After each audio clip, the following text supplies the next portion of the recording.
In the middle of a lively medieval town, where the streets buzz with excitement and lanterns glow like stars, the local tavern is bursting with life. Inside, the chatter of patrons and the clinking of mugs mix together in a symphony of celebration. It's one of those nights where everyone seems to be in a great mood, especially one particular cadet who just got accepted into Aplia Academy. With a loud thud, a mug hits the table, and the young man stands up, raising his tankard like a victorious hero. "Tonight, drinks are on me. I got into Aplia Academy," he shouts, his grin so wide it could split his face. Naturally, the place erupts into cheers because, let's be real, no one's going to turn down free drinks. Getting into Aplia Academy is no small feat, so the guy's riding high on pride and excitement. His friends are all too happy to join in, raising their mugs and toasting to his future. The air is filled with laughter, and for a moment, it feels like nothing could ruin the night, except, of course, the hooded man sitting quietly in the corner. "I won't go easy on you if you don't drink," he teases, his tone dripping with bravado. The room laughs along with him, the bartender even giving a chuckle as he wipes down mugs. But the hooded man? He stays as still and calm as ever, quietly sipping his drink, completely unfazed by the cadet's taunts. It's clear he's not here to make friends, and he's definitely not here to get pulled into someone else's party. The night wears on, and the drinks keep flowing. But as the ale levels rise, so do the cadet's frustrations. He's elbow to elbow with the hooded figure now, clearly annoyed that his earlier attempt to bring the guy into the fun was met with nothing but silence. "Damn you. Move," the cadet growls, slamming his mug down in frustration. "Sit further down. Don't you know who I am?" Ego, inflated by his academy acceptance and fueled by liquid courage, he's not about to let anyone disrespect him, especially not some stranger in a cloak. The hooded figure, however, remains as cool as ice. He doesn't even bother to look up. One of the cadet's friends, already sensing where this is heading, quickly steps in. "Hey! Leave it alone," he says, trying to defuse the situation before it spirals out of control. For a moment, it looks like the cadet might really blow up, but instead, he leans back with a grin, smugness dripping from his every word. "I'll let it pass today, since I'm in a good mood," he declares, as if sparing the hooded figure from some kind of wrath. As the night wore on, the cadet, still on his post-acceptance high, decided it was time to share some juicy news. Leaning in dramatically toward his group, he lowered his voice like he was about to reveal the town's biggest secret. "By the way, have you heard?" he asked, with all the mystery of a bad spy movie. One of his friends, already halfway through his next mug, raised an eyebrow. "Heard what?" "The hero's party," the cadet practically shouted, clearly not grasping the concept of subtlety. He took a big gulp of ale like it was a dramatic pause and continued, "They cleaved through the front of the demon lord's army again. Can you believe that? We have to talk about it." He was so into his own storytelling that he completely missed the fact that the hooded guy next to him had gone completely silent, which, to be fair, wasn't all that different from how he'd been the entire night.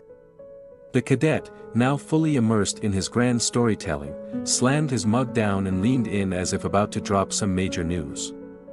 "The chosen hero, Kyle," he declared with the enthusiasm of someone who'd just seen his favorite celebrity. His friends nodded along, caught up in the drama, while the hooded figure beside him remained, as usual, unbothered. "And then," the cadet continued, "there's Lemia, the divine archer, and even Saint Sarah." His eyes widened in awe as if merely mentioning their names brought the legendary group to life. His friends were now fully invested, hanging on to every word. "Wasn't there one more member?" one of them asked, scratching his head. "Another member," one voice wondered aloud, eyes fixed on the figure. "The Ashen Wizard, Raniel Vaughn Trias," someone explained, as if announcing a famous name, but the voices that followed carried less awe.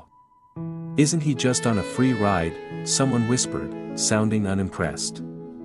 "For being heir of the Grey Magic Tower, honestly, he does nothing."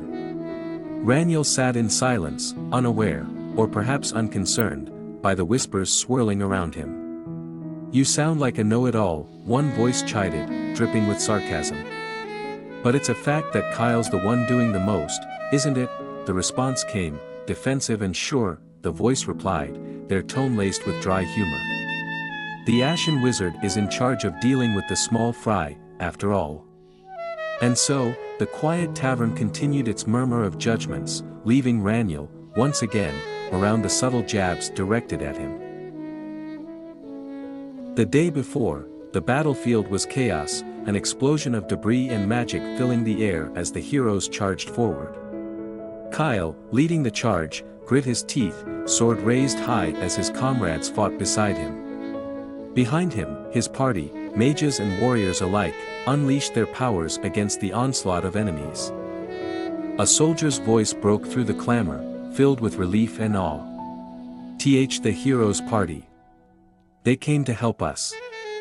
Another soldier, desperate but relieved, shouted to his comrades, everyone, back down. We'll retreat slowly. As the soldiers started to fall back, they left the battlefield in the capable hands of the hero's party, watching as Kyle and his team fearlessly pushed forward into the storm of battle. In the heat of battle, hero Kyle Thorben makes a powerful entrance, his boots hitting the ground with enough force to make it seem like even the dirt should be afraid. His comrades stand with him, Lemia, the fierce divine archer, and Sarah, the ever-serious saint. Together, they cut a dramatic figure against the backdrop of chaos. Lemia, however, is less than thrilled. This isn't what they told us, she exclaims, her face twisted in frustration. There's, like, 3 times the enemies. This will never end. Saint Sarah, not exactly the beacon of positivity herself, chimes in with an eye roll. Can't Kyle just wipe them away already? Because obviously, when in doubt, pass the buck to the guy with the biggest sword. As the battle rages on, Kyle assesses the situation. I can't, he mutters to himself, frustrated. If I attack, the royal army will get caught in the crossfire. For now, let's pull back and, suddenly, a calm yet commanding voice cuts through his thoughts. Oi. Move. Kyle barely has time to register the interruption before Raniel von Trias, the Ashen Wizard, steps in, sending a shockwave of magical energy forward with a flick of his hand. In a whirlwind of icy blasts and explosive power, Raniel shows exactly why his title isn't just for show. Without breaking a sweat, he annihilates the swarm of enemies that Kyle had been debating how to handle. The battlefield trembles in response to the sheer force of his magic, leaving everyone, including Kyle, staring in disbelief. For someone supposedly on a free ride, Raniel just casually flexed on the entire battlefield. Raniel shifts into overdrive, pulling off moves that leave even his teammates stunned. Multicasting. Spell nesting. Lemia mutters, her eyebrows practically flying off her face. Did he already take care of the ones in the back? Saint Sarah narrows her eyes, clearly unimpressed but still mystified. Even though he was late. What the hell is wrong with him? Raniel, focused and undeterred by their chatter, powers up his magic. Magic boost.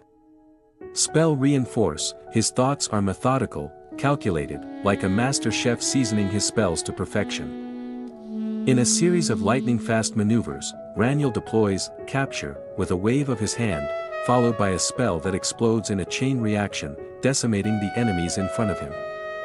The battlefield becomes a light show of magical dominance, all orchestrated by the one they once called the freeloader. Now, even the doubters in the group are left in awe as Raniel single-handedly wipes out a massive chunk of the opposition, his power surging like an unstoppable force of nature. As the dust from the explosive magic settles, a soldier near the blast is starstruck. Wow! I wouldn't expect any less from Sir Kyle. He says, clearly unaware of who's really responsible for the massive explosion. Is anyone hurt? He asks, concern etched on his face. Another soldier chimes in, no one is. Everyone's safe. Meanwhile, the real cause of the explosion, Raniel, quietly steps forward with a cold determination in his eyes. A hulking skeletal warrior charges at Raniel with full force. Smash, the creature is immediately obliterated by Raniel's overwhelming magic. Well, he's at least useful, Lemia mutters, watching the spectacle unfold. But Saint Sarah cuts in, so what if he is? He acts like he's some sort of warrior. And he keeps butting in. Clearly, not everyone's impressed with Raniel's unique approach. Raniel, meanwhile, stands at the center of the magical carnage. He's a stock, one of his companions explains. He pre-prepares spells and carves their circuits into his body. This makes Raniel stand out on the front lines, where wizards typically don't belong. Exactly what part of that is a wizard, someone asks sarcastically. Lemia, still unimpressed, turns to Kyle to find agreement, but her eyes widen in surprise. You think so too, right Kyle, eh? Kyle? She gasps, noticing Kyle already moving in, sword ready. Without even acknowledging the conversation, Raniel prepares his spell with intense focus, lightning sparking around him as he channels his power into the attack. Chain, he declares as magical symbols light up around him, forming a powerful connection of energy. Meanwhile, Kyle rushes forward with single-minded determination, the chaos of the battlefield swirling around him. Kyle. Raniel shouts, seeing his teammate charge in. The giant skeletal warrior looms ahead, an imposing figure crackling with dark energy. With a fierce battle cry of, Haya! Kyle leaps into the air, sword raised high, ready to strike. Electricity courses through the air as Kyle's blade comes down, aiming to obliterate the massive enemy in one powerful blow. The battlefield, already shaken by Raniel's magic, is about to witness an earth-shattering strike from the hero himself. As the scene shifts to a festive atmosphere, the crowd erupts, chanting, Kyle, like he's the true hero of the land. Confetti rains down, and the whole town is buzzing with excitement. People rush to share the news. Did you hear? The hero Kyle landed the finishing blow, one villager says, clearly having missed the entire rest of the battle. That's hero Kyle for you, another cheers. Raniel, looking awkward and out of place, walks through the crowd like someone who just happened to stumble into a victory parade that wasn't meant for him. Meanwhile, his teammates walking ahead of him, he watches the misunderstanding unfold with a mix of amusement and annoyance. Later, when they finally escape the noise, Raniel, still focused, casually asks, so, where's the next fight? Like this was just another day at the office. Kyle suddenly stops in his tracks, turning to face Raniel. Let's stop this, he says seriously, catching everyone off guard. Raniel, confused, responds, wait, what? Kyle, without missing a beat, continues, you don't fit with us. His tone is blunt and to the point, leaving Raniel wondering what's coming next. For us, defeating the Demon Lord is about bringing peace, and having justice prevail. Kyle explains, his words heavy with meaning while outside the window, the townsfolk are still partying like it's a carnival. But for you, defeating him is just another achievement. His defeat is just another notch on your belt. When I see you take our honor so lightly, I feel sick. Kyle adds. That's why, Raniel, Kyle's words hang in the air, full of dramatics. Raniel stands there, caught off guard by the sudden accusation, blinking in surprise. He was just asking where the next battle was. Now it feels like he's in the middle of a philosophical lecture. Kyle's words hang heavy, I want you out of my party. Suddenly, the scene shifts to the present moment. Raniel is forcefully thrown out of his seat, crashing into a pile of crates outside the tavern. The wooden debris clatters around him as he struggles to get up. Man, he's pissing me off, the Aplia student grumbles angrily from inside, his voice dripping with irritation. Raniel barely gathers his senses, now covered in dirt and splinters. The Aplia student continues his rant, why the hell are you sitting next to me and drinking like we're chums? He spits, clearly enraged. Did you want to get along with a great student from Aplia? A bystander adds with a smirk, he's dressed like a battle mage, mocking Raniel's appearance. Their laughter fills the street, but Raniel simply brushes off the dirt, the echoes of Kyle's rejection still louder than anything else. One guy muttered under his breath, so were his superiors, then. Hey, what ya staring at me for? Raniel, still brooding under his hood, quietly mumbled, he says it's my fault. Huh? Shut up with that babbling, the other guy snapped, clearly irritated. Raniel kept going, his voice low, that I always mess things up, and they have to clean up my mess.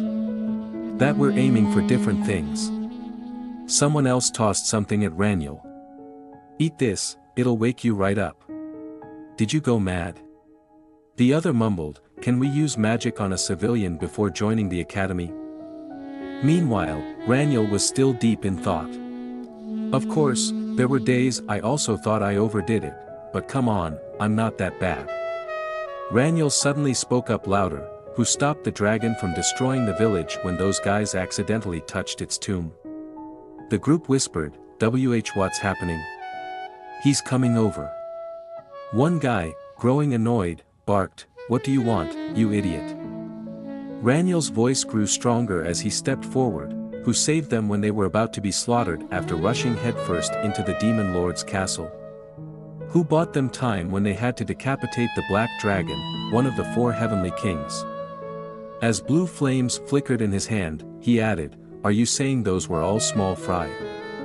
Raniel was on fire, literally and figuratively. His frustration hit a peak as he glared at the group. And above all that, he growled, his voice rising, when those guys ran away with their tails between their legs as soon as they encountered the Demon King, he stepped forward, flames swirling around him. I was the one who gave them time to flee by sacrificing half of my lifespan. The others stared, wide-eyed and in disbelief. They go around always looking for easy fights, Raniel continued, now summoning a magical projection of the very party he was referring to. They just got tired of me still trying to defeat the Demon Lord. One guy, in shock, stammered, wait, that face, no way. Another one snorted, hey, why were you scared of a hobo? Raniel's glare deepened. He raised his hand with a snap, declaring, I'm the one who doesn't want to be part of this, assholes. The scene shifted as Raniel found himself at the present. He clutched his head, clearly in pain. His master's voice rang out, idiot, your thoughts were elsewhere again. Raniel groaned, ugh. I was recalling how I got into this body. His master nodded, almost amused. You were surprised too, weren't you, master? Well yes, who wouldn't be, the older man replied.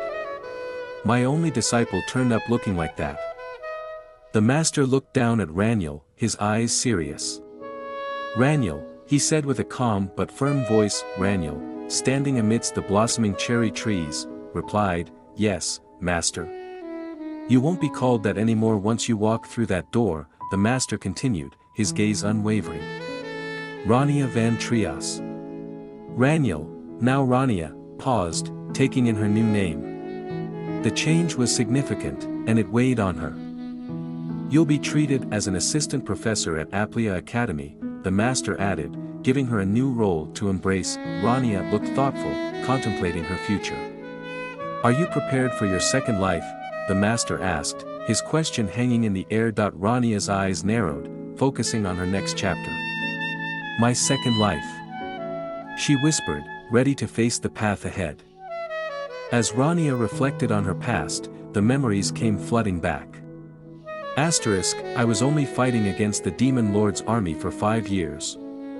She thought, her mind replaying the endless battles. Images of fierce monsters and relentless enemies flashed before her eyes, but now, things were different. But I still find this peaceful situation awkward, she admitted to herself. Her past as a warrior was far behind her, but the memories lingered. Well, of course I would, she thought with a sense of finality, looking at the epic battles of the past now behind her. She tried to let go of those memories. Let's forget it already, she whispered, forcing a smile. Her new life as an assistant professor at Aplia Academy awaited her. Is there even anything to prepare? She asked herself, almost rhetorically. She looked out over the beautiful scene at the academy. This is enough, she said aloud, content with her new path. She smiled, full of confidence now. Since I already quit the hero's party, she concluded, her voice determined. The sky was painted in a glorious mess of pink and orange, as if the sun couldn't decide which color it liked best before disappearing behind the horizon. Long shadows stretched lazily across the land, birds gliding overhead, blissfully ignorant of the chaos about to break loose below. In the distance, the silhouette of a grand castle sat majestically over the treetops, completely unaware of the sheer ridiculousness about to unfold. It was a picture of peace. For about 3 more seconds, suddenly, the tranquility was shattered by a scream that could have come from either a horror movie or someone who just stubbed their toe. AAH. Taking a step back, his arms flailing in what could only be described as an interpretive dance of panic, he waved at the creatures, like he was trying to swat away mosquitoes. "Gee, go away. There's nothing for you to eat here," he stammered, as if that would somehow convince 2 oversized monsters that they had mistaken him for a salad bar. His voice trembled so much that even he seemed unsure of his dietary claims.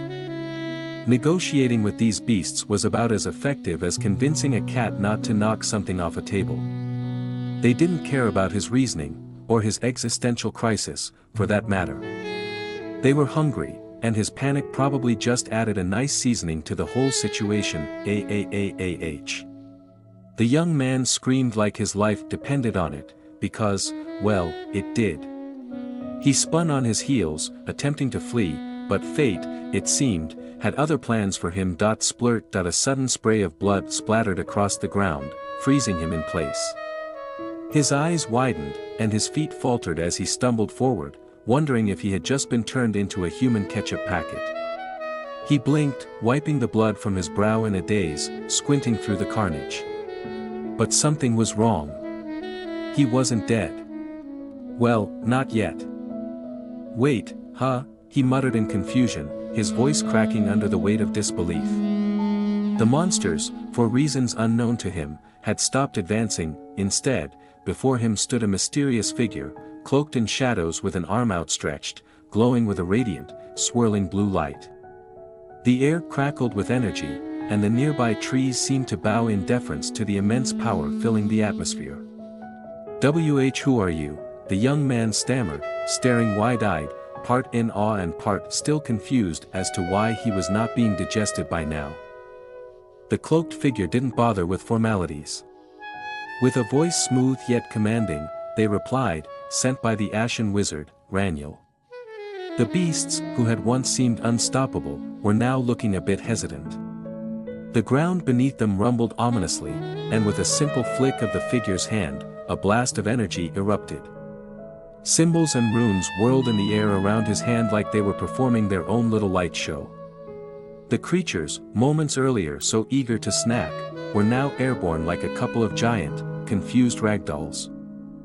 VWM, the creatures went flying, tumbling through the air like they'd just been smacked by the magical equivalent of a fly swatter. The young man watched in awe, his brain desperately trying to reboot and process what had just happened. 1 minute, he was lunch, and the next, his would-be killers were spinning like they'd signed up for a roller coaster without knowing the height requirements. The wind was still buzzing with leftover magic when one of the creatures let out a sharp KRE, as it was hit by yet another gust of energy. Claws and teeth flailed wildly as if they were trying to swim through a hurricane. A swift slash echoed through the clearing, slicing the air like the whole scene was being edited for extra drama. Amid the chaos, the cloaked figure spoke, their voice calm and almost casual, like they were narrating a documentary. "In the past, I made a deal with the stars to escape from the Demon King."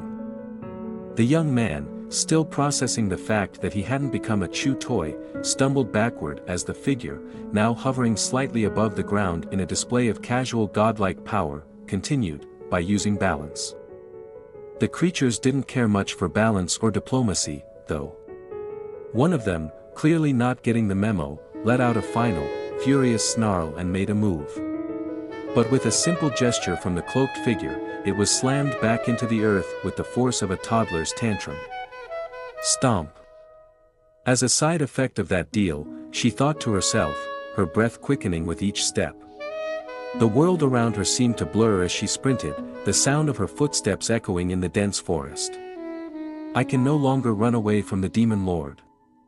The realization hit her like a punch to the gut. The sky, painted with hues of pink and orange, contrasted sharply with the turmoil swirling inside her. The trees around her rustled ominously as if they were whispering the secret she wished to forget. But she couldn't forget, not with the curse burning within her chest like a wildfire. The demon lord's curse remains within my heart. She grimaced, feeling the weight of those words. It wasn't just metaphorical, she could literally feel the tendrils of dark magic gripping her, making it impossible to breathe freely. Her feet slammed into the ground, the impact sending cracks across the earth. Energy surged from beneath, her magic instinctively flaring up as she leapt into action. Because of that, I've decided that I can't continue adventuring, she thought. It was ironic, adventure had once been her freedom, her escape. Now, it felt more like a cage closing in around her. As the lightning crackled around her, the storm of power forming in her wake, she couldn't help but chuckle dryly. Boom! The earth shook, and with that, the last of the beasts was down for the count, leaving the young man standing in stunned silence, a witness to the raw power on display.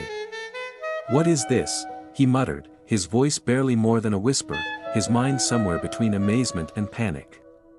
His mouth hung open like a fish gasping for air, but no coherent words came out.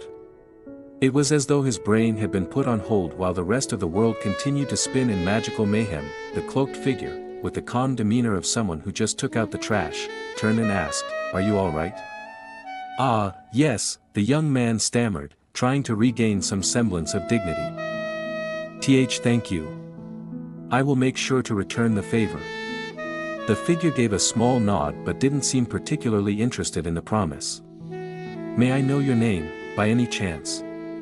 For a second, it seemed like the figure was about to answer with something profound, but they stopped, as if remembering a secret. "Ah, I am Ronnie," they cut themselves off abruptly, clearing their throat in the most awkward of ways. "Ahem. This path is dangerous. Be careful next time." The young man, still shaking, called out one last desperate, "Thank you," before sitting down heavily on the ground, questioning every decision that had led him here. Raniel, meanwhile, pulled their hood closer, thoughts drifting. "Phew," they mused, "I almost blew my cover." With a final glance over their shoulder, they confirmed their inner resolve.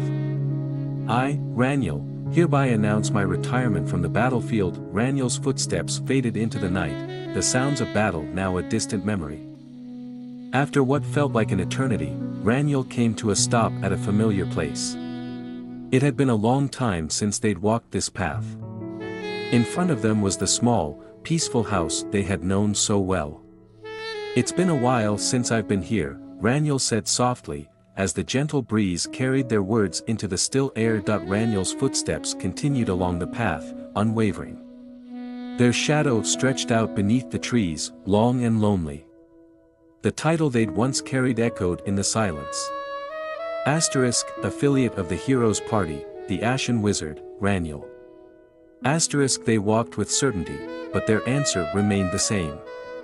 "I am retired," they whispered, as if convincing themselves as much as the world around them. But even here, in the comfort of this serene place, an old question returned to haunt them. From the depths of their mind, or perhaps it was a voice from long ago, came the words, "Do you plan to defeat the Demon Lord?" When Raniel reached the door of the house, they paused. The weight of years and battles behind them, they pushed the door open. Inside, standing in the gentle glow of a lamp, was a familiar face. The older man looked up, worry etched into every line of his face. His voice was soft but carried the weight of all his years of caring. "Do you really have to go?" he asked, eyes searching Raniel's face for any sign of hesitation. Raniel stood in the doorway, the light of dawn casting their figure in shadow. Behind them, the world outside beckoned, but they lingered a moment longer, sensing the man's concern. The old man's voice broke the silence once more, his words heavy with warning. "Your whole life will be wasted. The master isn't done yet. Everything you learned about the path of magic will be wasted," he warned sternly, eyes narrowing. Raniel, standing by the door, looks back, his expression a little guilty but firm. The master, still not giving up, asks the big question, "Do you still insist on leaving?" His face shows the weight of that question, as if hoping Raniel will have a change of heart. Raniel, however, knows what he must do. He bows deeply, his voice low but resolute, "I will return, master." Cue the emotional music, if there were any, as the scene tugs at the heartstrings. The master, realizing there's no stopping Raniel, lets out a sigh, almost rolling his eyes. "So be it, my foolish disciple," he mutters with a mix of frustration and fondness. As Raniel walks away, the master calls out one final challenge: "Bring the head of the Demon King when you return. Then I will take you back as my disciple." Oh, no biggie, right? Just bring back the head of the most feared villain in the land.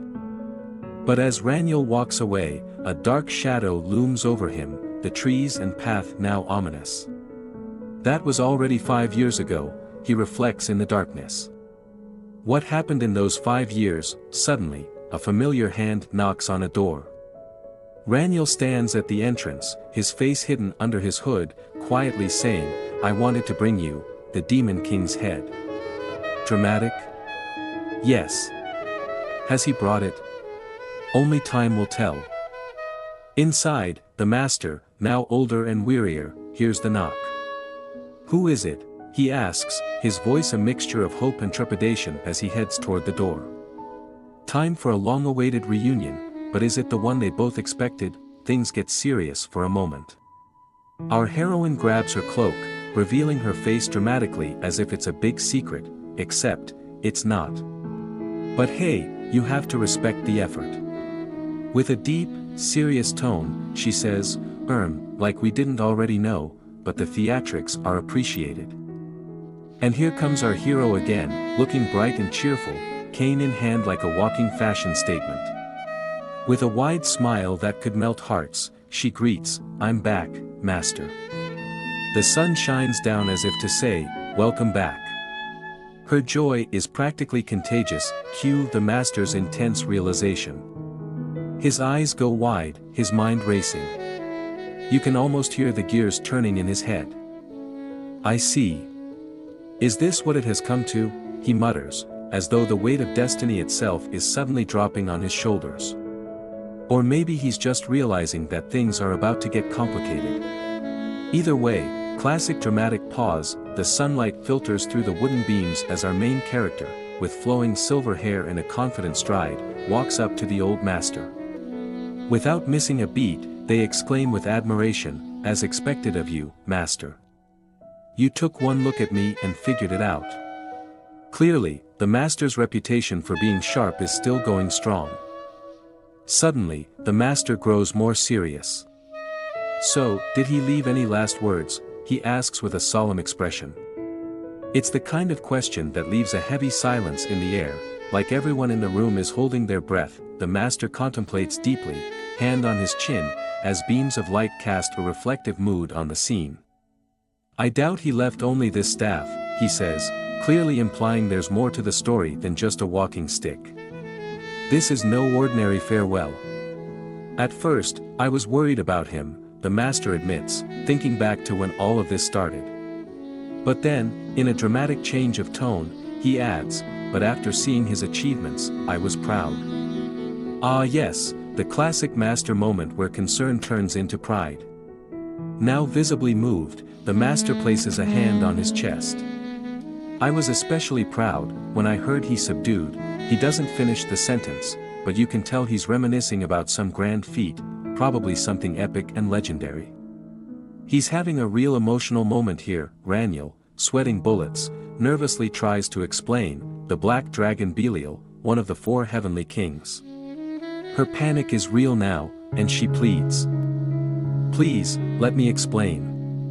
You can tell she's hoping her master will hear her out before jumping to any conclusions. Nervously, the silver-haired character blurts out, I am Raniel, master," looking a bit flustered. Clearly, the situation is getting serious. She's trying to gather her confidence, but those wide eyes say it all. She's worried about how her master will react. The master responds with a chuckle, "You don't need to comfort me." That boy, clearly, he's not as distraught as Raniel might have thought. But before he can finish his thought, boom, Raniel's staff lights up with intense power, glowing bright blue. Something big is happening. And then, with a dramatic SHWOM, blue energy bursts from her staff, engulfing the entire area. Raniel looks determined, while the master stands in awe of the power surging around them. With a dramatic ZWOM, the master's eyes widen as he stares in shock. Isn't this Raniel's ashen mana? The realization hits him like a truck. This is no ordinary power, it's Raniel's, and it's intense. The master, still in shock, asks, "Is it really you, Raniel?" His eyes are wide with disbelief, like he can't fully grasp what's happening right now. Raniel, meanwhile, remains focused and composed. With a confident smile, Raniel begins, "Yes.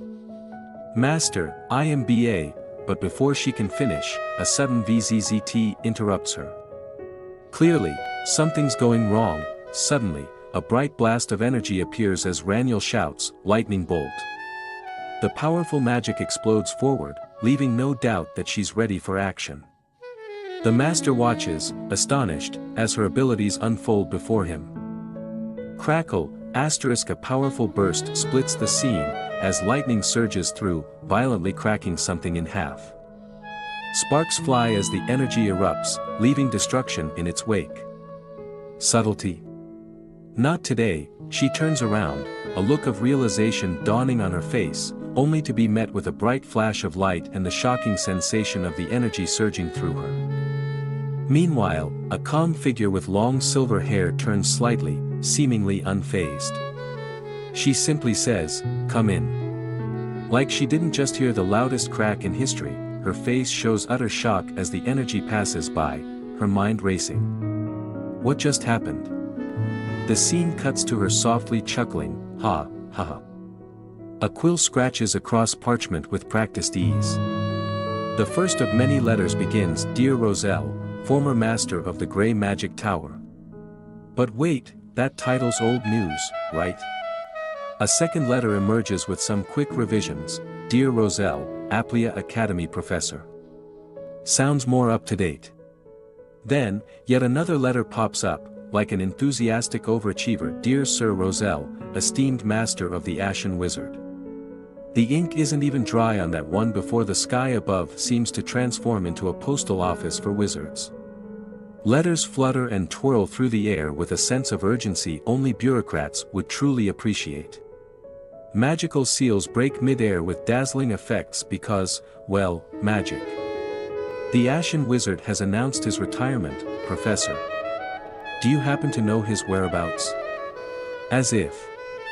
Because when it comes to wizards, retirement is just another word for, "I'll disappear into a forest and meditate for 300 years.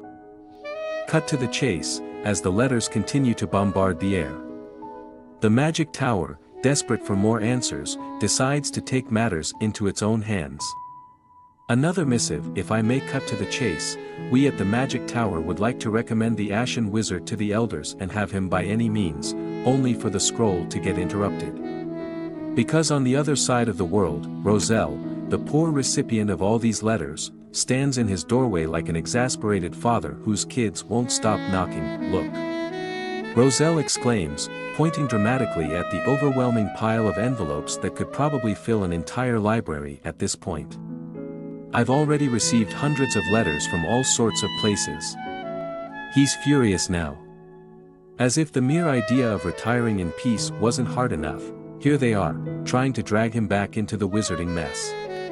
His voice rises, filled with irritation and a hint of sarcasm. "Is there any other idiot like you who would suddenly announce their retirement?" he roars.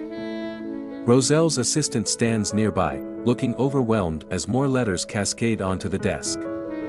She looks at him, then at the pile, then back at him. "You didn't contact me," she blurts out, throwing her hands up in exasperation. "I had all these letters arriving. I thought you were dead already." Roselle stares at her, a touch amused. "Bring them," he says with a smirk.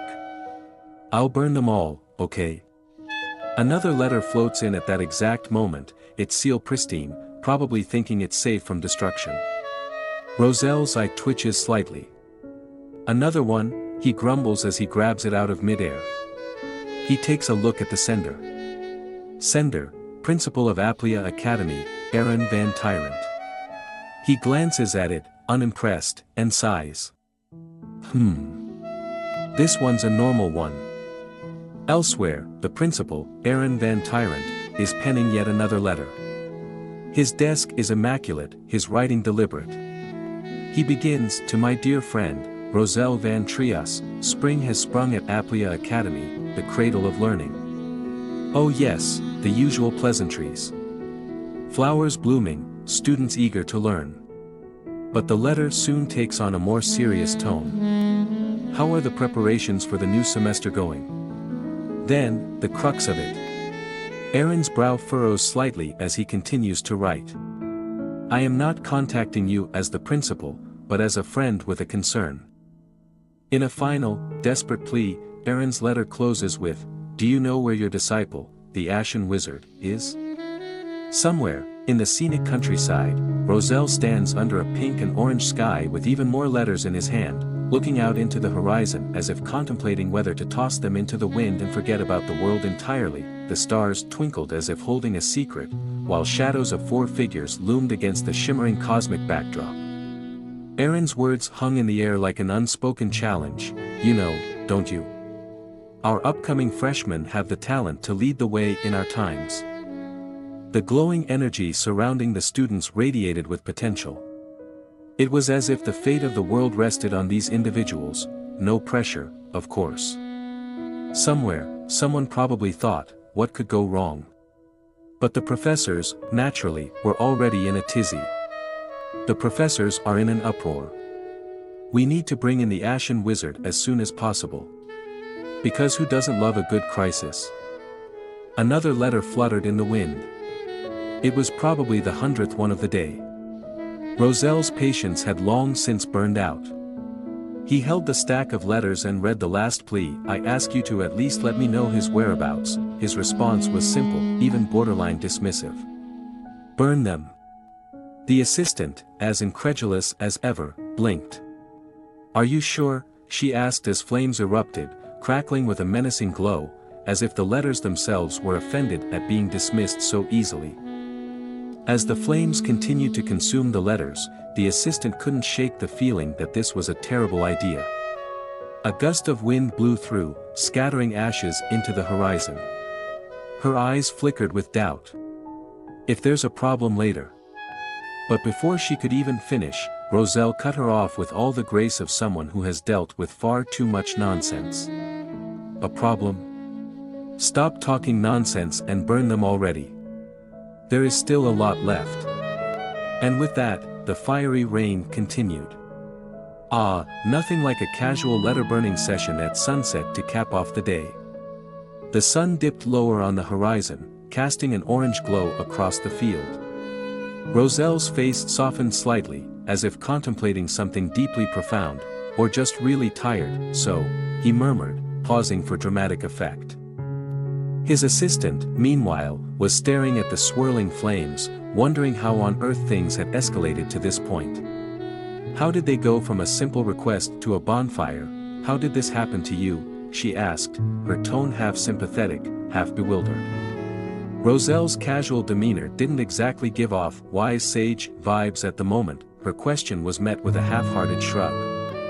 He scratched his head and sheepishly replied, So you see. Roselle's memory flashed back to that night, his expression darkened as he recalled the not-so-glorious moment. After I quit the hero's party, I went drinking at a bar and got into a quarrel, the scene replayed like a bad tavern story. The dim lighting, the clink of tankards, and, bam, next thing he knew, he was caught up in some wild mess. A fight broke out, spells were thrown, things escalated quickly, and somehow, this was the result. And then I found myself like this, Roselle added, gesturing vaguely as if to say, oops. The assistant raised an eyebrow, unimpressed. How should I explain that? She thought to herself, wondering if this was a tale for the archives or something better left forgotten. Roselle stood there, his expression serious yet calm.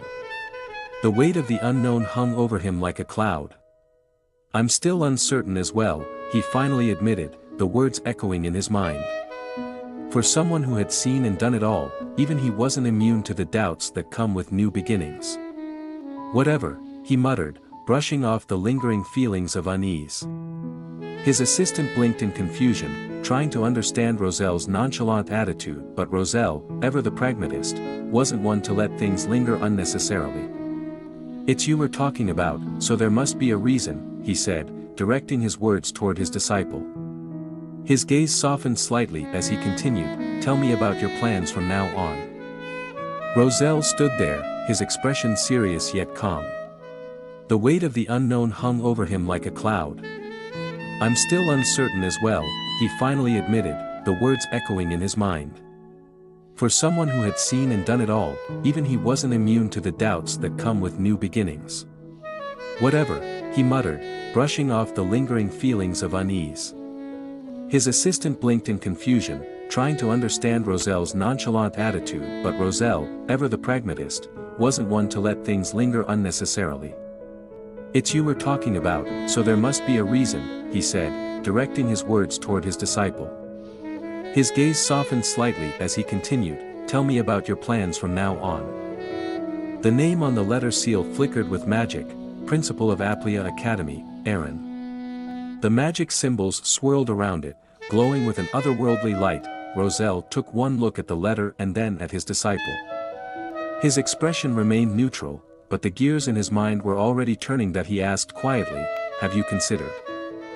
The atmosphere was serene, but the question was anything but simple. "As a favor for an old friend of mine," Roselle murmured, eyes looking into the distance, his mind already traveling down paths unseen. The towering structure of the Royal Aplia Academy loomed in the background, its grandeur undeniable. Its golden spires reached for the sky as if beckoning those below to strive for something greater. The question lingered like the last rays of the setting sun, "Going to the Royal Aplia Academy?" Roselle's disciple, standing tall against the backdrop of the fading daylight, gripped the letter firmly in her hand. Her eyes, once filled with uncertainty, now shimmered with quiet determination. The path ahead was unclear, but the weight of her decision had been made. With the breeze gently tugging at her hair, she stood ready to face whatever came next. The grand halls of Aplia Academy were as magnificent as ever, the kind of place that made you feel either really important or really small, depending on your self-esteem that day. Outside, the clear blue sky spread wide, dotted with fluffy clouds, and the sun's rays reflected off the Academy's grand golden dome like it was in a competition to see how many students could get blinded before noon. "Do you have a good candidate for a new professor?" asked a voice, cutting through the serenity of the scene like a nosy neighbor asking for gossip. Baron Van Tyrant, the Academy's principal, sat in his office, clearly stunned by the question. His face seemed to be frozen between confusion and disbelief, an expression that could make students think twice before asking for an extension on their homework. He looked at the person speaking, eyes wide, and replied with a simple, "Seriously?" Because what else do you say when someone drops a bombshell about a new hire and you're just trying to get through the day? Meanwhile, in another part of the academy that was just as grand but a tad more stuffy, thanks to all the books, an old, wise figure, the type who'd probably seen more magical disasters than birthdays, sat thinking. His hand rested under his chin like a philosopher deep in thought, or someone who just remembered they left the stove on. "If I do, I'd say one of the best candidates in the imperial capital," he said with a tone that implied he had some big news to share. "You'd be surprised if you saw their ability," he continued, as if this professor was some sort of magical prodigy. The other person in the room, eyes glistening with anticipation, was clearly on the edge of their seat, possibly waiting for a name drop or at least a hint. "There's no doubt," the old man added dramatically, "he's talking about the Ashen Wizard." And there it was, the legendary Ashen Wizard, whose name alone probably inspired the kind of awe that makes people drop their coffee mugs. This wizard must have been something else. The eager listener, unable to hide their excitement any longer, muttered under their breath, "I can't wait." Honestly, the look on their face suggested they were about to fanboy out right there in the middle of this scholarly scene. Back in the principal's office, Aaron Van Tyrant tried to maintain his composure. "Then let's quickly get the contract handled," he said, the businesslike tone of someone who has probably signed more magical employment contracts than he'd care to admit. But before he could even touch a quill, something odd caught his attention.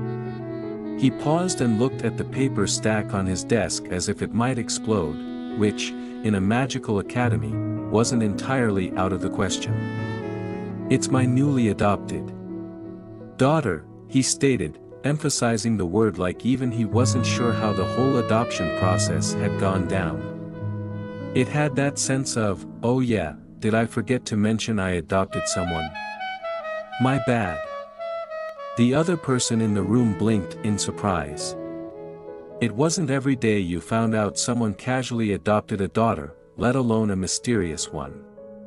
But then, this was Aplia Academy, and anything was possible. Just when the air of mystery and excitement was thick enough to cut with a butter knife, the conversation took an unexpected turn. "Her skills are reliable," the older man continued, trying to sound reassuring. "Her basics are solid, and she holds a lot of strength." The other person in the room, looking as if they had been transported into the Twilight Zone, asked in a half-confused, half-exasperated tone, "And the Ashen Wizard?" "What are you talking about?" came the reply. The older man's obliviousness hung in the air, and for a moment, it seemed like he had forgotten the entire point of the conversation, as if he'd just been chatting about his grocery list instead of legendary wizards. Elsewhere, Aaron Van Tyrant's face darkened, his expression like that of someone who had just bitten into a lemon and decided to embrace the bitterness. "I can't accept that," he declared, his voice dripping with frustration. It was the tone of a man who had clearly run out of patience. "You've always put impartiality first, but now you're recommending a relative?" There was a moment of awkward silence, the kind that follows any family drama or heated board meeting. The kind of pause where everyone holds their breath, waiting to see if someone's going to flip the table or storm out. Aaron's frustration deepened. "It's something we can't have here at Aplia Academy, the cradle of learning." His dramatic proclamation hung in the air, and for a moment, it was as if he was in a Shakespearean play rather than a conversation about hiring policies. The old man across from him simply sighed, clearly used to Aaron's dramatic flair. "Tisk, he's so stubborn," he muttered under his breath, barely masking his annoyance. But really, when your academy principal starts waxing poetic about learning institutions, what else can you do but roll your eyes? The tension in the room was palpable as one of the academy's senior figures slammed his hands down on the desk, a loud and authoritative gesture that immediately demanded attention. "Do you even understand how significant this year is?" he said, frustration evident in his voice. "This is the time where we need to be absolutely transparent about the hiring process for our professors." He gestured dramatically, as if trying to emphasize the gravity of the situation, and summoned forth a cascade of documents, more like a whirlwind of paperwork, before him. "Look at this," he commanded, pointing at the floating forms as if they were holy relics. "Every one of these people wished to enter the academy." His voice grew more intense with every word. It felt as though the weight of the future of education was hanging on his every syllable. Clearly, this was more than just a conversation about new hires. The older, bearded man sitting across the room let out a low whistle, clearly impressed with the display. "Incredible," he murmured, as though speaking to himself. His eyes scanned over the floating applications with interest. The elder seemed less fazed. In fact, he was smiling through his cup of tea.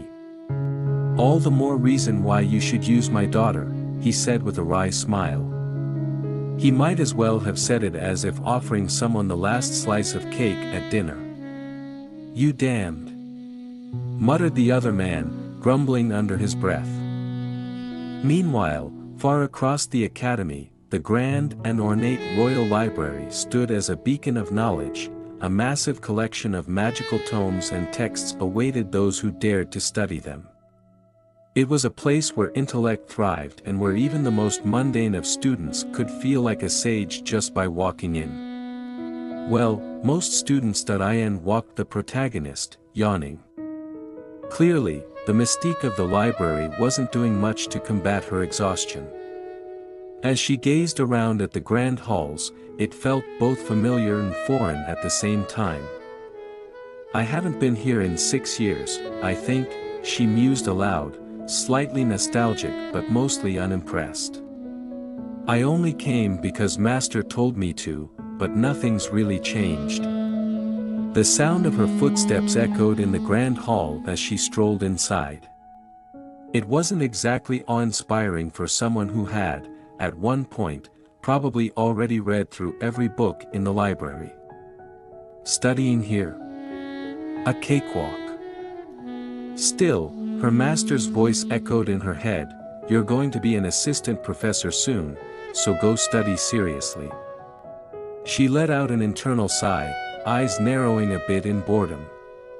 Seriously, she thought to herself, I've already read everything here eons ago.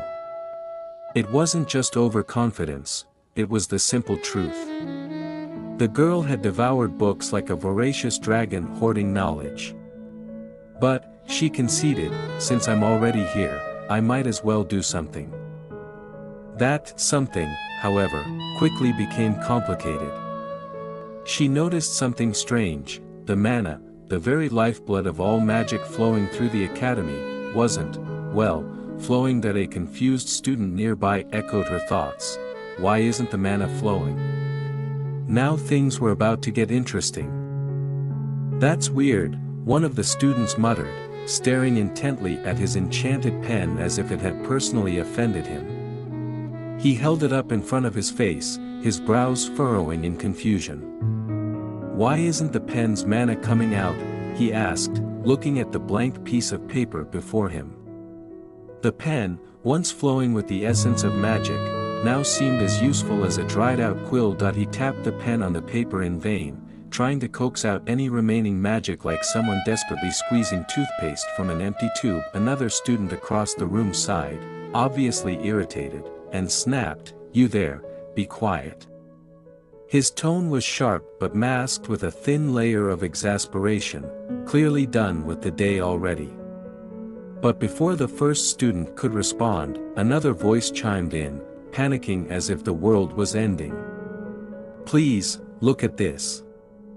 The mana suddenly stopped flowing out, he wailed, his paper similarly blank, almost as if mocking their abilities. The second student, catching on quickly, raised his own paper and muttered, "Same with mine." His voice cracked slightly, a mix of nervousness and disbelief creeping into his tone. "Is this the first time any of you have been in the Royal Library?" A cool, calm voice cut through the commotion like a hot knife through butter. The girl leaned against the table, adjusting her glasses as though this was all too predictable.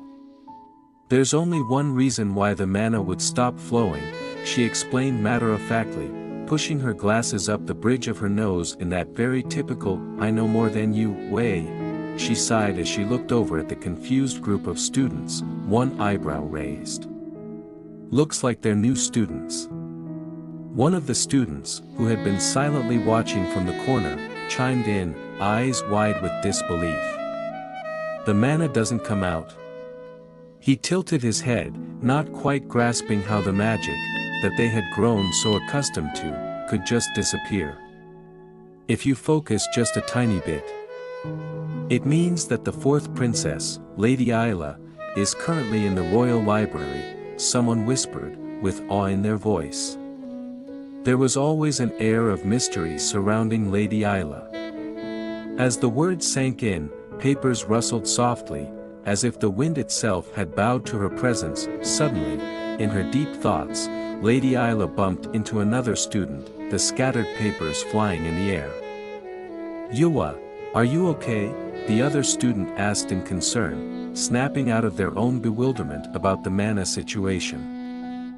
Isla blinked, clearly embarrassed, shaking her head as she quickly collected herself. "I'm sorry, I was lost in thought," she replied softly, lowering herself to pick up the papers strewn around them. The other student gave a gentle nod, brushing off the incident. "I'm fine," they assured, though they clearly looked a little starstruck by being so close to her. As Isla reached down, she paused for a moment, her eyes widening ever so slightly. Her hand hovered over a particular piece of parchment, and for the briefest moment, a soft, knowing breath escaped her lips. "Ah," she whispered to herself, recognizing something profound. Images and stars began to swirl in her mind's eye as a delicate voice echoed within her. The fourth Princess Isla. A stella loved by the stars. There was a brief flash of the cosmos, stars sparkling in the dark like a soft dream. Even someone as great as her wishes to enter the academy. A man exclaimed, pointing dramatically at the piece of parchment in his hands. His voice was tinged with disbelief, as though he couldn't fathom why someone of such high standing would want to go through the trouble of attending classes with common students. "I've heard that you've been receiving reports on the war situation as of late," the man added, now addressing someone with authority. His face grew serious, the weight of their discussion pressing down. "That's right," his superior confirmed, nodding solemnly. As he said this, he thumbed through the reports, glancing at the grim details scrawled across the pages. "It seems the front-line knights have been crushed again," he muttered darkly. His eyes narrowed as he scanned through the reports. It must be because of the Ashen Wizard's retreat. As the discussion began, a stern-faced elder looked at his companion with piercing eyes. His thoughts were heavy, the weight of responsibility evident in his tone. "Thanks to that," he began, "the princess had to start learning the circuit diagram." His frustration was palpable, though it was masked under layers of composure. Inwardly, he wondered how this situation escalated to such a degree. Another figure, standing across from him, casually flips through a document, his old hands steady yet tired from years of experience. "Exactly where is he? That disciple of yours?" the elder asked, his patience thinning like paper in a storm. The words hung in the air, like a threadbare robe caught in the wind. The scene shifts to a bustling library. Inside, sitting in a space filled with an eerie, regal ambience, the apprentice emerges, cloaked and kneeling, as if waiting for the inevitable judgment. Her mind drifted briefly, but her thoughts snapped back to the present. "Raniel van Trias is," her words trailed off, as her memory flooded her thoughts. The sight of a familiar figure caught her eye. There was no denying it, she had seen this face before. There's no doubt. That's the fourth princess, Isla. Ah yes, the one from 6 years ago. She had pestered him relentlessly in the library, asking for guidance on each diagram. She's the kid who kept asking me to teach her each time I came to the library 6 years ago, he thought, unable to suppress a hint of nostalgia. How could time have flown so quickly? The princess, once small and eager, had grown. She's gotten so big already, he murmured to himself, remembering the small, inquisitive face he once knew. However, his musings were cut short. A sharp voice pierced through the moment. "Aren't you staring too much?" Princess Isla shot him a withering glance. The apprentice flinched, caught red-handed in his reflections. Hey. "Ah, I'm sorry," he stammered, rubbing the back of his neck awkwardly. The princess's attention shifted, her gaze trailing over his robes. "That robe. Are you a wizard?" The question held an edge, a subtle interrogation in her tone. "Yes, well, everyone in here with these clothes are wizards, right?" His response was not as confident as he would have liked. He wasn't sure if his shaky answer made him sound more knowledgeable or like a lost tourist in a magic show. She sighed, unimpressed. So pointless. Her remark was laced with disappointment, a sentiment often reserved for beings she deemed incompetent. Adding more incompetent wizards. With no problem-solving or circuit analysis skills, she muttered under her breath, though it was loud enough to sting. The apprentice winced. Helpless wizards, unlike him. Her scorn was clear, even if she didn't say who he was. Another wizard approached, his voice calm, yet filled with a strange guilt. How many people have been sacrificed because of wizards like that? It was a rhetorical question, but it dug deep. He continued, his tone challenging, "You call yourself a wizard, but do you truly understand what that means?" The apprentice looked down, the weight of the question heavy in the air. Well, I guess. Before he could continue brooding, the princess interrupted his reverie. "Thank you for picking that up." She gestured towards some papers scattered across the floor, and with that, it seemed the moment of tension had passed. Or at least, it lessened somewhat. "Ah, take this too," the apprentice added, handing over another document that had gone unnoticed. "Oh, there was one left," he muttered to himself. At least, the awkwardness was wrapped up with the simple act of handing over a paper. The apprentice squinted at the intricate document in his hands, holding it up in the dim light. His brow furrowed in mild confusion, trying to make sense of the arcane symbols on the page. "Isn't this a barrier circuit?" he asked, hoping to sound knowledgeable, though his voice wavered just slightly. The other figure barely glanced at him, her expression impassive. "Skeeble." She uttered the name as if it carried the weight of 1,000 forgotten battles and lost mysteries. The apprentice blinked. Skeeble. Wait, wasn't that the infamous Licht who terrorized? Never mind. He was sure it was important, but the details were fuzzy at best. He clenched the document tighter and shot a sideways glance at the princess, his mind racing. "It's a circuit that skeleton guy built, am I right?" He needed validation, anything to confirm that he wasn't just talking out of thin air. He felt the pressure rise. Was it getting hot in here, or was it just his nerves? As if to twist the knife in his growing insecurity, the princess didn't hesitate. Who is she? He wondered, clearly rattled by her cool demeanor. How could she know this with just a glance? It took him a solid hour just to figure out the title of the paper. In his growing panic, he remembered. She knew with just a glance that this was a barrier circuit by the ancient Lich Skeeble, who destroyed the Order of Knights. His mind wandered briefly, imagining legendary battles and circuits too powerful to comprehend. It's a circuit that was too difficult to solve, and even wizards not on the front lines were trying to find a solution, he mused aloud, more to himself than to anyone else.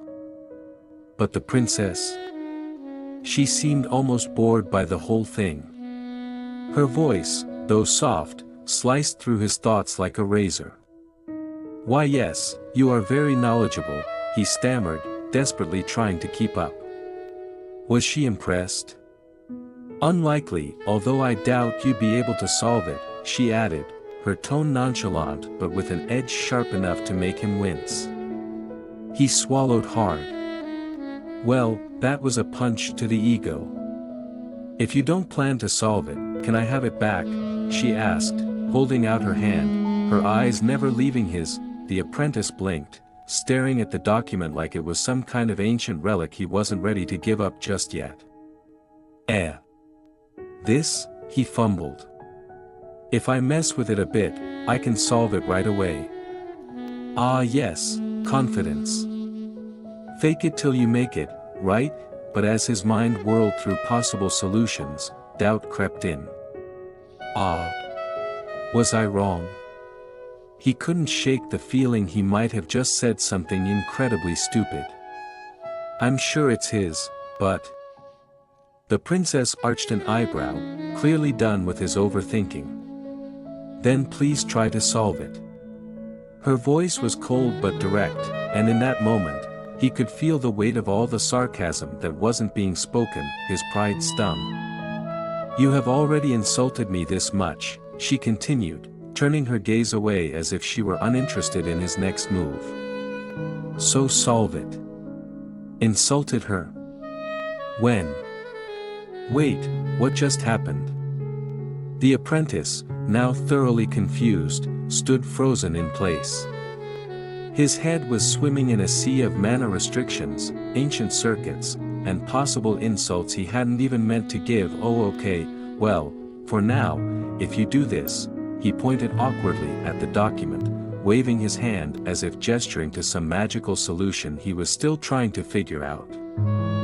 The princess, unimpressed, sighed and finally decided to enlighten him. Given that you're trying to use mana here, don't you know who I am? She asked, her tone laced with exasperation. It's due to the restriction of the stars. She let the words hang in the air for a moment, letting them sink in.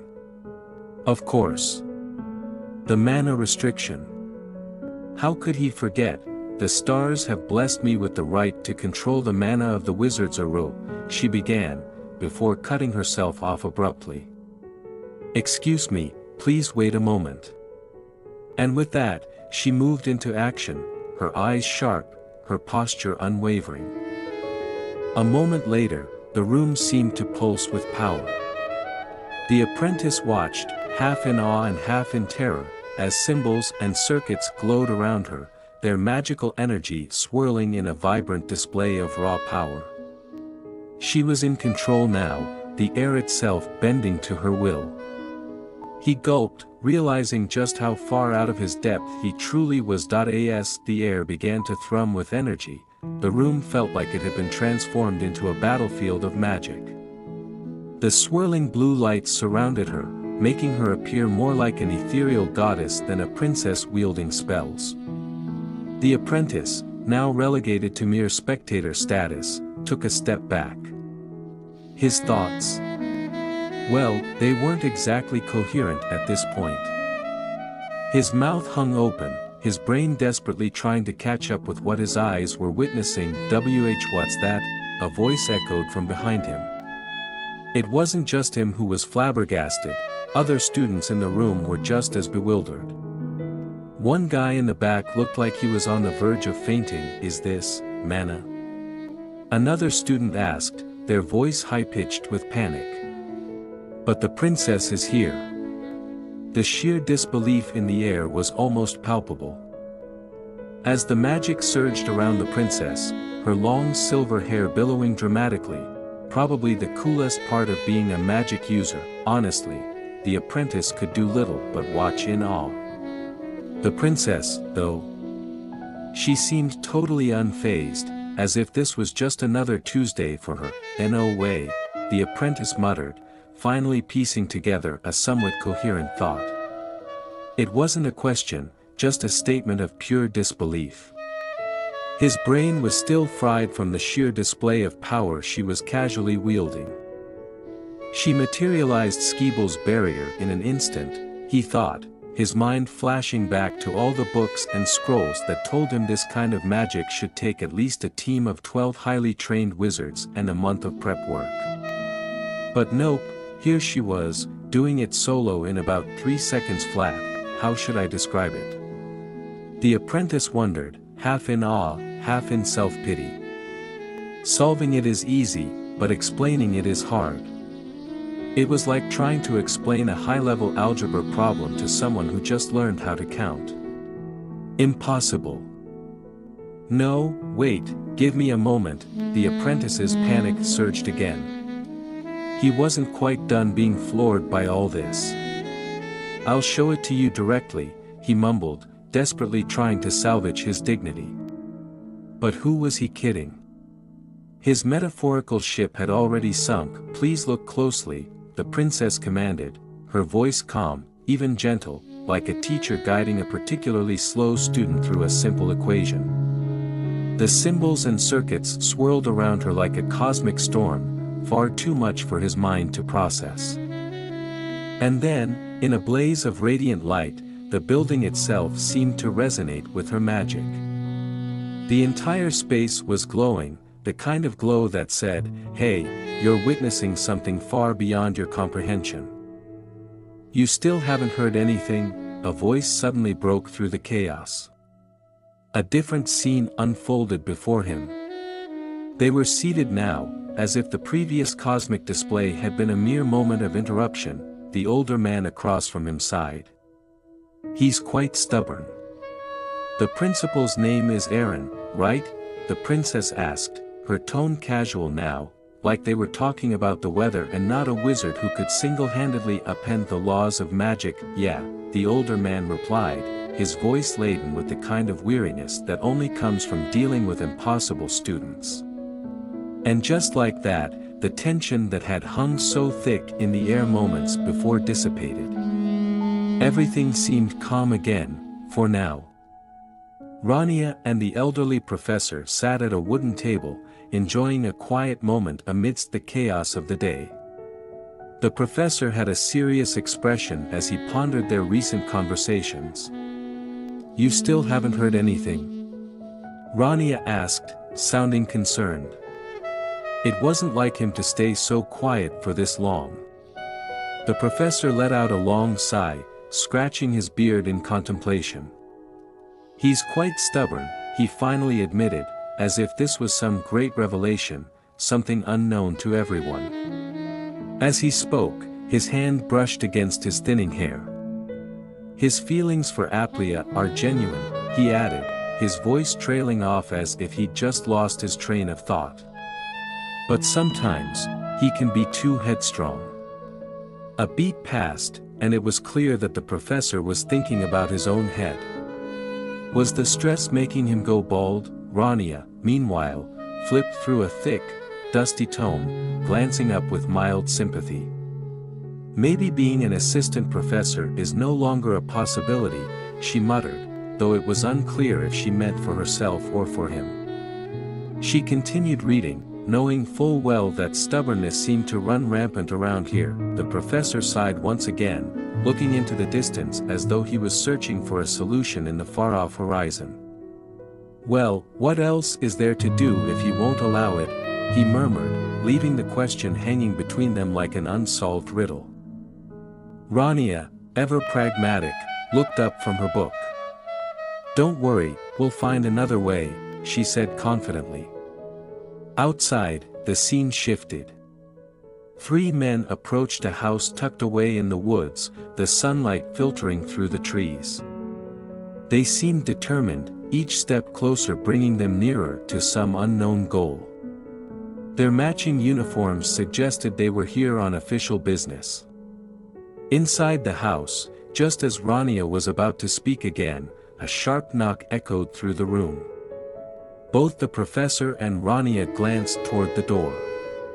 "Professor Roselle, are you home?" a voice called from outside. The professor's brow furrowed. He was not expecting visitors. He stood, moving slowly toward the door, and opened it to reveal a familiar face, Sir Harvel, the royal escort.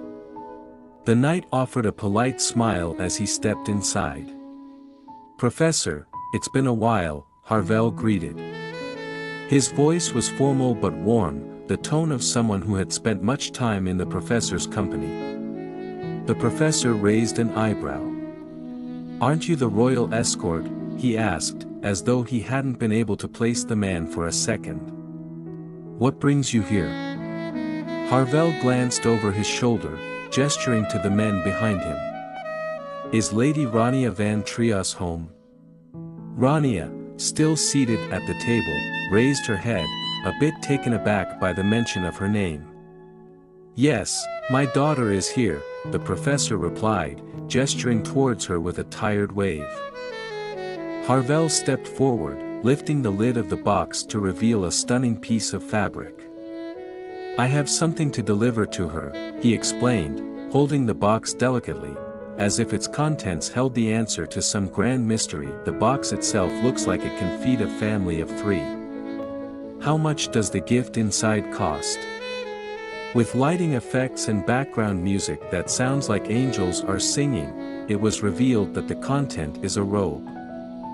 Harvel nodded. It is from the 4th princess, he declared, stepping aside to allow one of his companions to step forward with a beautifully ornate box in his hands. Rania stood, curiosity piqued as she approached. From the 4th princess? Isla, she repeated, as though trying to wrap her head around it. Rania looked down, surprise crossing her face. A gift? And from the 4th princess, no less. What could this mean? Suddenly, the image of Isla's face appeared in her mind, radiant as always. The memory of her friend's smile softened Rania's expression. Isla had been someone she deeply admired, and now, it seemed, there was more than just a gift involved. It is to congratulate you for becoming an assistant professor at the Aplia Academy. Isla's voice seemed to echo through Rania's thoughts. The weight of the statement took a moment to sink in. An assistant professor? The towering castle stood tall against a backdrop of a brilliant, cloud-scattered sky, basking in the golden light of midday. Birds soared lazily through the air, seemingly unbothered by the gravity of the current situation. From the highest turret, the voice of Harvel echoed with the tone of someone who had spent all night drinking coffee and double-checking his work, but still pretending to be fine. Princess, Harvel's voice was the very picture of seriousness. I have sent the circuit diagram to the battlefield. There was no mention of the fact that this was the 3rd time he had sent it. Earlier versions, one might argue, had been drafts. Good work, Harvel, she said with just the right mix of encouragement and a hint of, thank you for not messing this up this time. Harvel took the compliment, though deep down, he was probably wishing he could go back to bed or maybe find a place where no one would ask him for diagrams for at least the next 24 hours. The man, standing tall in his military attire, shifted slightly as he glanced at the woman before him, a soft frown creasing his face. However, he began, clearly uneasy, I am worried. The woman, seated gracefully at the table, tilted her head and raised a brow. His anxiety was unexpected, though not unwelcome. What is the matter? She asked, curious yet calm, her voice steady in contrast to the visible tension in her companion. He hesitated, holding up the papers in his hand, sketches and diagrams detailing something complex, something beyond the scope of normal military operations. I'm worried about Rania van Trias, he said, glancing down at the intricate designs before lifting his gaze back to her. Skeeble's barrier circuit diagram she analyzed. I wonder if it will be used correctly on the battlefield. The weight of his concern wasn't lost on her, but the woman, accustomed to such challenges, remained poised. It's normal for you to think that, she reassured him, her tone soft, yet confident. He shifted again, somewhat sheepishly, before apologizing, I apologize for speaking out of line. She shook her head slightly, a gentle smile playing on her lips. No, it's perfectly normal, she assured him, her tone kind, if not a little teasing. After all, who wouldn't be worried when dealing with matters as important as magical barriers on a battlefield?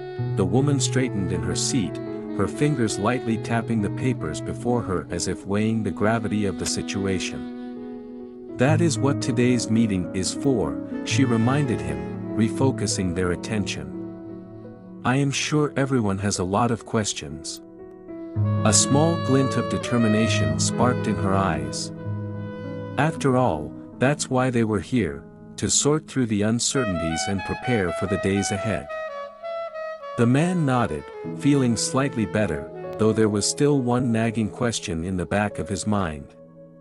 Will she pass? He asked, his voice betraying the lingering doubt he hadn't quite shaken. Her eyes met his, steady and confident. She stood, smoothing the front of her gown as she prepared to move.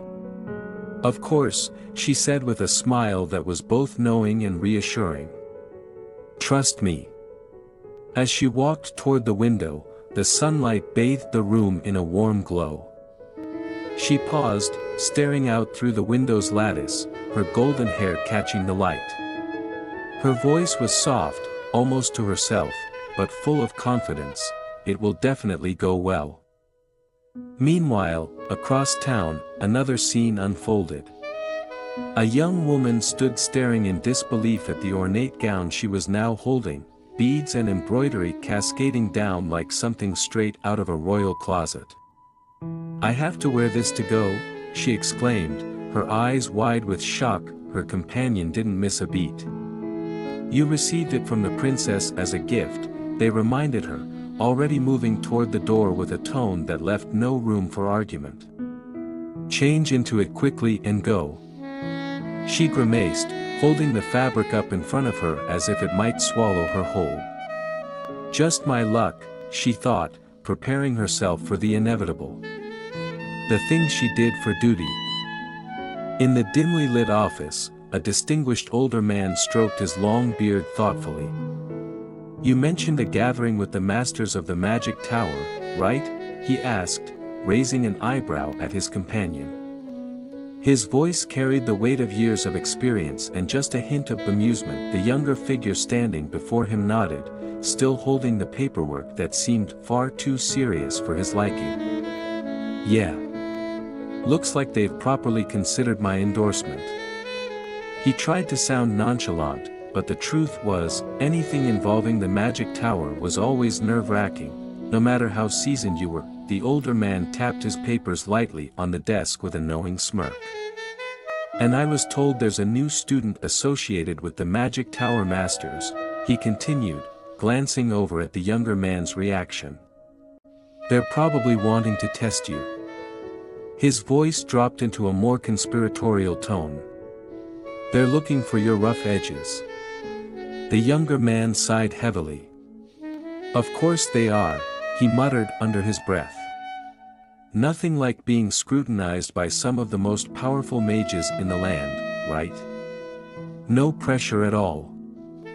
Meanwhile, in another part of the estate, the young woman with silver hair, already dreading what the day held, was begrudgingly putting on the heavy ceremonial gown.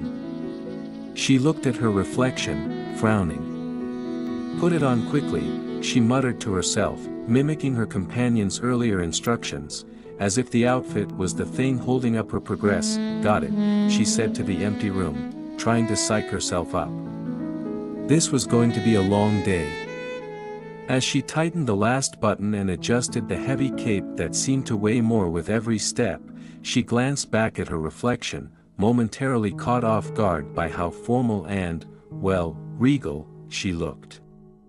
It wasn't exactly the style she would have chosen, but it certainly did the job. As she made her way to the courtyard, her thoughts were swirling. "Of all the things," she muttered internally, tugging at the ceremonial collar. "It had to be the same outfit she gave me as a gift when I taught her at the Royal Library." She wasn't sure if this was a test, a joke, or both. Was it a coincidence? Maybe. But she doubted it. Could it be, she pondered, eyes narrowing suspiciously. She has too many of these outfits and just gives them away. The thought amused her for a moment, though she felt a slight pang of disappointment. "I thought I was special." "Well, so much for exclusivity," her companion caught up to her. "Are you ready?" they asked, their tone flat. "Yes. I'm going now," she replied, the faintest edge of sarcasm slipping into her voice. She wasn't looking forward to this meeting, but she wasn't about to back down either. The courtyard was filled with blooming cherry blossoms, the pink petals fluttering gently in the breeze, creating a scene that would have been calming under different circumstances. But for today, it felt like the calm before the storm. Inside, someone watched from the window above, hidden in the shadows. The figure sighed softly, catching sight of the pair approaching. It was hard to tell what lay behind those eyes, concern, curiosity, or maybe something else entirely. A quiet chuckle echoed in the room. "Hoo-hoo, you look nervous, White," the unseen figure remarked with a hint of amusement, watching the approaching figures closely. Master Etoile of the Black Magic Tower leaned back in his chair, his deep, gravelly voice breaking the quiet tension of the room. "Well, people from the Grey Magic Tower are coming," he said, his tone matter-of-fact but carrying the slightest hint of mischief. "I can't blame you for being a little nervous," he added, glancing over at his companions, knowing full well this statement would ruffle some feathers. In the background, the golden-haired woman let out a small puff of air, exasperation creeping in. A little. Try a lot, she thought to herself, though she kept her expression neutral. The tension, however, didn't last long as the White Magic Tower's master, Selly Dobella, broke into a grin. "You're making me nervous with all that tapping, ha ha ha," she said, her laugh breaking the otherwise stiff atmosphere. There was something about her relaxed posture, with her chin resting comfortably on her hands, that made it hard to tell if she was ever truly serious. Without missing a beat, Selly teased, "Oh my, it looks like your eyesight is getting worse with your old age." She flashed an innocent smile that was anything but innocent. "This isn't nervousness," she explained, still tapping the table, "it's a wah." Etoile, of course, wasn't going to let that jab slide. "Well, of course, I'm getting old," he shot back with a smirk. "I'm not wasting money on elixirs and putting my life on the line to look young, unlike a certain someone." His words hung in the air like a challenge, aimed directly at Selly. Her eyebrow twitched in response, but her smile never faltered. "I've always had a baby face," she replied, tilting her head slightly, her voice dripping with mock sweetness. Between them, a figure silently groaned, clearly used to their bickering. Have they forgotten why we're gathered here? They're fighting again, the bystander thought, pinching the bridge of his nose. The door creaked open, silencing the room as a new figure entered. "Ahem," the attendant coughed, signaling the arrival of someone important. "Professor Roselle Van Trias has arrived," he announced, stepping aside as an older man walked in, followed by another figure, his assistant. Everyone straightened up a little more, except, of course, for Etoile and Selly, whose expressions were carefully composed but eyes sharp. "She's here," one of them thought, their inner alarm sounding as the assistant, Rania Van Trias, stepped forward with confident grace. The older professor walked calmly, but the energy in the room had shifted. The Grey Magic Tower, under their leadership, had gained a considerable advantage in recent times. No one could ignore the disparity in power created by Raniel Van Trias, the overwhelming force behind their lead.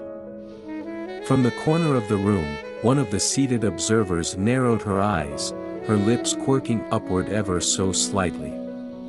If Elder Roselle brought that monster with him again this time, she mused, her thoughts trailing off as she acknowledged Rania's arrival. As the assistant entered the room, the woman finally allowed herself a small smile. Whatever was about to happen, one thing was certain, it was going to be interesting. Rania walked forward, her footsteps soft yet deliberate, the click of her shoes echoing slightly in the hall. Her entrance caught the full attention of the room, even those who would prefer to look elsewhere. The murmurs were silent, but the tension was loud. In front of her, a few faces tensed up visibly, masking their thoughts poorly. Rania noticed but said nothing. This should be fun, she thought, her gaze unwavering as she took her seat. The shadows whispered amongst themselves, their eyes trained on the girl who had just entered the room. What is it?" one muttered, puzzled by her appearance. "She seems to be able to control mana, but, she doesn't look like a big deal. There was clear disappointment in their voice, as though they'd been expecting a grand display of power and received none. Another figure chimed in, echoing the sentiment. She's more normal than I had thought. They glanced at her with mild confusion. There doesn't seem to be a need to be on high alert. Whatever concerns they initially had were clearly beginning to fade. The rumors swirling around her had clearly been exaggerated. One of the shadows whispered again, "It looks like the rumor that she used mana in front of the princess was just a rumor." The conversation below them shifted, with someone stating firmly, "Obviously, the princess is a Stella. There's no way she could use mana." The tone implied that this was common knowledge, a fact so obvious that it shouldn't even be up for debate. As they all took their seats, the girl's discomfort became clear. She thought to herself, "It's already super awkward. They won't stop whispering about me." Her eyes shifted nervously as she sensed the tension in the room. One of the elders finally spoke, breaking the silence. "Princess, let us begin." His voice was steady, filled with the authority of someone who had done this countless times before. The princess, looking composed despite the situation, simply nodded and replied, "Yes, go ahead." One of the elders leaned forward, introducing himself with a sense of superiority. "It is an honor to meet the new assistant professor, Rania van Trias." He paused for effect, then continued, "You do not need me to explain who we are, do you?" Rania stared at him, not intimidated in the slightest, and responded plainly, "I don't know you, please explain." The elder blinked, momentarily thrown off by her bluntness. "We have gathered here today," he said, maintaining his composure, "to assess Rania van Trias's qualities." His gaze shifted around the room, making sure everyone was focused. That he motioned to the man beside him. "Elder Roselle of the famed Grey Magic Tower is in charge of mana basics and deals, the most foundational class." His voice carried an air of importance, as though this title should make her understand the weight of the situation. Rania, still unfazed, looked at him and thought, "You have way too much attitude." But instead, she calmly replied, "That is correct." The elder then slammed his hand down on the table with a loud bang, causing a few heads to turn. "In short," he declared with emphasis, "that means you will be teaching the top of the new students, Lord Lark." Outside the window, a figure stood tall, shrouded in snow, with an imposing presence. His back faced the room, a massive axe in hand, and the snow around him stained with blood. This was no ordinary student. Rania's eyes widened in recognition and disbelief as she pointed towards the image of Lord Lark, her voice sharp. He is the next head of the Grace House, the rulers of the North." Her shock quickly turned into defiance as she turned to face the elder. "Are you qualified to teach such a man?" As the whispers began to settle, one of the older magicians straightened up, his voice thick with authority. "I can already see the fear on your face, so why don't you withdraw now? Our Lord has the greatest talent of all time." His words were soaked with pride, practically glowing from his own self-assurance. Rania blinked, clearly unimpressed. "Lahu?" The old man next to her cleared his throat and sighed, answering the unspoken confusion. "The new student that the White Magic Tower is teaching. She's just boasting about her disciple." "Oh, I see." Rania nodded, pretending like she really cared. "Just a bit of disciple bragging, huh?" The man to her left nodded in agreement, stroking his beard thoughtfully. You have a point." The elder woman, not missing the opportunity to keep the spotlight on herself, chuckled gleefully, "I knew it. You may be old, but you still have an eye for people, Black." The smugness was practically radiating from her like a third sun. Black, slightly flustered by the unexpected compliment, grunted in acknowledgement, although his expression betrayed his annoyance at being called old.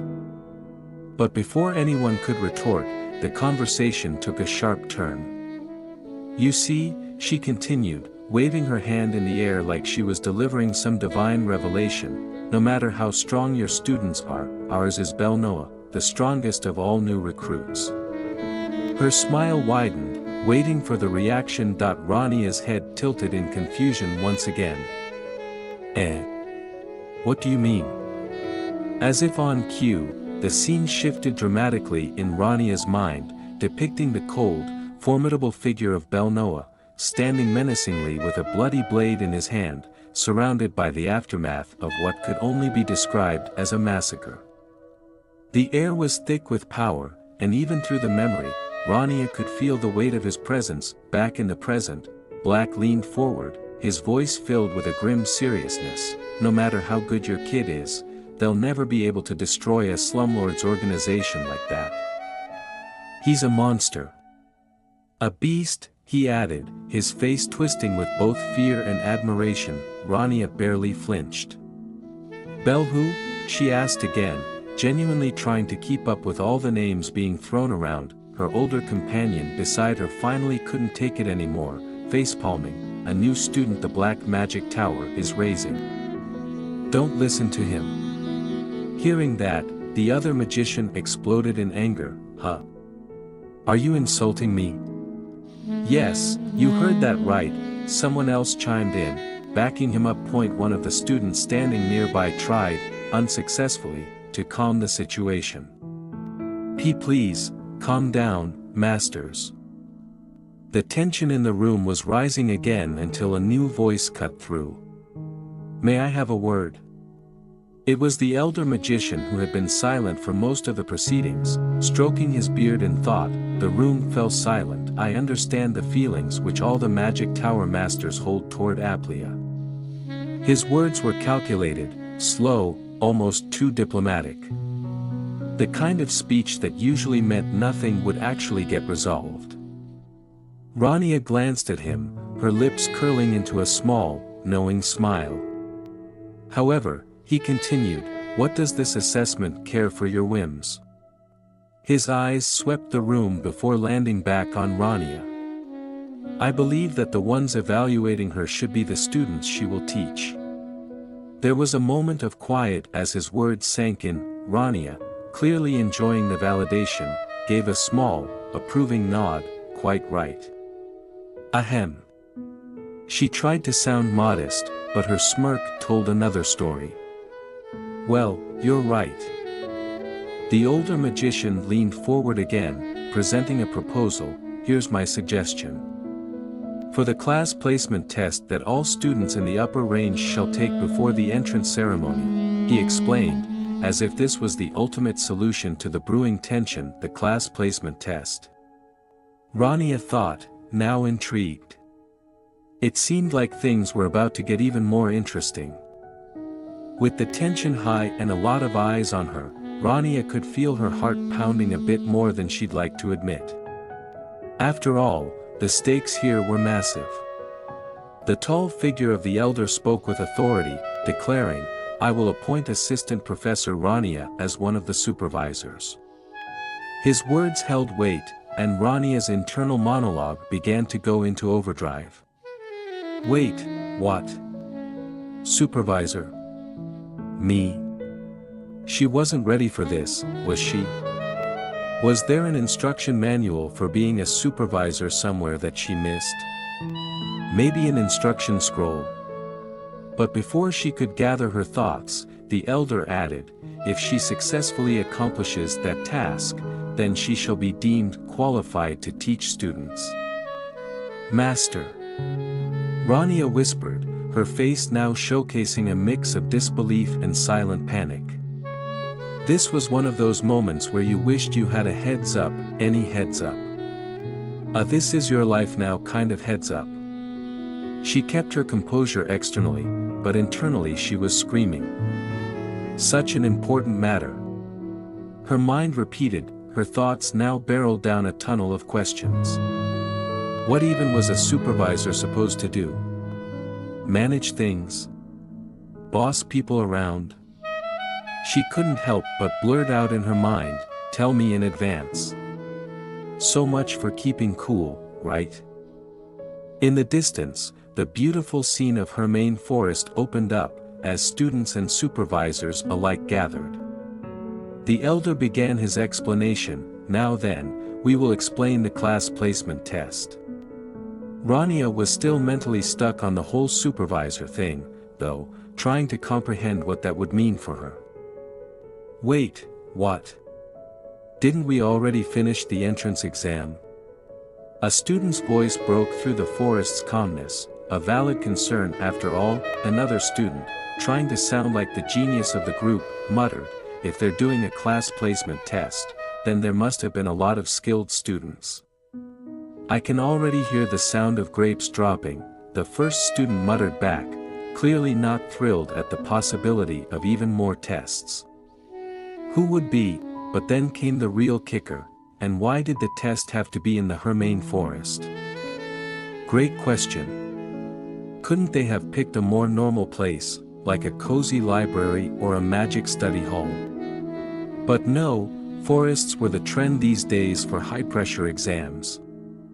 As the students continued gathering, one of the instructors raised their voice to regain control over the murmuring crowd. "Pay attention. Those students who don't apply themselves will be asked to leave. All students in the upper range and supervisors, please gather." Rania, fighting a yawn, internally sighed. This was it. The real deal. And all she could think was, "So sleepy. Hey, hey. Over there. Those four." Someone shouted, eyes now glued on the elite group that was making its way forward. "They are the strongest of the new students. Even the princess is there," came the hushed whispers. The rumor mill was already spinning at high speed. The strongest students had arrived, walking with an air of quiet confidence.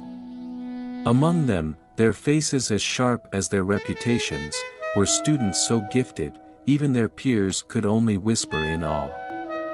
"They say the most powerful wizard in all of history is among them." One student muttered under their breath, "Why do all these monsters have to be in our generation?" They looked on as envy and admiration swirled inside them, all while another student whispered almost reverently, "They're so cool." Amid all the commotion, Rania yawned, completely unbothered. Her sleepy eyes betrayed no emotion, not even acknowledging the competition that seemed to spark excitement in others. "Man, it's so noisy so early," she thought, rubbing her eyes as though waking up in the middle of a boring lecture. "Don't they all want to sleep?" Her disinterest was almost comical given the magnitude of the test. She glanced around, her face practically screaming, "I need a nap." And then, without warning, the master's voice boomed again. "Everyone's here," he declared, holding up a sheet of paper like it contained the secrets to the universe. "After I explain it once more," he began, his voice carrying through the clearing. Behind him, a large board with strange symbols swung gently in the breeze. Rania let out a deep sigh, her mind already wandering far away from the task at hand. "I want some coffee." The air is crisp, the colors of autumn swirling around a forested academy nestled deep within the mountains. The type of place you'd expect to find magical duels or at least a dramatic coming-of-age moment. But today, it's all business. "I'll begin explaining the class placement test for upper-range students," announces the bespectacled man, his tone exuding the sort of seriousness only school administrators can master. He stands before a large crowd of students, all of whom are probably wondering why their futures are always decided by someone with a clipboard. The backdrop is picturesque, a stunning contrast between the vibrant fall leaves and the faraway mountains, but this man isn't here for sightseeing. No, he's here to make sure you know the exact procedure for the upcoming test. "First, I'll do the introductions," he adds, as though delivering news that someone has definitely been waiting for, even though we all know no one really enjoys this part. His pen taps against the clipboard, and he gives a slight nod, as if confirming that yes, this is indeed important. The students are likely whispering among themselves, not quite ready for the serious mood that's about to hit them. Still, the introductions must be done. Tradition demands it. Department of Elemental Magic, he begins, looking as though the words have been rehearsed in front of a mirror this morning. Assistant Professor Caesar. It's at this point you wonder whether these students actually know who these professors are or if they're just good at pretending to recognize important sounding names. One thing's for sure, introductions, no matter where you are, can feel like a quiz with no answers.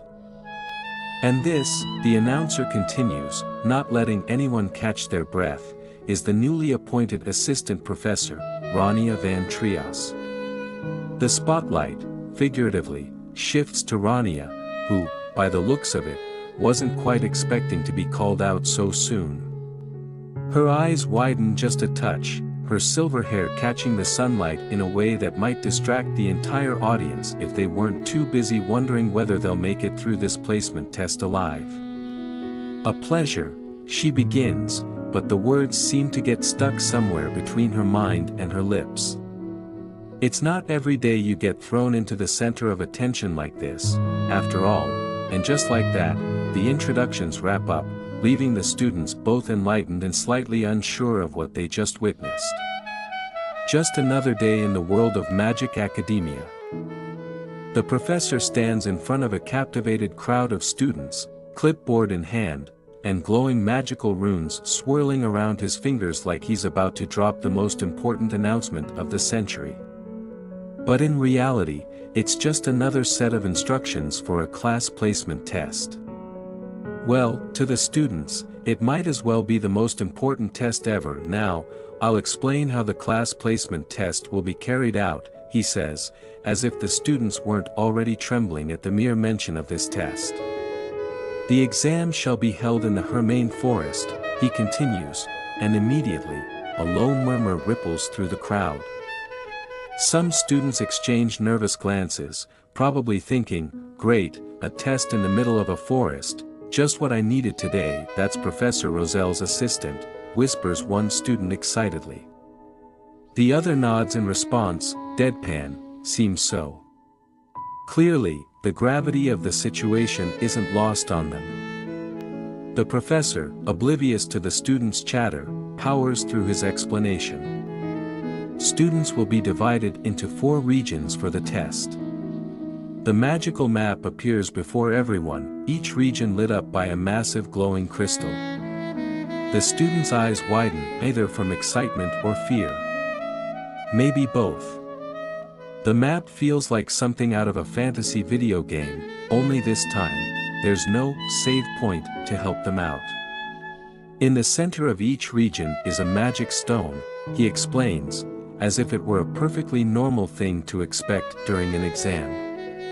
Asterisk yup, no big deal, just some ancient magical stones that may or may not be hazardous.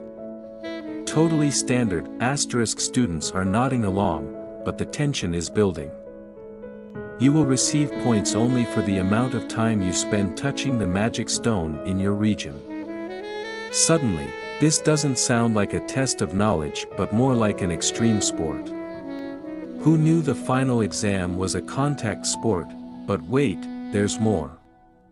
Of course there's more. Defense and offense are allowed to a certain degree, the professor casually mentions, as though he's talking about a light sparring match and not the potential for magical chaos. Because nothing says educational testing like a few magical brawls, right? However, he adds, his tone growing serious, if the supervisor determines that students have gone too far, they shall intervene. Gone too far, the students wonder what exactly constitutes too far in this context. Lightning bolts? Summoning a dragon? Either way, it's clear the teachers will be watching, and probably with popcorn in hand, but then, just as they think they've heard it all, he drops the real kicker. And the most important thing, here it comes, the rule that no one's going to want to break. Please make sure you never approach the mana spring in the center of the forest. The entire group collectively holds its breath. Oh, they know why. Everyone knows why. That place is the stuff of legends, or nightmares, depending on who you ask. You all are well aware why, right? He asks, but no answer is required. The students just nod, the dark, glowing forest in the distance a reminder that some places are better left unexplored. No one in their right mind would want to get too close to the spring, unless they were feeling particularly adventurous or particularly reckless, and thus, the stakes have been set, and the students are left with a mix of anticipation, fear, and perhaps the slightest glimmer of excitement. This placement test is not just a measure of their abilities, but a trial of endurance, strategy, and, apparently, self-restraint. Rania stands there, hands folded, trying her best to maintain a composed and professional look. But her expression can't quite hide the confusion bubbling beneath the surface. She tilts her head ever so slightly, the gears turning in her mind as she gathers the courage to speak up. "What is it?" she asks, cutting through the tension with the simple question, her voice calm, but you can tell she's bracing herself for something unexpected. The professor turns to her with a casual nonchalance that suggests he's about to drop some information that is both obvious and baffling at the same time. Then why go to the trouble to take the test here? Good question, Rania thinks, blinking slowly as she processes the moment. Wait, what? There's a pause, her eyes narrowing in subtle confusion as if the professor just revealed the answer to a puzzle she didn't even know she was solving. The professor taps his chin thoughtfully, a classic gesture of someone who realizes they might have skipped a crucial step in explaining something important. "Ah, now that I think of it," he trails off, looking as if the revelation just hit him like a magical scroll to the face. "We haven't determined which region Assistant Professor Rania will supervise." "Oh, great," Rania thinks, holding back a sigh. She had a feeling she was being overlooked, but now it's confirmed. She barely manages to keep her expression neutral, though a tiny flicker of exasperation crosses her face for a split second. Would have been nice to know that earlier. The professor, blissfully unaware of the storm brewing beneath Rania's calm demeanor, carries on as if assigning regions is just another routine part of his day. Since Assistant Professor Rania arrived a bit later than the rest, he begins, using that tone people use when they're about to throw you under the bus but still want to sound polite about it. Rania's eyebrow twitches. "A bit later than the rest, huh?" He snaps his fingers dramatically, the kind of flourish you'd expect from someone who's just conjured a grand magical spell. "I'll leave the last one to you." With another casual wave of his hand, a glowing magical projection of the test regions appears. Rania stares at the holographic image of the North region, snowy, cold, and undoubtedly unpleasant. "That will be the North region," the professor declares with a smile, as if he's just handed her the best piece of real estate in the world. Rania's expression doesn't change, but internally she's bracing herself. Asterisk, of course it's the North region. It's always the North region, asterisk.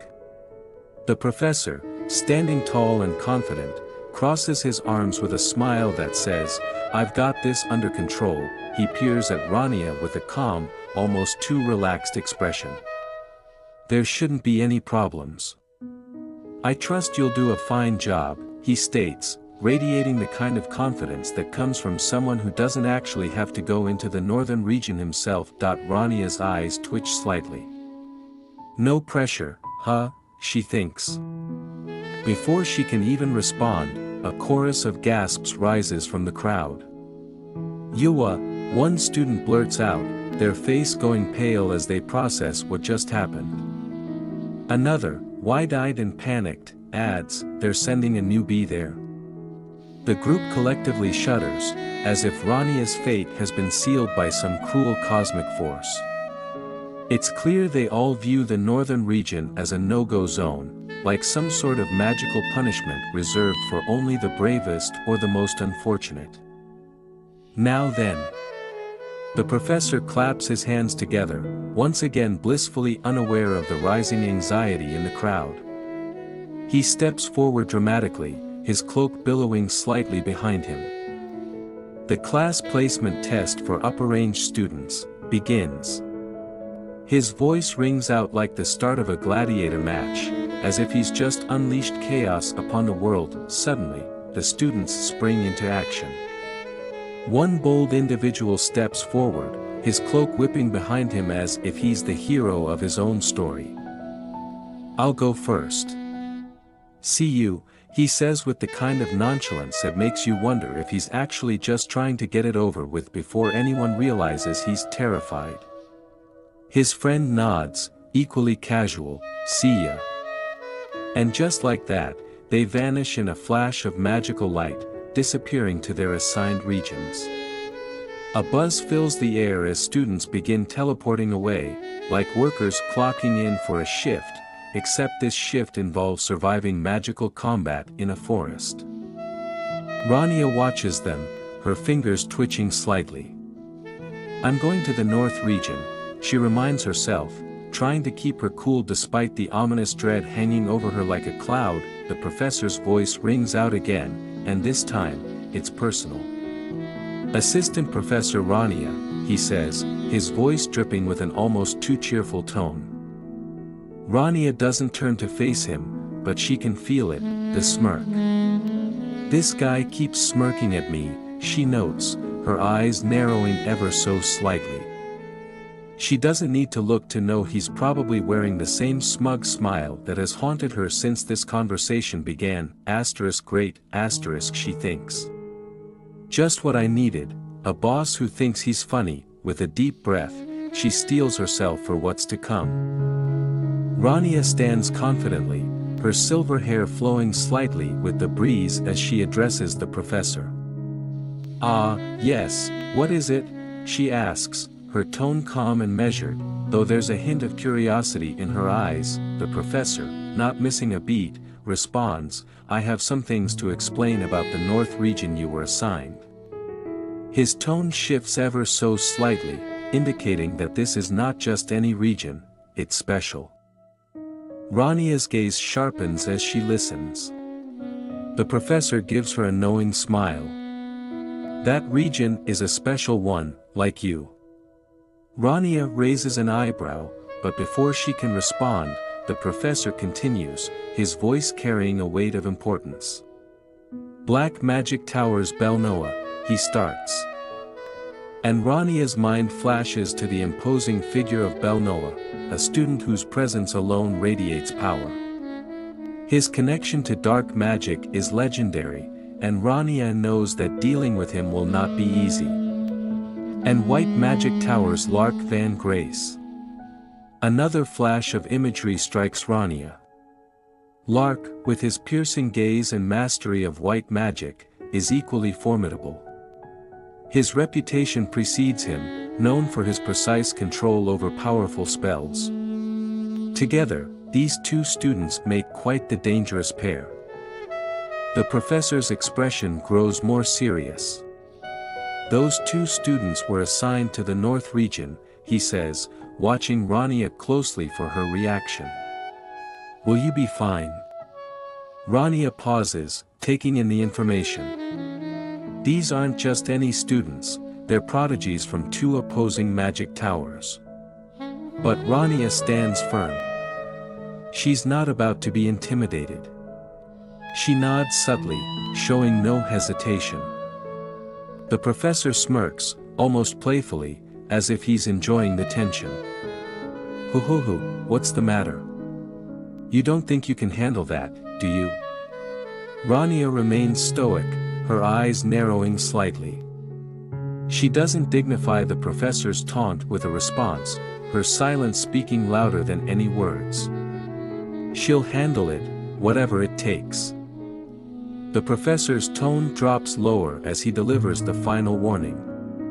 There are conflicting interests in this matchup between the masters of the magic towers. The moment one of the prodigies is injured, their tower won't stay quiet. Rania doesn't flinch. She understands the gravity of the situation now. As Rania stands calmly before him, the professor struggles to keep his own emotions in check. Inside, however, his thoughts are far less composed. I've waited years to become Professor Roselle's assistant, and yet. He muses, bitterness bubbling up as he watches Rania. She, the newcomer, had swooped in and taken the opportunity that he had worked so hard for. It stings. I can't let a nobody come in and steal that position from me. His mind seethes with frustration. He's not about to let someone like her, who hasn't endured the same struggles, just walk in and claim the role he so desperately wants. Meanwhile, on the surface, he maintains his professional demeanor. Those two are amazing battle mages.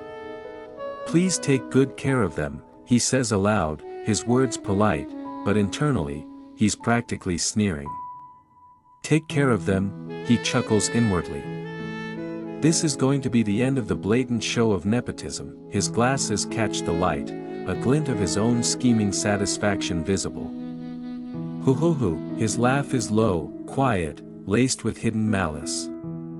Let's see how long she lasts. Rania, seemingly unfazed by the brewing storm within him, simply responds, "You're right." She meets his gaze, calm and resolute, as if his attempts to intimidate her mean nothing. Then, she turns, her movements composed, as if she's already dismissed him from her mind. Then, "I'll be going," she says, leaving him behind.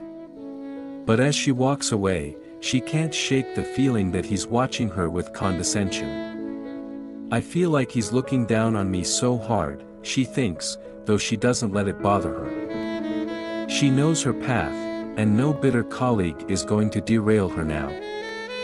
As Rania heads toward her destination, students around her prepare for the test, teleporting to their respective regions.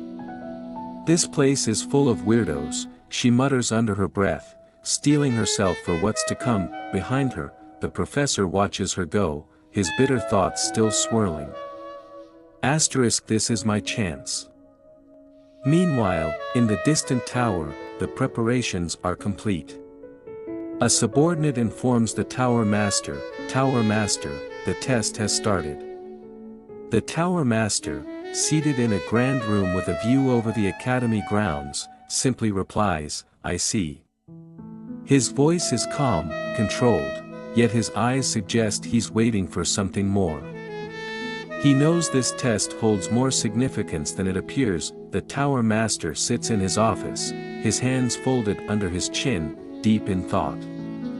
Papers and magical scrolls lie scattered across his ornate desk, yet his attention is fixated on a single document before him.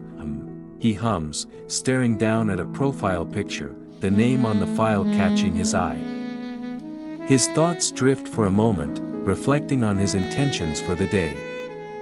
I was going to patiently wait for the results of the test, he thinks to himself, but something nags at him, pulling his attention away, but I got distracted by something odd, his brow furrows, and he focuses on the image of a silver-haired woman, the one now overseeing the northern region. Rania Van Trias, he thinks, her name weighing heavily on his mind. His eyes narrow as he contemplates her presence. She turned out to be the supervisor for Belnoa. The implications of this connection aren't lost on him. There's more to this situation than meets the eye. He continues his internal monologue, reflecting on the magical anomalies that he noticed. I think I'm the only one who noticed back then. His thoughts trail to the research conducted by the Black Magic Tower, a line of study he's intimately familiar with. Because the Black Magic Tower has done research on the stocks, those who accumulate spells in their bodies. His mind drifts to the complex magic circuits that intertwine within a person like Rania, holding vast amounts of magical potential. But despite that, he muses, I couldn't tell just how many spells she had stocked, but curiosity, even for someone as knowledgeable as him. Nor what circuits they were. The depth of this mystery intrigues him more than he anticipated. Even for him, a master of a magic tower, someone accustomed to reading and understanding the complexities of magical circuits, Rania's abilities remained unreadable. Even I, a master of a magic tower, couldn't read them. He admits to himself, a subtle acknowledgement of the enigma that is Rania van Trios. He leans back slightly in his chair, folding his hands together thoughtfully. But for now, he pushes those thoughts aside, turning his attention back to the ongoing events. A faint smile plays across his lips as he decides, for now, let's enjoy the placement test. His eyes gleam with anticipation as he watches everything unfold, fully aware that this test may hold far more surprises than anyone expects. The Tower Master, still seated in his grand office, contemplates the test unfolding before him. His fingers steepled, eyes narrowed in thought. A wry smile spreads across his face as his thoughts swirl like a cunning storm. Whatever happens, he muses, shouldn't affect the results of the placement test. He speaks aloud as if reassuring himself that his grand plan will continue unhindered. His confidence, or perhaps arrogance, seems to fill the room. He leans back slightly, his smile deepening. Hoo-hoo, a small chuckle escapes him. No matter if he's White's disciple, he'll never be able to beat that monster. There's a satisfaction in his voice, as if the entire situation is playing out exactly as he had envisioned. The gears of his mind churn with strategies, anticipating each possible outcome. He can already picture it now. I can see the dumb look on that White Tower Master's face, he thinks, his inner amusement barely contained. The thought of his rival's frustration is, clearly, one of the highlights of his day.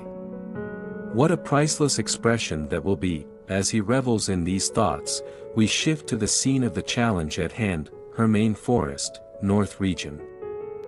A place of dense trees and ominous mist, the landscape is hauntingly beautiful, with the air thick with magic. But this isn't just any forest, it's the stage for what's about to unfold. Footsteps crunch against the ground, steady and deliberate. We see a single figure moving swiftly through the shadows. Each step echoes with intent. This isn't someone who's merely walking.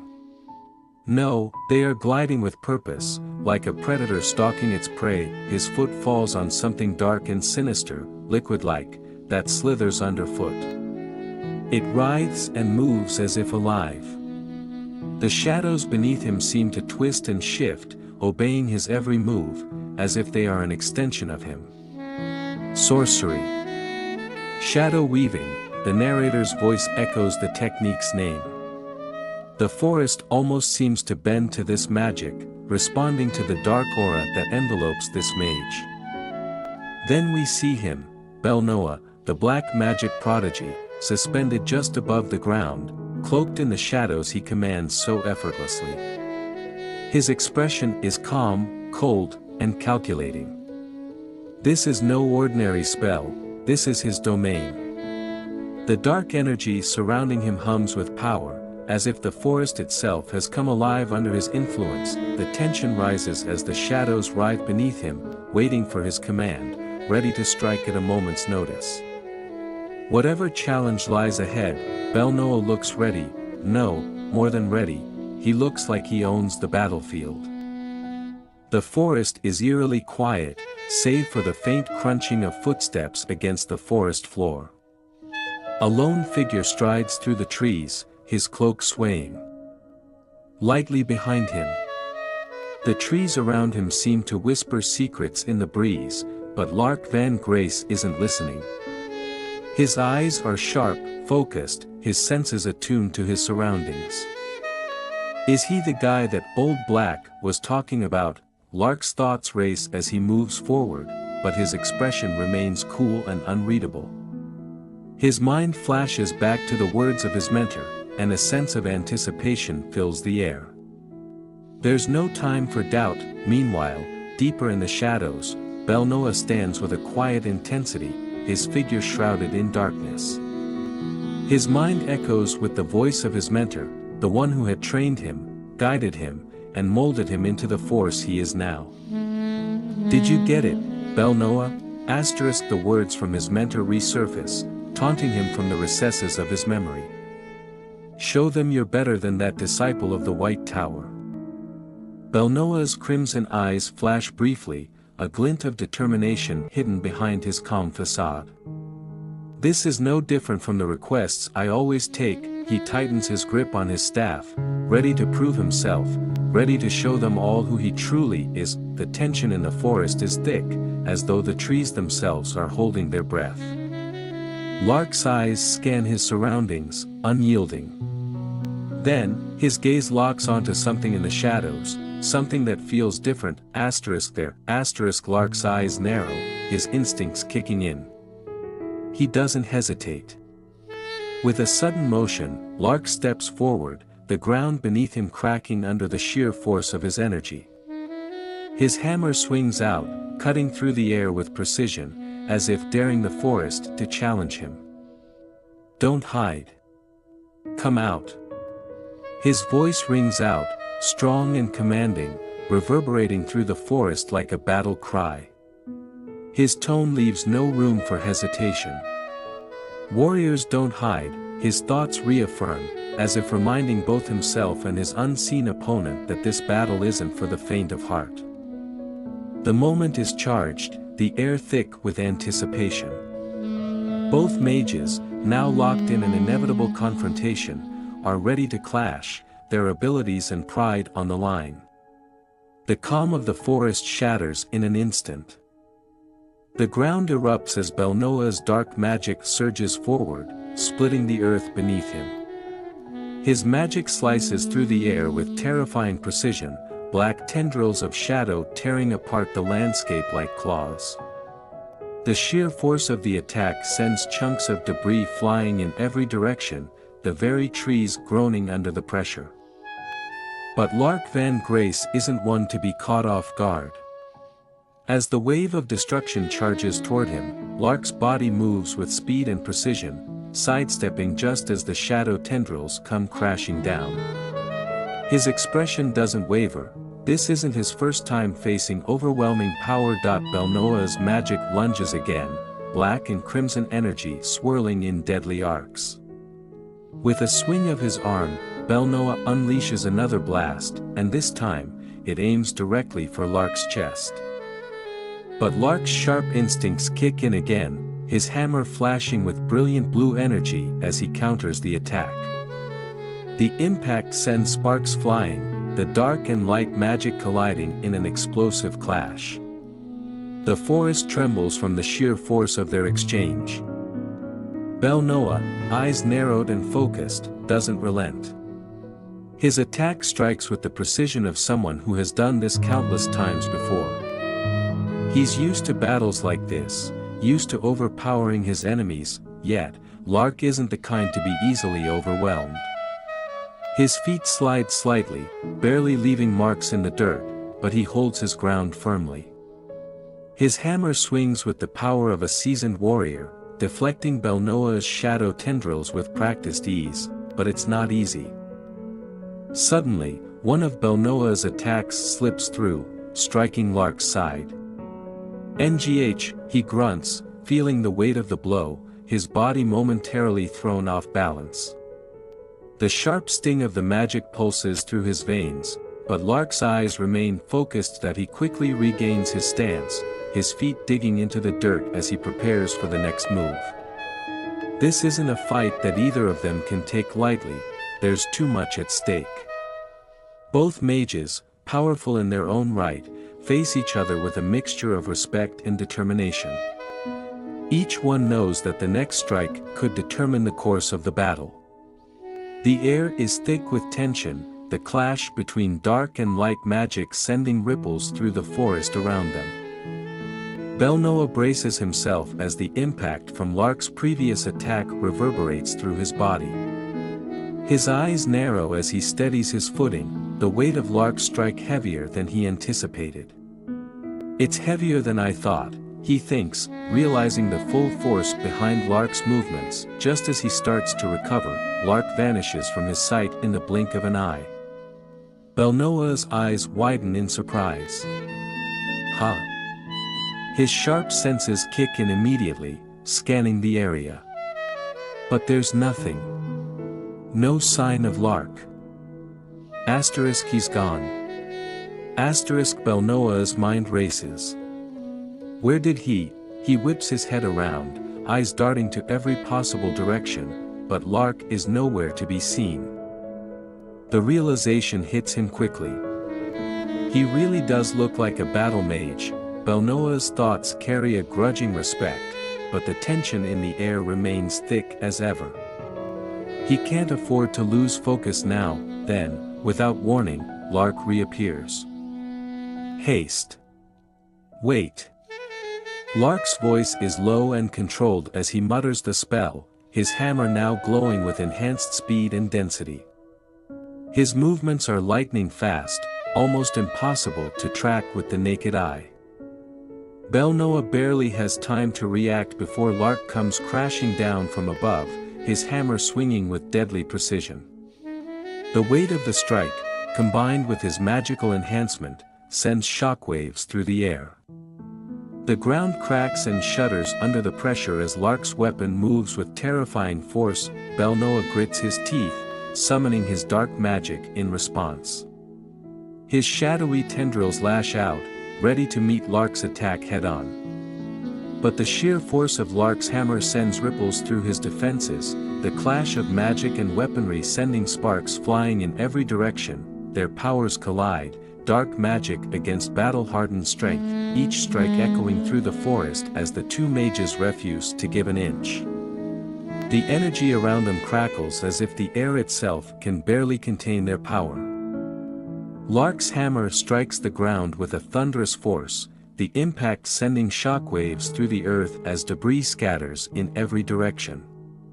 The sheer intensity of the attack reverberates through the forest, and for a split second, it seems like Lark has the upper hand, but Belnoa, crouched and focused, remains undeterred. "Shit," he mutters under his breath, his sharp eyes locked onto Lark's imposing figure. "I guess that story about tearing a troll to shreds wasn't just a rumor." Belnoa's mind races. It's gonna be hard to win in a head-on fight.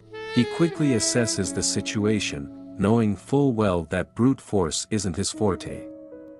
Lark's strength is undeniable, and he knows this battle requires more than just sheer power. But then, a flicker of determination lights up in Belnoa's eyes. "But it's not like I've already lost." His thoughts echo his resolve as he begins to formulate a plan, knowing that he'll need to be smart about his next move. There's no backing down now. Belnoa extends his hand, his expression hardening with focus. Dark, crimson energy swirls around his fingertips, as he prepares for a counterattack that might just shift the tide of battle.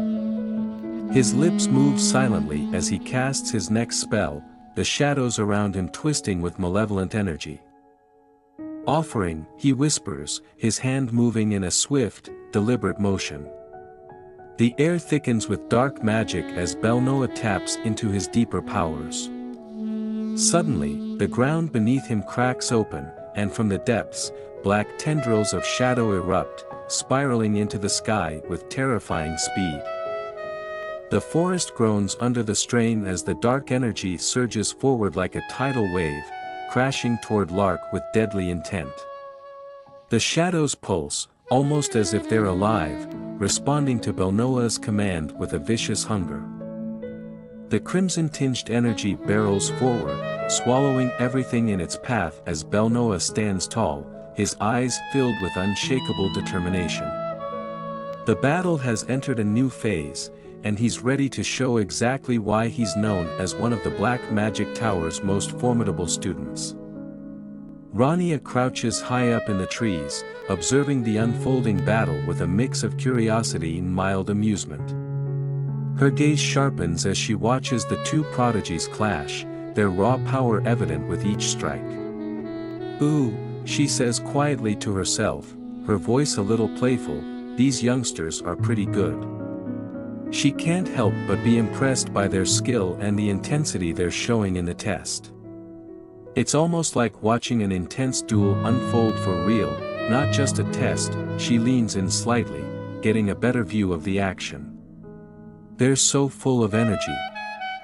"It's nice," she adds with a soft chuckle, almost nostalgic. "Ah, youth," she muses internally, remembering her own days when she had that kind of boundless energy. Now, she's content watching these eager students try to prove themselves.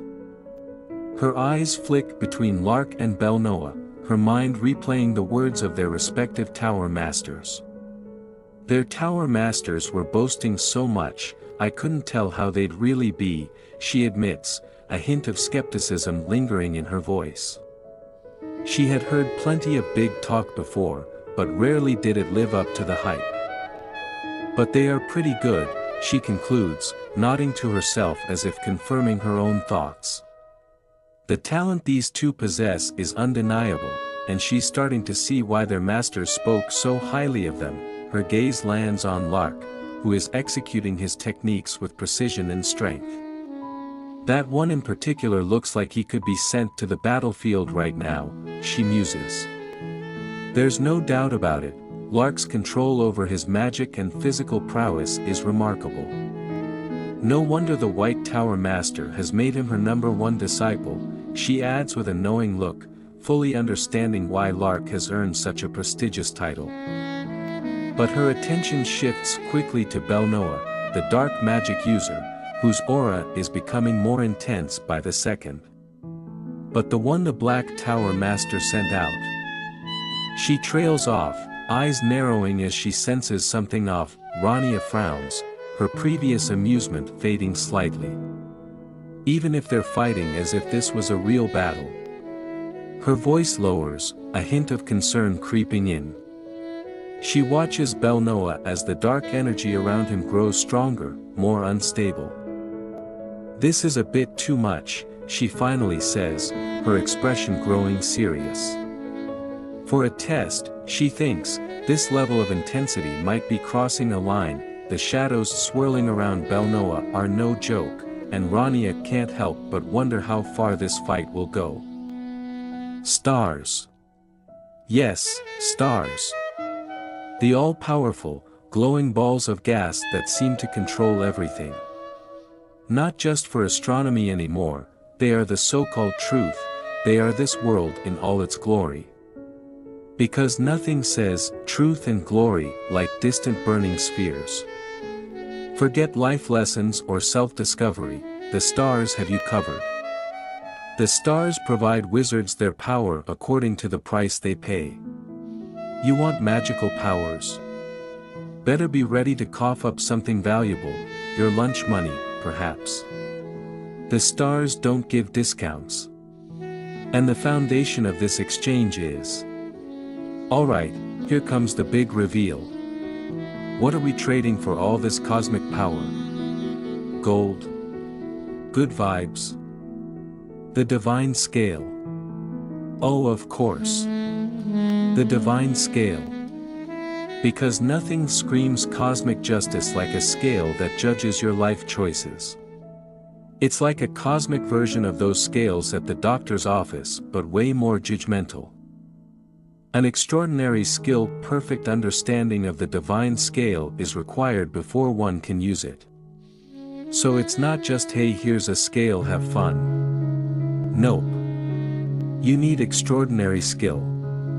As in you better have read the user manual and completed a 12-part online course on Divine Scale Operations 101. Hence only a small few of those who stand at the extreme of magic are capable of using it. Basically only the magical elite get to play with the divine scale. Regular sorcerers?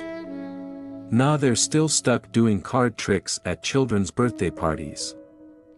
Meanwhile, you can almost feel the awkwardness setting in for those who didn't make the divine scale cut. Picture them in the magical equivalent of the waiting room at the DMV. Unable to make a deal with the stars, the sorcerers birthed a new concept. No cosmic contract. No problem. These sorcerers decided to DIY their own solution. Because when you can't get into the club, you start your own party. They created their very own imitation of the divine scale in its image. And just like that, they whipped up a divine scale knockoff. It's like the magical equivalent of those fake designer handbags. Looks fancy, but something's a little off. The scale. Well, there it is. The infamous scale, probably more dramatic than anything you've ever weighed yourself on. Definitely not measuring body fat percentages here. Different from the divine scale, the scale demands an offering.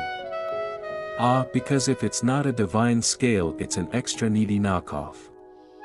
What's that offering gonna be? Your dignity. Your weekend plans. And all it ever demands is the sacrifice of the body. Oh, that's it? Just your body? Phew, for a second I thought it might ask for something big like a kidney or your favorite snack. Nope, just your physical well-being. Totally fine. The guy adjusts his glove dramatically, thinking to himself that I wasn't expecting to win unharmed in the first place. Yes, classic tough guy move. He knew this was going to end badly, and yet here he is. At least he's not going in delusional. Our hero cracks his fingers, preparing for whatever painful mess he's about to dive into. Sacrifice is only natural. Sure, no big deal. He says that as if we all casually break our hands before breakfast. That's just a Tuesday, right? More finger cracking, but this time it sounds like something's breaking. This guy's hand is going through some things. But he doesn't flinch. He just stares at the growing pain with the same enthusiasm you have when looking at your phone's low battery. What is this unpleasant feeling? Cut to the lark in the distance, feeling the vibes and absolutely not enjoying it. That's his polite way of saying this feels like bad news. My instincts are screaming at me. Oh, now his instincts decide to show up. Took them long enough. Like, hey buddy, maybe we should have been worried 5 panels ago. The panic is real now. Our lark is not sticking around for whatever is about to go down. That thing is dangerous. I have to run. Yes, sir. When in doubt, run like your life depends on it, because in this case it probably does. Forget dignity, forget pride, self-preservation for the win. Our lark stands ready for action, eyes darting around as he grips his weapon. I need to retreat for a bit and find an opportunity. Yes, the classic strategic retreat, also known as I'm about to nope out of this situation and come back when things are less terrifying. Suddenly he freezes, face grim. Did he just say retreat? Did he just suggest backing down? What is this, some kind of out-of-body experience? Retreat? He can barely believe the word escaped his mouth. It's like a warrior's biggest sin, admitting they might need a timeout, but no. Not today. Our hero shakes off that blasphemous thought like a bad case of dandruff. He clenches his fists, determination flooding back in. No matter the situation, a warrior shall never retreat. There it is, the inevitable, overly dramatic declaration of resolve. Now he's ready to run forward into danger, because who needs common sense? With a burst of speed he activates haste, the equivalent of slapping a turbocharger on his legs. He's zipping across the battlefield like someone late for their Amazon delivery. Meanwhile, our Belnoa is watching all this with a raised eyebrow and a smirk. Clearly he's not impressed. I never expected you to retreat, you barbarian. It's the villainous version of a backhanded compliment. You know, I knew you didn't have enough sense to run away properly. But what's this? Our warrior is now flying through the air. Yes, actually flying, cape billowing majestically like a superhero, if superheroes forgot capes are more decorative than functional. And then bam! He slams straight into his opponent with a force that screams, I'm taking you down whether you like it or not.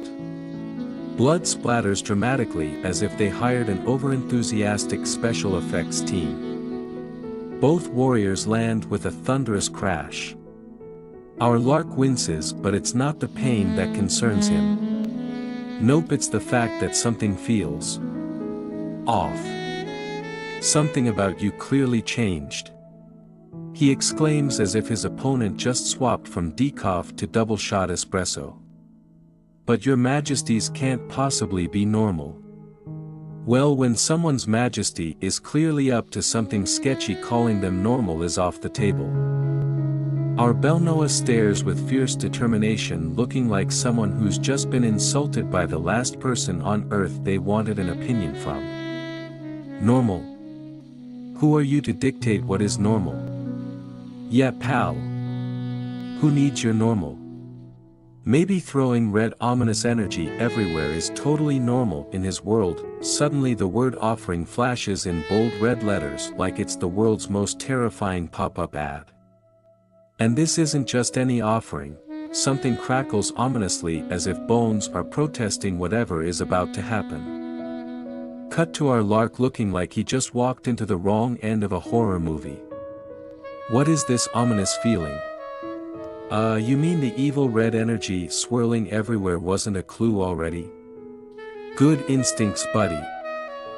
Without wasting time, our Belnoa goes full send, rushing forward with all the finesse of a freight train surrounded by tendrils of red power that scream, I am not here to play.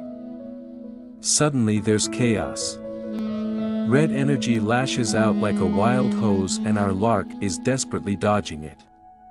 It's like trying to avoid laser tag, but much worse. Just as things are heating up and it looks like someone's about to get seriously blasted, a calm voice cuts through the madness. Enough. It's the classic parental tone, one that promises grounding if everyone doesn't stop immediately. Stop fighting. Enter the mysterious figure who, despite all the drama happening around, just strolls in like it's no big deal. Everyone freezes because when someone with this much authority says stop, you stop. They don't even need to raise their voice. Our lark is in full panic mode, wide-eyed and wondering what on earth is happening. What's happening? The question every protagonist asks when they've lost control of the situation. Spoiler alert, it's probably not good. Cut to the Belnoa equally distressed. My body can't move. Well, when you're being magically paralyzed by a random third party, that tends to happen. Welcome to the club, pal. Enter the mysterious figure of authority striding calmly onto the scene like they're about to discipline two kids for fighting in the schoolyard. Offensive acts must not go too far or else I will stop you. Translation: you both need to chill out before I put you in a timeout. A bright blue restriction flashes across the screen like an unwanted software update, and it's clear this person means business. With a piercing gaze and all the confidence in the world, they look at the two frozen fighters. Did you not pay attention? Basically, were you two not listening earlier? I said no more nonsense. Without a second thought, the figure casually waves their hand as if erasing a chalkboard of bad decisions. The Belnoa, who was very much planning on continuing this fight, is now stuck with a very real problem. She erased my shadow. Yes, buddy. She just erased your shadow. Forget bruises or wounds, she's on a whole other level of removing inconvenient things. Cut to her icy blue eyes radiating calm authority as if this is just another day of making people regret their life choices. You can almost hear her thinking, really? This is all you got? Our mysterious silver-haired figure looks down with the confidence of someone who knows they've already won the argument before it even started. For now I should treat you. I'll start with your hand. Oh, how nice. She's offering treatment, but we all know this isn't a spa day. When someone this calm offers treatment, it's never a good sign. Meanwhile, our Bel Noah is on the verge of panic. His hand is shaking and not in the "I had too much coffee" kind of way. The ominous red energy that surrounded his hand is dissipating and he looks like someone who's just realized their phone battery is at 1%. What's happening? Well, buddy, it looks like you're about to get schooled. She hijacked my deal with the scale and invalidated it. Wait, what? She's out here canceling magical contracts like she's customer support. And he's left wondering if there's a refund policy on this. How is that even possible? That's the question of the day. You thought you were the big bad villain and now you're stuck in the magical equivalent of a software crash. Better reboot, buddy. The camera zooms in on our silver-haired mystery woman looking like she just walked out of a shampoo commercial. Wind blowing through her hair, face full of righteous authority. She's not even trying and everyone else is already sweating. Who the hell is she? That's a great question and one everyone probably should have asked before trying to fight her. A moment of clarity. The battle is over. Defeat settles in like a heavy weight on our Bel Noah's shoulders. He sighs, accepting his fate. I lost. Well, at least he's honest about it. That's step one in the recovery process, admitting you've been thoroughly owned. The lark, looking like he's having the worst self-reflection moment of his life, clenches his fist. I was convinced I couldn't run.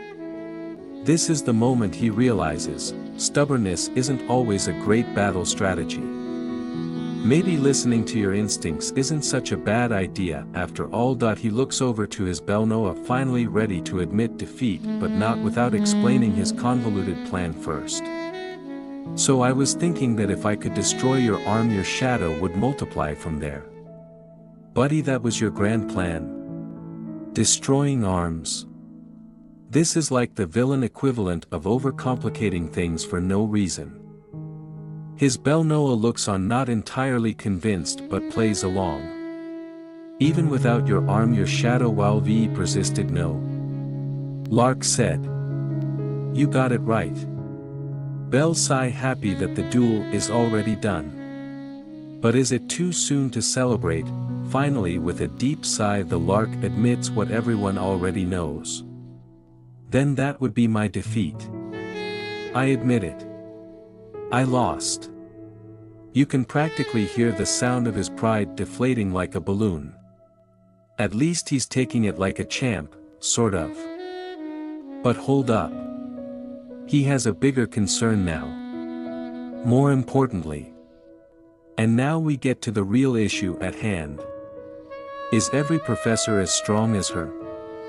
He looks over at the silver-haired woman, clearly shaken by how casually she wiped the floor with both of them. His real problem isn't the fight, it's the idea that everyone at this academy might be this terrifying. The other guy's also trying to process it, staring at the professor like she's some kind of mythical creature. I still can't believe she managed to seize this region while we're both at full power. Yeah, that's called being outclassed, guys. Welcome to the realization that you're not the main character in this story. Cut to the professor standing there like she just finished grading a really disappointing test. Ha, what a pain. You can almost hear her thinking, ugh, why do I have to deal with these amateurs? Why are two high-leveled individuals assigned to the same region? She's not impressed. It's like someone sent her two strong but clueless students who didn't read the syllabus. Does the academy need to get rid of one of them or something? She's genuinely wondering why she's babysitting two overpowered children who don't seem to know how to play nice. The camera zooms in on her as she thinks I'm pretty sure both of them are worthy of being taught. Yeah, she'll teach them. Just not in the way they're expecting. This is going to be a tough love kind of lesson. Our two warriors glance at each other completely confused. Supervisor. What? She's their supervisor. It's like finding out your substitute teacher is actually a ninja. The professor is deep in thought, contemplating how on earth she's supposed to turn these two into functional members of society. Looks like it's going to be a long day for her. Suddenly the Rania's face lights up with an idea. Her eyes go wide and a light bulb practically appears above her head. This is the face of someone who just remembered something very important, probably the magical equivalent of I left the stove on. Come with me, both of you. No explanation. Just a sudden authoritative command. She's on a mission now and these two have no choice but to tag along. The group walks through a serene mystical forest that looks like something out of a fairy tale. But our two warriors aren't in the mood to enjoy the scenery. They're too busy wondering where in the magical world they're being dragged to. This place. Yeah, it's definitely not your typical weekend hike. The Rania stops at a clearing, turning to face a beautiful spring with sparkling water. Isn't that the mana spring? Oh great, because nothing screams fun times ahead like a mana spring. You know, just a casual, probably dangerous, magical fountain of power. She smiles, but it's the kind of smile that doesn't put anyone at ease. In fact, it feels more like a dare. Enter the spring for 1 minute. Just 1 minute. Sounds easy, right? Except when has anything been easy so far? Everyone knows this isn't going to end well. Then she delivers the kicker. Bell Noah, if you can withstand a minute in the spring, I'll turn a blind eye to your use of sorcery.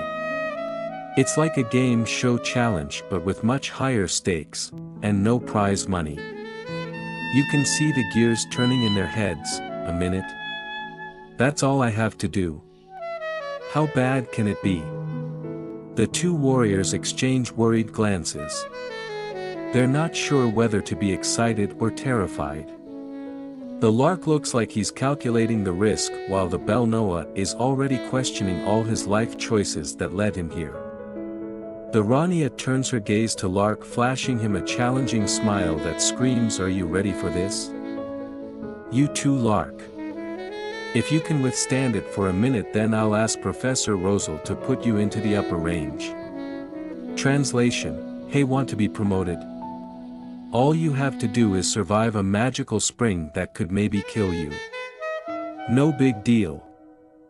She continues, already knowing exactly how to play on Lark's ego. Your pride won't allow it otherwise, right? She's got him there. Lark's face tightens. Yep, there's no escaping this one. His pride has been officially cornered. Lark's expression is priceless. He's glaring like he's just been dared to do something incredibly stupid, but he knows he has to do it. But then his brain catches up with the danger. But I heard that going near mana springs will make the mana in your blood vessels go berserk. Ah yes, he's starting to second-guess this life decision, and honestly, who can blame him? The professor is unfazed, her smile turning into the kind of casual reassurance that somehow makes everything worse. That only happens if you're submerging yourself in it up to your neck. Oh cool. Just up to the neck, no biggie. Clearly she's a big fan of it's only dangerous if you push it too far logic. Aren't we pretty far from the center? She says this like they're talking about the local swimming pool, not a life-threatening mana spring. No big deal, right? Just a casual stroll.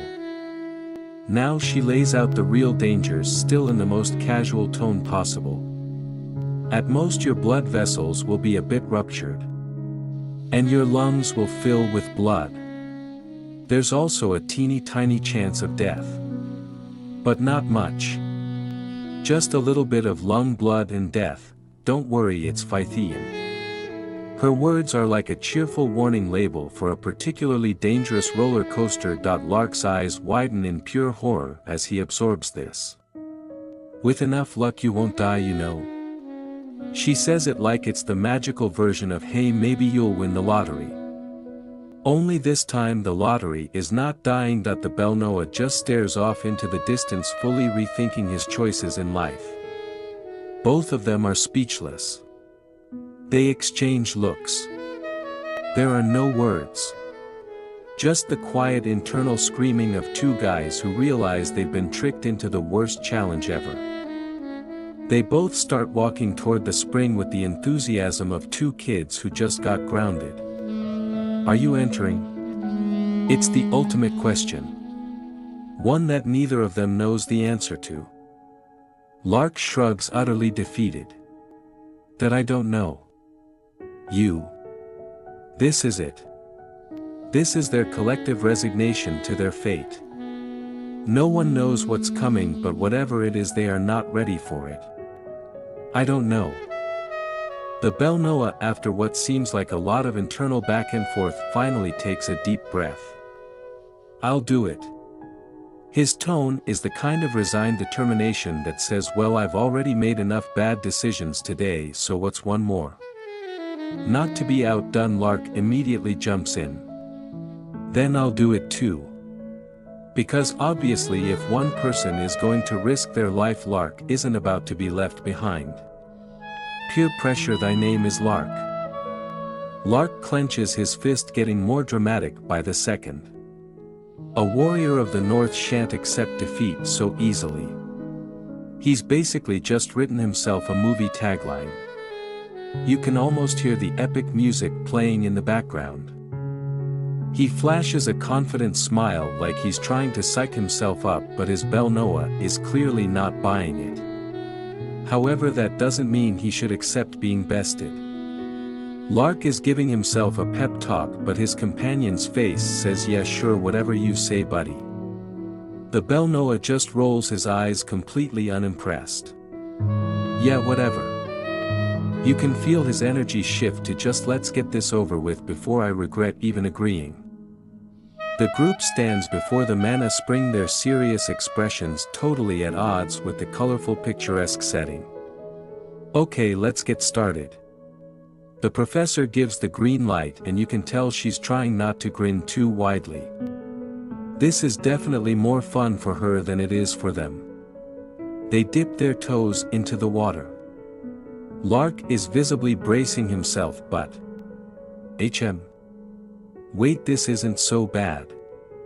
Is it possible the professor was bluffing about the whole blood vessels rupturing thing? Lark turns to his friend, starting to feel a little smug. It's easier than I thought. Oh no, he's getting confident. That's never a good sign. But before he can finish basking in his victory, we see the dreaded countdown. 1. And suddenly their faces change from mild relief to absolute horror. The real effects are kicking in, and it's not pretty. The Belnoa is immediately in full panic mode, clutching his throat like he's just taken a deep dive into the worst pool ever. What's happening? I can't breathe. Yep, welcome to the effects of mana spring water. It's not exactly the spa day you were hoping for, huh? Lark is no better off, clenching his fist as veins pop in his neck. Both of them look like they're fighting for their lives. Forget easy, this is straight up torture.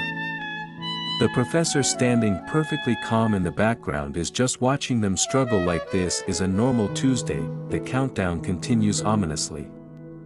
2. 3. The professor finally speaks up, her voice calm and collected as if nothing weird is happening. Tell me if you can't withstand it, okay? Yeah, sure, professor. They'll just casually let you know in between gasping for air and their imminent doom. The professor adjusts her position slightly, still looking completely unbothered as her two students look like they're about to pass out. Her composure? Absolute. Meanwhile, Lark is literally falling apart. Lark looks like he's going to explode from the pressure, while his belle Noah looks equally furious. They're both holding on by a thread at this point, determined to somehow survive this challenge. Meanwhile, the professor sits down by the spring, cool as a cucumber, dipping her feet into the water like she's on vacation. For her, this is just a relaxing break. For them, it's like climbing Everest with no oxygen. The scene opens in the Hermain forest, the air heavy with tension as three guys stumble out panting like they just ran a marathon. Haha. Well, looks like someone wasn't prepared for the magical cardio session they just had. One of them clutches his side, looking around in a panic. Who is that summoner? This isn't the "I'm impressed" kind of tone, it's more like, why is she so OP? They clearly didn't sign up for this. Another one, still trying to catch his breath, stares at the sky like he's questioning his entire life. How are we supposed to fight against that? Yeah, you probably should have checked the difficulty level before jumping into this mess. The third guy wipes sweat from his forehead, looking like he's ready to just lay down and quit. I didn't think those four would be so strong. Oh, they thought this was going to be easy. Rookie mistake. Still huffing and puffing, one of them rubs his head, piecing together the nightmare he just survived. Even if she's the heir of the gray magic tower, that's too strong. You can hear the realization sinking in, they were in way over their heads, and that tower has more muscle than they bargained for. Suddenly one of them perks up, glancing around with suspicion. Hey, isn't this place kinda strange? Great. As if things weren't bad enough, now they've wandered into the magical equivalent of the Bermuda Triangle. The guy clutches his chest dramatically. My body's strange too. I can't breathe. Yep, welcome to the mana zone, where everything is designed to make you feel like you've just sprinted up a mountain. Except worse. His companion, looking equally freaked out, grabs his arm. Hey! Wait! The mana spring is this way. But there's no time to stop and chat. Apparently they're not exactly on the right track, and one of them's about to hit a full-on meltdown.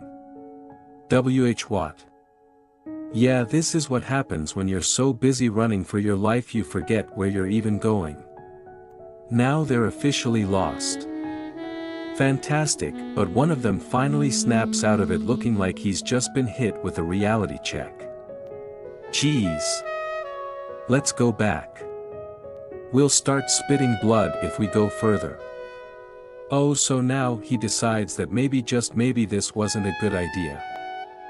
And as if to drive the point home, he throws his hands up in exasperation. There's no wizard who'd just waltz in there. You can feel the panic in his voice.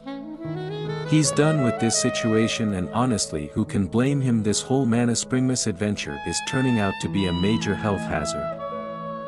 The scene opens in the magical spring and the countdown begins. The atmosphere is tense as we hear the faint whisper of numbers. 45. 46. The wind rustles the trees, but there's no peace here, only the slow crawl of time for two suffering souls. Lark, with his head bent low and gritted teeth, is on the verge of a meltdown. He's pushing through the pain, but the blood trickling from his nose says he's probably regretting all his life choices. 47. You can almost hear him thinking, I didn't sign up for this. Why am I doing this again? The dark-haired guy is also not looking so great, blood seeping from his mouth as he struggles to keep it together. 48. They're barely hanging on. It's like running a marathon, except the finish line might be their own graves. Rania sits calmly, not even bothering to turn around as she continues her countdown. 49. Meanwhile her two students are in the middle of their personal hell, gripping their knees like that's the only thing keeping them from collapsing. Rania still seated with the poise of someone who's not even slightly impressed by this ordeal. 50. Honestly, it's like she's just waiting for her tea to steep. The drama unfolding behind her doesn't faze her one bit. 51. The countdown reaches its dramatic climax. Lark and his companion are on the edge, their bodies practically screaming for mercy, but Rania, she looks like she's waiting for an elevator. 52. Lark's veins bulge, his muscles tense, and his face is locked in an intense grimace. If there were any doubts left about his resolve, they've been wiped clean. He's now surrounded by an aura so blue and fiery it's like someone just cranked the AC up too high at the North Pole. It's go time. Suddenly Lark finds himself in a swirling blizzard deep in his mind. A voice booms as if narrating his entire internal crisis. Lark. Nope, this isn't a calm inner monologue. This is a full-on dramatic episode. Cue the snowstorm, dramatic lighting and existential dread. What have you felt in that Mother Nature's blizzard? We zoom out to an icy landscape as harsh as Lark's current situation. Snow-covered mountains loom in the distance as if mocking him with their cold indifference. The answer's simple: fear and helplessness. Well, yeah, when you're standing in the middle of a magical spring that's literally crushing your spirit, fear and helplessness seem like pretty valid emotions. The voice doesn't let up. Do you know how those who overcome that are called? Lark grits his teeth, the tension building as if the answer will determine his entire self-worth. His face is set in a look of sheer defiance as if to say, come at me, bro. Great warriors. Ah yes, the ultimate motivational speech. Lark's eyes widen, his determination reaching critical levels. He's about to prove himself, right now. The vision shifts to an even more dramatic scene. Lark is fully powered up, his hair blowing back as if caught in a hurricane of magical energy. The true warriors of the North. It's like he just found out he's in a superhero origin story and now there's no backing down. The ice-cold North, that's his playground. He charges forward with everything he's got, a literal force of nature. The water around him explodes as he steps forward, his aura practically igniting the air. 57. Yeah, this guy is not here to mess around. 58. 59. Lark's face is an absolute battlefield. Blood trickles down his forehead, sweat pours from his brow, and his expression says, I'm not going down without a fight. He's teetering on the edge, but he's still standing. Barely. Finally, the countdown hits its climax. 60. Lark reaches forward like a desperate swimmer grasping for air, only for his body to give up in the last second. He flails, then faceplants into the ground with all the grace of a deflated balloon. Rania watches him crash with a look of mild amusement, hands on her hips as if she's grading his fall. He resisted it well. Well, I mean, resisted is a strong word considering he's now lying face first in the dirt, but points for effort, right? She steps forward, her tone matter of fact.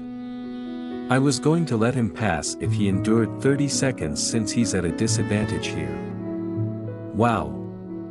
Turns out Lark didn't even have to survive the full minute. But hey, why tell him that before he almost dies? Lark, still in his stylish vest, lies motionless on the ground. It's not the most heroic pose, but it's the best he can manage right now. He endured it with guts and even took 3 steps inside. Sure, he collapsed immediately after, but let's focus on the positive: 3 steps. Rania smirks, turning her attention to the dark-haired guy still wobbling on his feet. It seems he has more guts than you. Oof. The ultimate burn. Lark may be out cold, but he's definitely winning in the guts department right now. The dark-haired guy isn't having any of it, but he's too tired to argue. Blood drips from his hand as he clenches it in frustration. Rania, still cool as ever, offers him a backhanded compliment. "Well, you're very unusual yourself, using offering to endure it." "Yeah, nothing says I'm special quite like using ancient sorcery just to survive a challenge. Gold star for creativity." Rania calmly gestures toward the dark-haired guy who's clearly on his last legs, looking more like he's auditioning for a zombie movie than participating in a challenge. "I'll recognize your determination. We're over, so come here." She says this so casually as if she's just inviting him for tea. Meanwhile, he's barely clinging to consciousness, probably questioning if he'll make it the full 5 steps. And there it is. The dark-haired guy takes one wobbly step, then collapses like a puppet with its strings cut. He ended up passing out too. Well, it looks like Lark won't be the only one face first in the dirt today. Both of them, 0 gravity, 1. Rania stands over their defeated bodies, hands on her hips like a superhero surveying the aftermath of a successful rescue. "Come to think of it, long ago I was also instigated to attempt this and failed." Wait, what? She failed this too now, she tells them. That would have been some useful information before they collapsed. She walks away, probably to leave them to their nap. Time sure flies. Yes, nothing like reminiscing about your own past failures while your students are passed out in the dirt. It's practically poetic. With a thoughtful glance toward the sparkling water, Rania muses to herself, then the question is. The tension builds. What deep, insightful question will she ponder? How about the me of now and there it is? A classic case of I'm still pretty awesome, right? Even in her reflection, Rania is having a little moment of self-appreciation. Because hey, if she doesn't hype herself up, who will? In the heart of an ancient forest where the light barely trickled through the dense canopy of trees, a figure stood silently gazing into the distance. The leaves above shimmered as if whispering secrets long forgotten, casting fleeting shadows over the forest floor. The reason this forest is called Hermain. The figure began with an air of mystery, their voice low and contemplative, is because of the old Hermain tree. Their eyes shifted to the enormous ancient tree standing tall in the middle of the grove. Its roots were twisted and gnarled, resembling a spider's web that had claimed the earth as its own. A profound stillness lingered in the air around the tree, as if it had witnessed far too many centuries and was simply tired. This tree, the figure continued with a slight smirk forming on their lips, was a gift from the ancient dragon wizard to the kingdom of Aplia. As far as gifts go, I guess it beats socks. They turned slightly, looking around at the crystal-clear waters pooling at the base of the massive tree. Tiny bubbles rose to the surface, reflecting the soft glow of magic that clung to the air like morning mist. Beneath the tree lies the spring of accumulated mana, they added with a hint of awe, staring down at the water. Basically, it's a giant puddle of power. Mana overload, if you will. With a cautious glance, they dipped their foot into the spring, their bare skin touching the cool mana-infused water. Ripples spread outward in gentle waves, distorting the reflection of the tree in the pool's surface. When you approach this place, the figure said, lifting their foot slightly, the saturated mana resonates with the mana in your body. They looked at their toes in the water with a half-squinted eye, almost expecting something to happen. And that resonance quickly turns into oppression, they added with a sigh, feeling the weight of the magic pressing down on them as if the very air had grown thick. Not quite the magical spa experience I was hoping for. They waded deeper into the water, their cloak gently floating on the surface. Their mind was focused, but a hint of frustration crept in as they muttered, was it around here? Despite the serene beauty of the forest, something was clearly bothering them. The deeper they stepped into the spring, the more it seemed like the place was purposefully making things difficult. The figure stood still, water gently swirling around them as their eyes widened. My blood vessels screamed, they muttered under their breath, feeling the intense pressure build up. The sensation wasn't pleasant, it was as if their entire body was caught in a vice grip of mana. As the resonating mana shrinks them, they continued, barely keeping their voice steady, it squeezing them tight like trying to wring out the last bit of toothpaste. Their expression remained calm, but internally they could feel the discomfort rising. That a memory flashed before their eyes, a time long ago. And I was going insane, tormented by hallucinations. Their face showed no emotion, but inside they were vividly remembering the bizarre visions. Not exactly the most comforting thoughts when standing in a mystical pool of mana. It's been about 7 or 8 years since then. They glanced down at the water, the surface shimmering with a strange energy. How much can I endure now? There was a brief pause, the figure reflecting on their past feats as if to reassure themselves. Of course I attacked the territory of the Demon Lord's army and withstood their demonic energy. Their voice carried a hint of dry sarcasm, as if comparing that battle to their current situation was a bit excessive. But this is a mana spring, they reminded themselves, eyes narrowing at the pool around them. I should be feeling something soon. They waited, expecting the usual overwhelming sensation of mana surging through their body. They blinked, puzzled as they glanced around. I'm all ready. In the middle their voice was filled with confusion. How had they wandered so deep without even realizing it? The vast expanse of the spring now surrounded them, and somehow it felt less grand and more awkward. Finally they cracked a small smile, exhaling softly. I have to admit it, at some point they whispered to themselves, a slight grin creeping onto their face. As the figure stood in the center of the pool, surrounded by reflections of the past, their thoughts echoed softly that it wasn't all for nothing. The scene quickly shifted to a tense room where papers flew off the table as a man slammed his hands down in frustration. What do you mean no one from the North region passed? His voice trembled with shock and desperation. Leaning forward, his face twisted in a grimace, he muttered through clenched teeth, at this rate I will be blamed for it.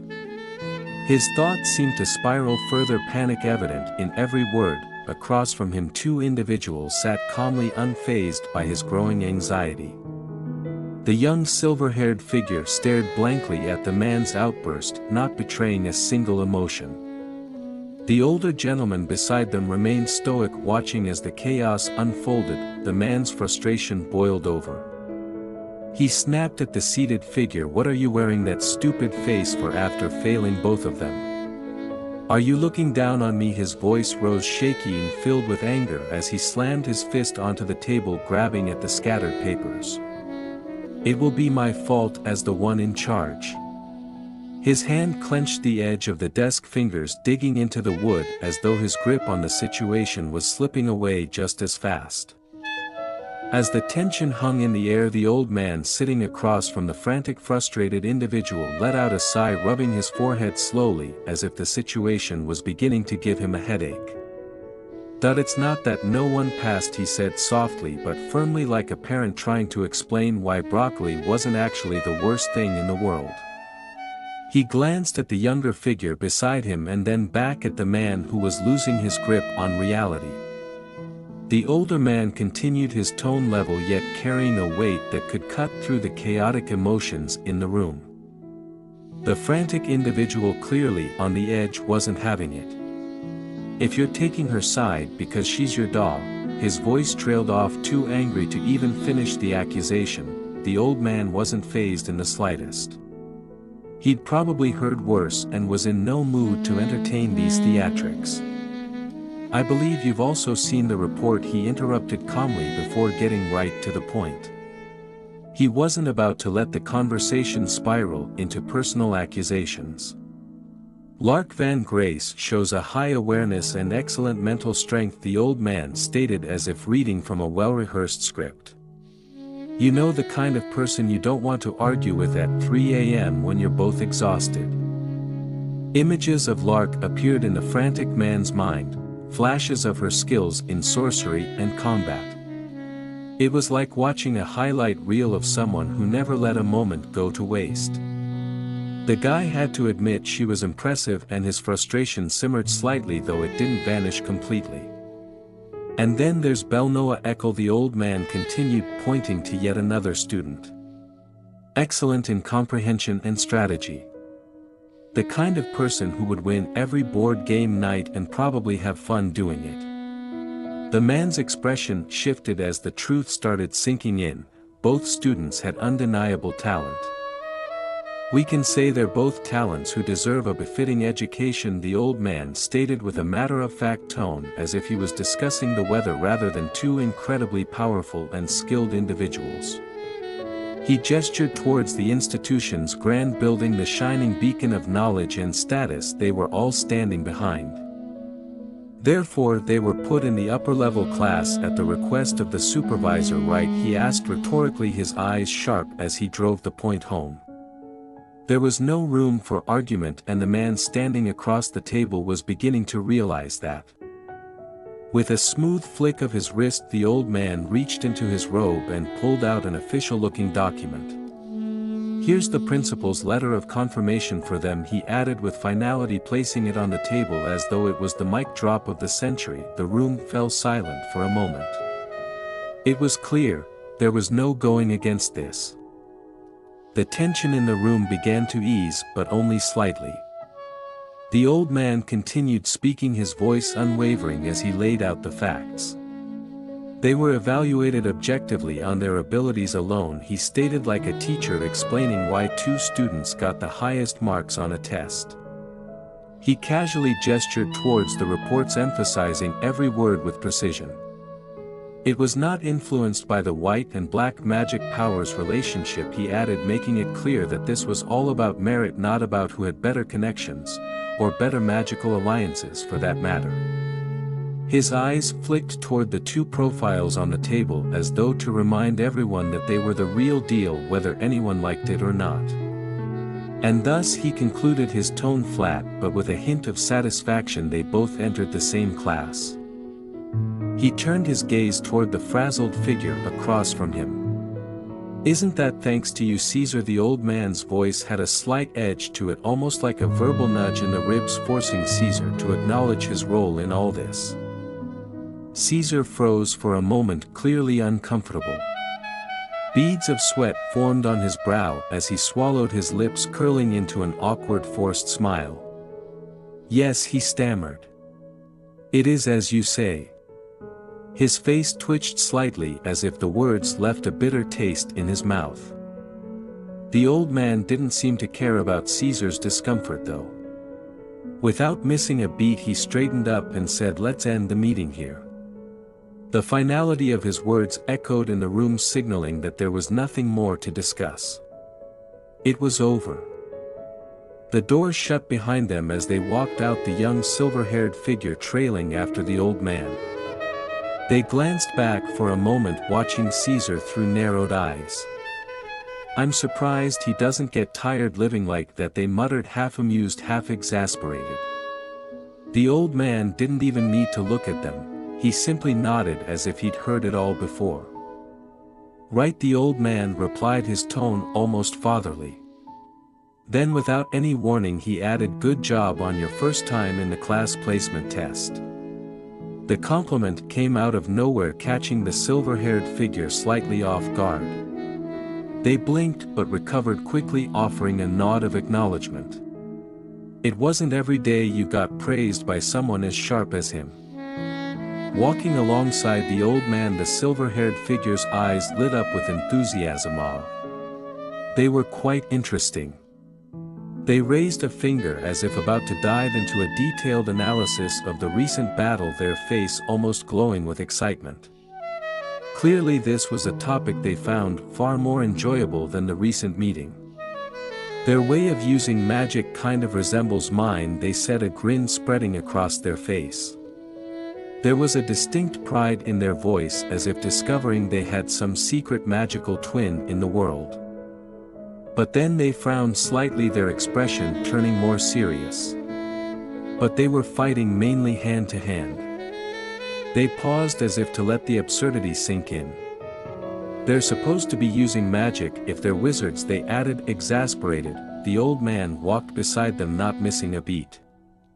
That's because they're battle mages, isn't it? His tone was as calm as ever, like someone explaining why water is wet.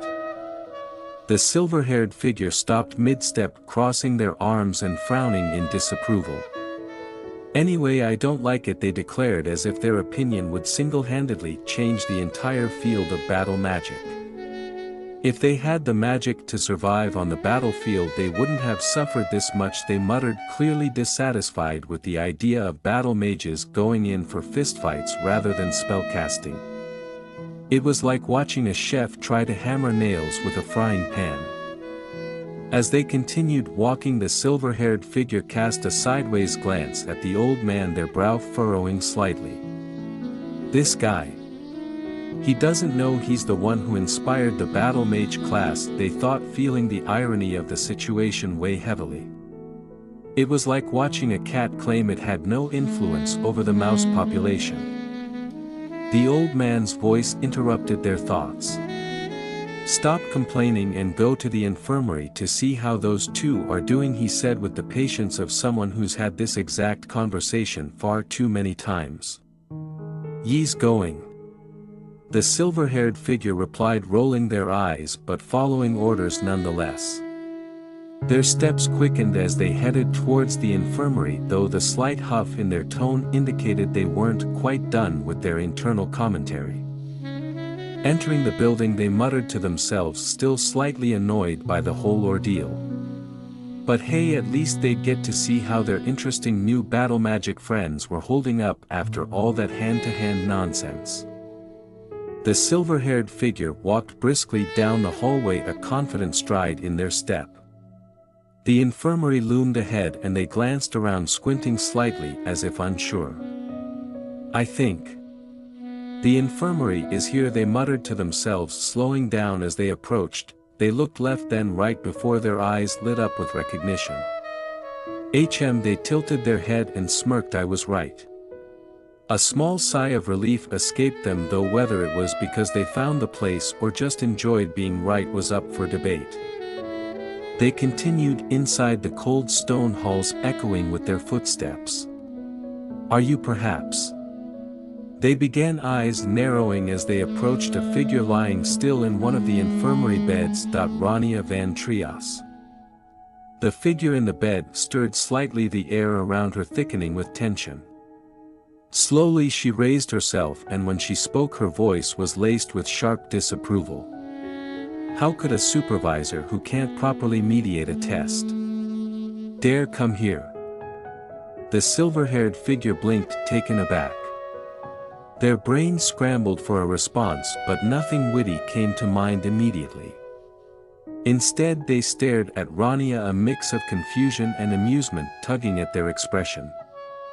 They thought, well, this escalated quickly. Rania's aura intensified, making it clear that this wasn't a casual conversation but more of a royal-level scolding. The silver-haired figure remained silent, thinking to themselves, great, just what I needed. A boss battle. But verbal. A powerful-looking woman with long, flowing silver hair and a stern expression strides confidently through the academy halls. Her cloak sways dramatically with each step, clearly announcing her presence. With a commanding tone, she addresses someone off-panel. You seem to be looking down on me. Her voice filled with both irritation and authority. Her gaze is intense as she continues. While this is indeed within the academy grounds, I am still the master of the great water magic tower. Her posture is proud, and she seems to radiate a palpable aura of importance. It is basic courtesy for a mere wizard such as you to show me some respect, she demands with an air of indignation. The camera pans down, revealing the object of her ire, a younger mage who looks equally annoyed and unimpressed by her grand declarations. His posture is casual, hands at his sides, almost as if he's challenging her authority with his mere existence. Yet what do I find? she exclaims, leaning slightly forward as if to intimidate him further, "You're frowning at me and acting like you own the place." Her words are sharp, cutting through the tension like a knife. The young mage is still unfazed, almost daring her to continue. "Well then," she pauses for dramatic effect, her eyes narrowing to a determined squint, "I guess it is only right for me to hammer some etiquette into you." A mischievous smirk appears on her lips, clearly enjoying the thought of putting this young mage in his place. White, the silver-haired mage, stands with her foot firmly planted, her posture radiating authority and irritation. Her expression is stern, her gaze focused sharply on the younger mage before her. She speaks with a voice that cuts through the air like a knife, "You're a wizard with nothing to your name. You nearly adopted your position." Her tone is condescending, and the air around her feels almost electrified with her presence. She looks down at the young mage as if he's nothing more than a fly buzzing around her. "So I'm just doing that sorry excuse of an old fart a service." Her disdain is clear, and she makes no attempt to hide it. The young mage, meanwhile, remains standing in front of her, her eyes narrowed, lips pressed into a thin line. She seems unimpressed, almost as if her words are washing over her like a light breeze. Black thoughts bubble up quietly, frustration evident in his inner monologue, "That crazy chick," his brow furrows, and he mutters under his breath, "Doesn't she know an unknown enemy is most dangerous?" The atmosphere grows thicker, the tension palpable. Black, who seems to have had enough of this spectacle, watches the scene unfold with exasperation. He mutters to himself, "I gotta stop her before things get ugly." He rolls his eyes, clearly used to White's over-the-top behavior, realizing that this is about to escalate further. Black decides to intervene. He waves a hand dismissively and shouts out, "Oi, White, give it a rest already." His voice carries a mix of annoyance and concern, hoping to de-escalate the situation before things get out of hand, but White, as usual, is having none of it.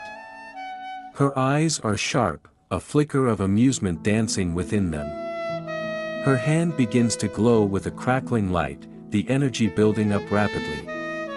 Sparks of electricity start dancing around her fingers, and it's clear she's preparing to unleash something powerful. The sound of electricity crackling fills the hallway, and the Black's face contorts in disbelief. He waves his hand more frantically, but it's too late. White is already charging up, a mischievous grin spreading across her face. White, with a mischievous grin on her face, lifts her hand, now glowing with an intense blue light. The crackling sound of magic fills the air, and sparks shoot from her fingertips. The Black, still trying to calm her down, yells, "Crap, this bitch is out of her mind. What are you doing, White?" But White is not listening. She is entirely focused on the young mage in front of her. Her expression is one of excitement, clearly enjoying the challenge she is presenting to the younger mage. The air crackles with electricity, the blue light growing brighter, and then, with a sudden surge, White unleashes a powerful blast of lightning. The sound of crackling electricity fills the hallway as the magical energy shoots toward the young mage with incredible force. Rania's eyes have no emotion, she doesn't flinch. Instead, she braces himself, her expression determined. White, still grinning, watches with anticipation, seemingly eager to see how he will respond to her overwhelming power. "No need to yell, I know how to hold back my power," she taunts, her voice filled with a mix of curiosity and amusement. "Who do you think dash?" The lightning continues to surge around her, lighting up the entire hallway in flashes of blue and white. Suddenly, with a loud "gone," the blast impacts the ground in front of the young mage, sending debris and dust flying into the air. The explosion is intense, shaking the walls of the academy, and for a moment, everything is shrouded in smoke and dust. As the dust begins to settle, White's confident smile remains, though there is a slight bead of sweat on her brow. Rania watches carefully, waiting to see if her display of power has had the desired effect. The Black, looking increasingly alarmed, shouts, Hey, Black. Don't go and hijack my spell like that. His eyes are wide with a mix of fear and astonishment as he watches the unfolding chaos. Amidst the dissipating smoke, White stands, her expression one of confusion and surprise. She mutters to herself, "What did I just watch?" Her disbelief is evident. "I can't believe it." She easily hijacked White's spell and doubled its output. The realization hits him hard. Even with all her skill, he hadn't seen this coming. Even now, I failed to notice her activating the spells she had in her stock. His thoughts are filled with awe and a hint of frustration, recognizing the gap in their abilities. White, still reeling from the unexpected move, finally snaps, "Why would you do that?" "Hello. I'm talking to you." Her voice is a mix of irritation and desperation, as if trying to make sense of what just happened.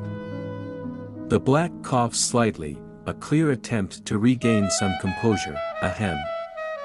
He's trying to diffuse the tension, sensing things could escalate even further. He turns his attention back to White, his expression more serious now. "What good do you get from acting out here anyway? Don't go and make yourself look bad."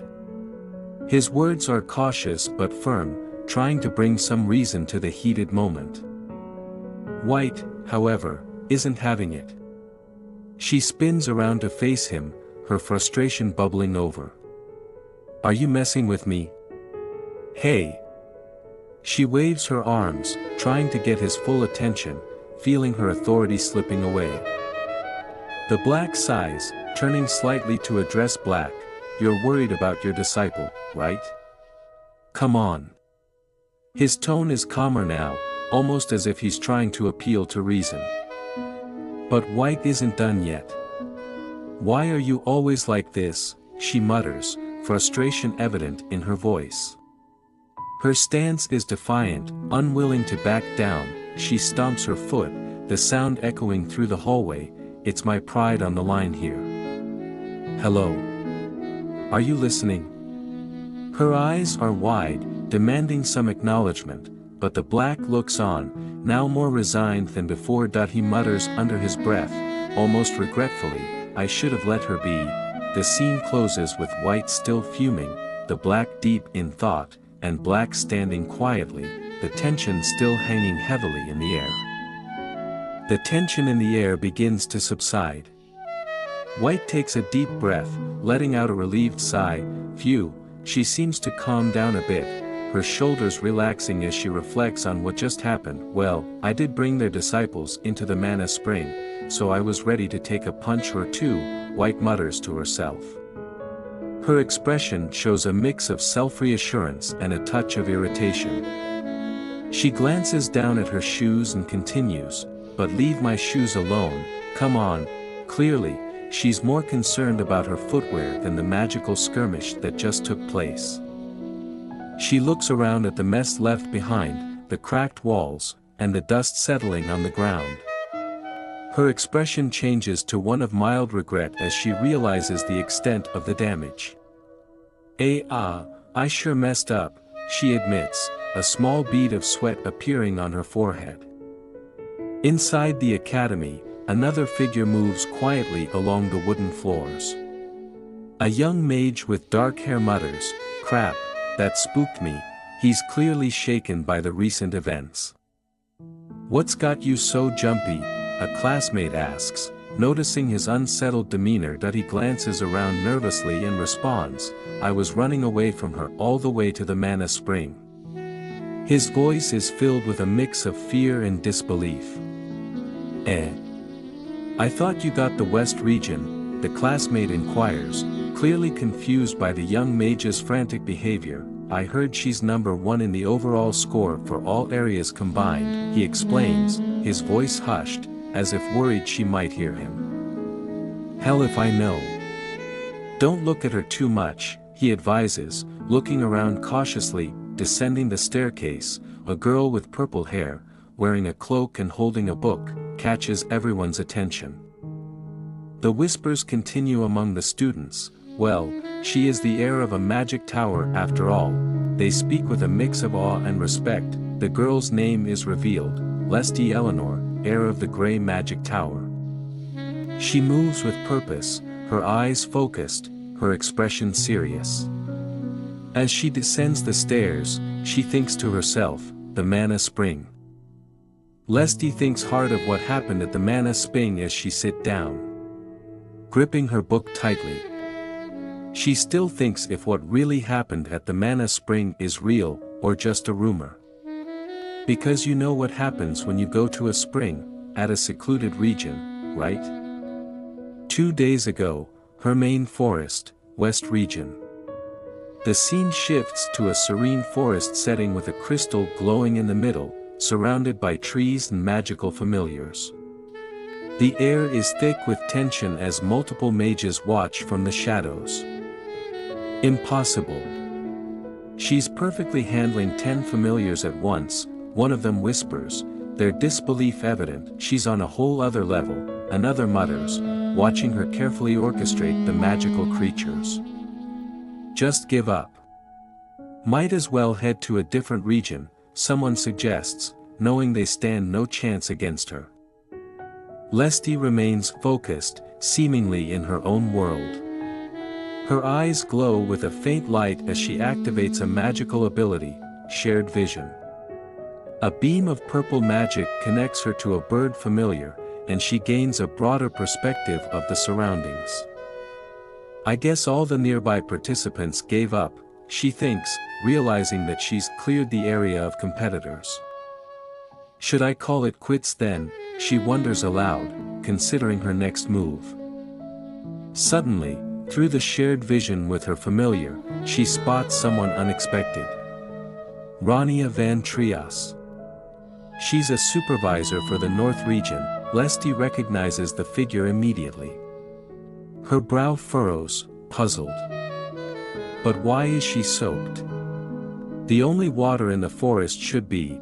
Her thoughts trail off as she observes Rania, dripping wet and clearly out of sorts. No, there's no way. Lesty's eyes widen in realization, piecing together what might have happened. Lesty Eleanor looks out toward the center of the Mana Spring, her thoughts running wild. Not even Lord Raniel dared to come near the center of the Mana Spring, she reflects, her inner monologue filled with awe and disbelief. There's no way she could do it. It's not even a question, Lesty concludes, casting doubt on the possibility that anyone could surpass such a legendary figure. A flurry of thoughts surround her, echoing in the background like whispers. Lord Raniel is. Lesty is brilliant, but if only it was Lord Raniel. Compared to Lord Raniel, she is, they murmur with a mix of admiration and frustration. Lesty clenches her fist, feeling the weight of their comparisons. No matter how hard they try, no one in the Grey Tower can ever match him, she thinks, acknowledging the immense legacy she's up against. Lesty sits at her desk, her eyes downcast. A faint sound catches her attention. Who's that? She wonders, lifting her head slightly. She notices a figure entering the classroom. Wait, isn't this Mana Basics and Exchange? That's not Professor Rossell. The door creaks open, and all eyes turn toward the entrance. The students sit up straight as Rania van Trias steps into the room, her footsteps echoing across the hall. Good morning, she greets the class confidently. Rania introduces herself. Today, I will hold the lesson in place of Professor Rossell. I am Rania van Trias, his assistant. Pleased to meet you all. The students begin to murmur amongst themselves. Rania van Trias, isn't she from the rumors? One student asks. Yeah, Professor Rossell said she got hired from family connections, another replies skeptically. Professor Rossell never needed an assistant before, a third student adds, sounding unimpressed. It's nepotism, I said, another mutters, his face showing clear disdain. Rania looks slightly nervous as she speaks to her master. Master, are you sure I should be the one to teach? Her master nods and replies, go teach the class. I need to attend the Magic Tower meeting, you go and teach the class for me. Rania looks doubtful, is this really a good idea? She thinks, but with little choice, she nods and accepts the responsibility. Rania stands at the front of the room, holding a sheet of paper. She announces to the students, for today, I want you to solve the question sheet I'm giving you. Feel free to ask me if you're stuck. As she hands out the sheets, a student raises a hand. I have a question, he says immediately. Rania looks slightly surprised, but we just started. She thinks but responds politely, yes. Ask away. The student, with a serious face, asks, please tell me how to solve question number 30. Rania looks at the paper, question number 30. That's on the theory of the divine scale, right? A whisper spreads through the class. Professor Rossell is the only one who can solve this, one student comments. Is she picking on her? Another asks, skeptical of Rania's teaching abilities. Just watch. This looks fun, someone adds with a grin. Rania, sensing the challenge, takes a deep breath. She mutters, studying the question intently. One student snickers, look at her pretending to think up an answer. Don't look so try hard. Another student chimes in, you don't know since this is your first day, but Professor Rossell's class is too advanced for you. The mocking remarks ripple through the classroom like a wave, spreading doubt and amusement. Rania's master speaks calmly, one more thing I need to tell you, don't assume that students have the same mindset as you. Especially, do not try to explain something with, well, just do it, and you'll learn. He looks stern, but there is a hint of a smile on his face. Rania frowns, a bit defensive. But I always just do things to learn stuff, she mutters, crossing her arms. Her master chuckles, that's exactly why. They are not the same as you. He points at her playfully, trying to make his point. He continues, also, don't hold yourself back for me. Rania looks surprised, Sure, she responds, clearly confused by the advice. What, so you knew? Still surprised that her master knew everything she's done, so far. He knew that I was trying to keep quiet. But because of my temper, I guess it really shows. Rania suddenly remembers her encounter with the White Magic Tower Master. And the damage she has done to her reputation. And maybe the damage that she's done on the Academy's ceiling. Well, he said not to hold back, but I shouldn't cause any more trouble. As you should, because I smell something. Something like a pay cut from her salary. Back to the present, in the classroom. Rania takes a deep breath, her determination slowly returning. Alright, let's take my time and teach, she begins to think, but before she can finish, the mocking continues, see, you don't know the answer, a student taunts, causing more murmurs in the room. Leslie's eyes narrow as she listens to the jabs from her classmates. I guess I put too much expectation in Professor Rossell's judgment, she thinks, feeling a twinge of disappointment. The tension in the room thickens, but Rania's resolve strengthens. She looks directly at Leslie and says, I advise you to work a bit harder. We know you got in with nepotism, but at least learn some basics. Her words are stern but carry an edge of challenge. Leslie's face remains composed, but her eyes flash with determination. She replies calmly, either way, I guess it's too soon for you to be an assistant professor. Rania smirks slightly, unfazed by the comment, "If it's the divine scale you want, I can materialize it easily." The class grows silent, and ever yawn. The sunny exterior of Aplia Academy, where the air is filled with murmurs and excitement. The academy building stands tall under a clear sky. A caption reads, "Aplia Academy," in front of the principal's office. Inside, the halls are filled with students and teachers, all gathered near the principal's office. The crowd murmurs with curiosity and confusion. Honestly, one of the teachers sighs, looking around at the growing crowd. How much longer is he going to make us wait? Another one asks, visibly frustrated by the delay.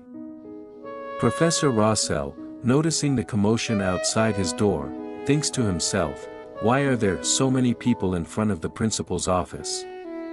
His expression is one of both confusion and concern. "There's no way she did it," he mutters, clearly troubled. A group of teachers is whispering among themselves, "Thanks to that, the students had their heads in the clouds for my whole class." The frustration among the staff is evident. Another teacher, looking slightly amused, replies, "Ha, your class too? Then did they really see?" He pauses, glancing around to make sure no one else is listening. That assistant professor materializing the divine scale. The scene shifts to Rania, standing in front of the classroom, her expression focused and determined. A magical circle forms around her, glowing with energy as she begins to conjure the divine scale. Her hand moves gracefully, manipulating the arcane energies with precision. The students whispers, their eyes wide with amazement. The divine scale begins to materialize, a complex array of glowing symbols and celestial bodies intertwining in a mesmerizing dance. Back in the hallways, the rumors continue. "Come on," one teacher says skeptically, "there's no way she could materialize the divine scale so easily." Another teacher adds with a nod, "We all have exchanges with the stars. Clearly, these geezers are not happy to hear that someone is smarter than them. But to materialize the divine scale, you have to understand each and every exchange's process to its fullest." They said, other professors huddled up and agreed to this. Ha! The teachers continue to debate, the disbelief apparent in their expressions. "It's just not within a simple assistant professor's scope," one of them concludes, but his expression betrays a hint of doubt.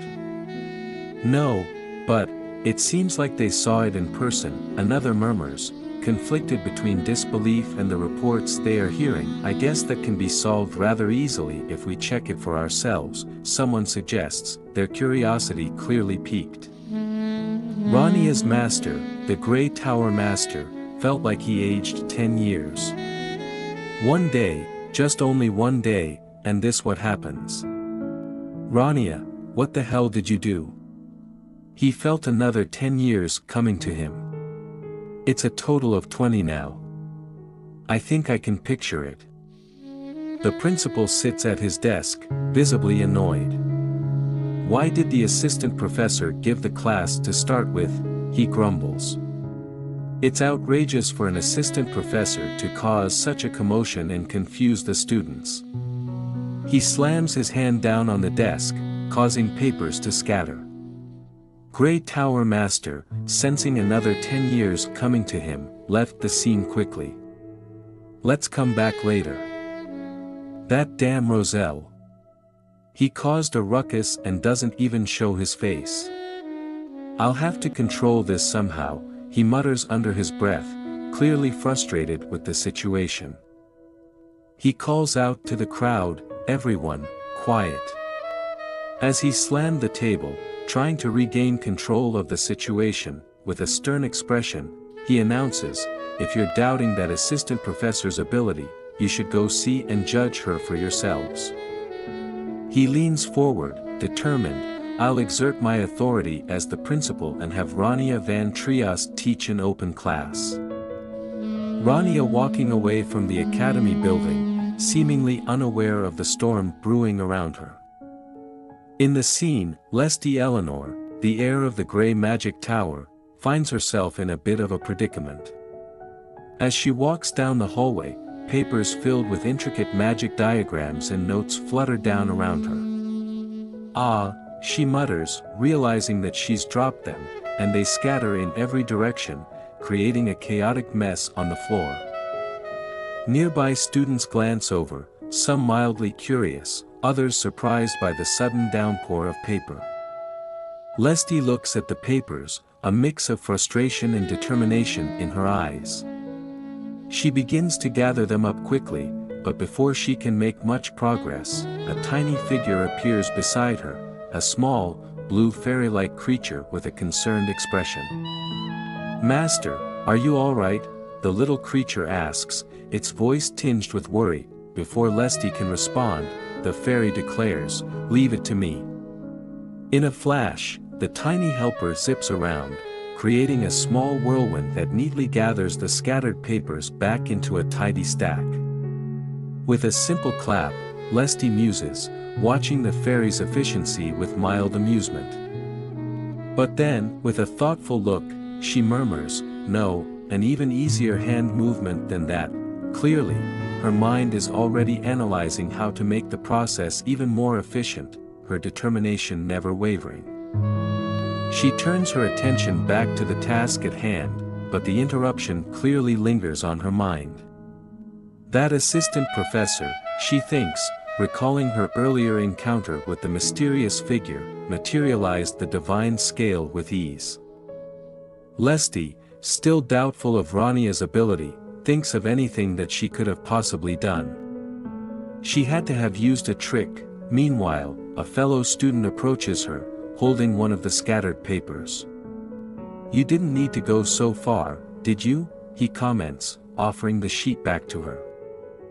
Before Lesti can respond, Lark goes to pick up the stray paper and jumps into the conversation, his tone irritated. "Now she's going to teach an open class." He grumbles, "Why are you so dissatisfied?" Lesti glares back, refusing to be outdone. "Don't talk as if you know it all," she snaps, her temper flaring. Belnoa casually leans on the wall, smirks and responds, "What then? Don't wear your emotions on your sleeve like that. Anyone would notice such hostility."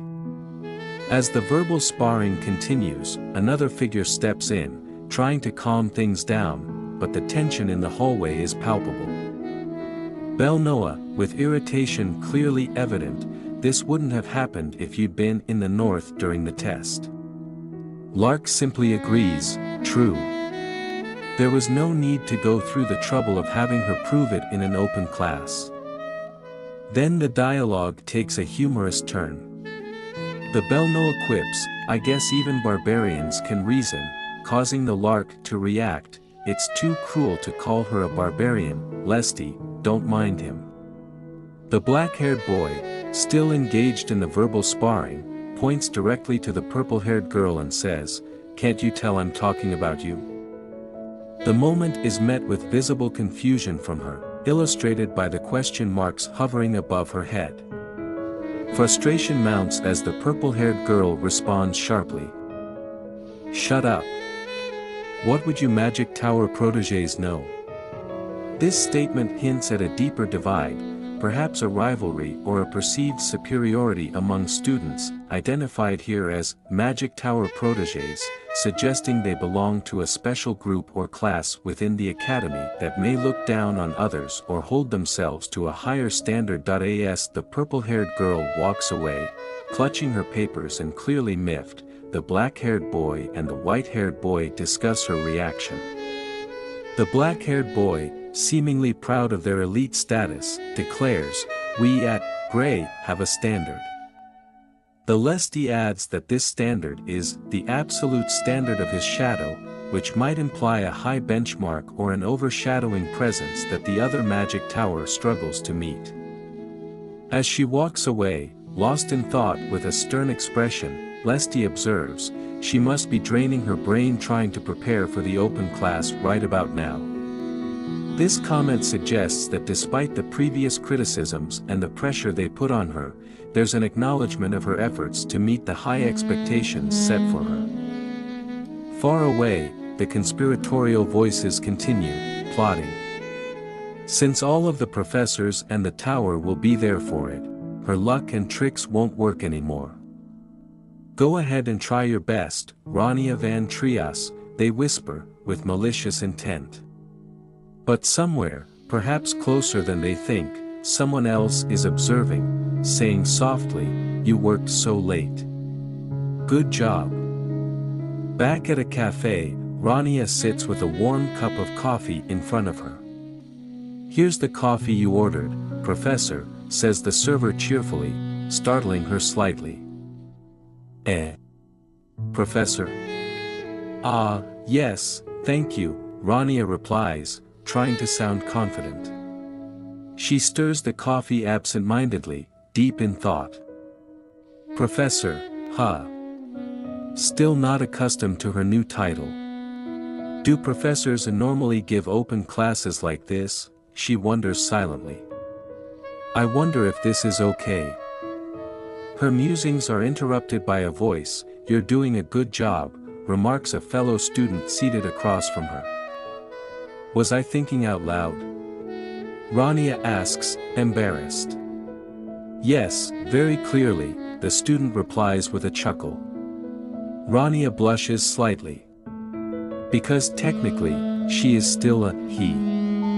Inside her, there is still Raniel.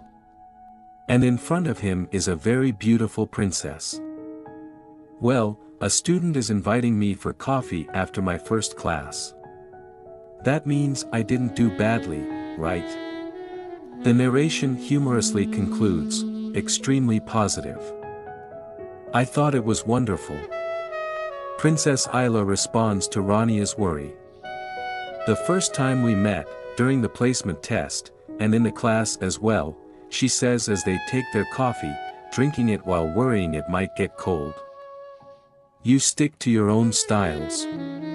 Princess Isla, clearly tired of the professors buttering her up, just because she is a royal.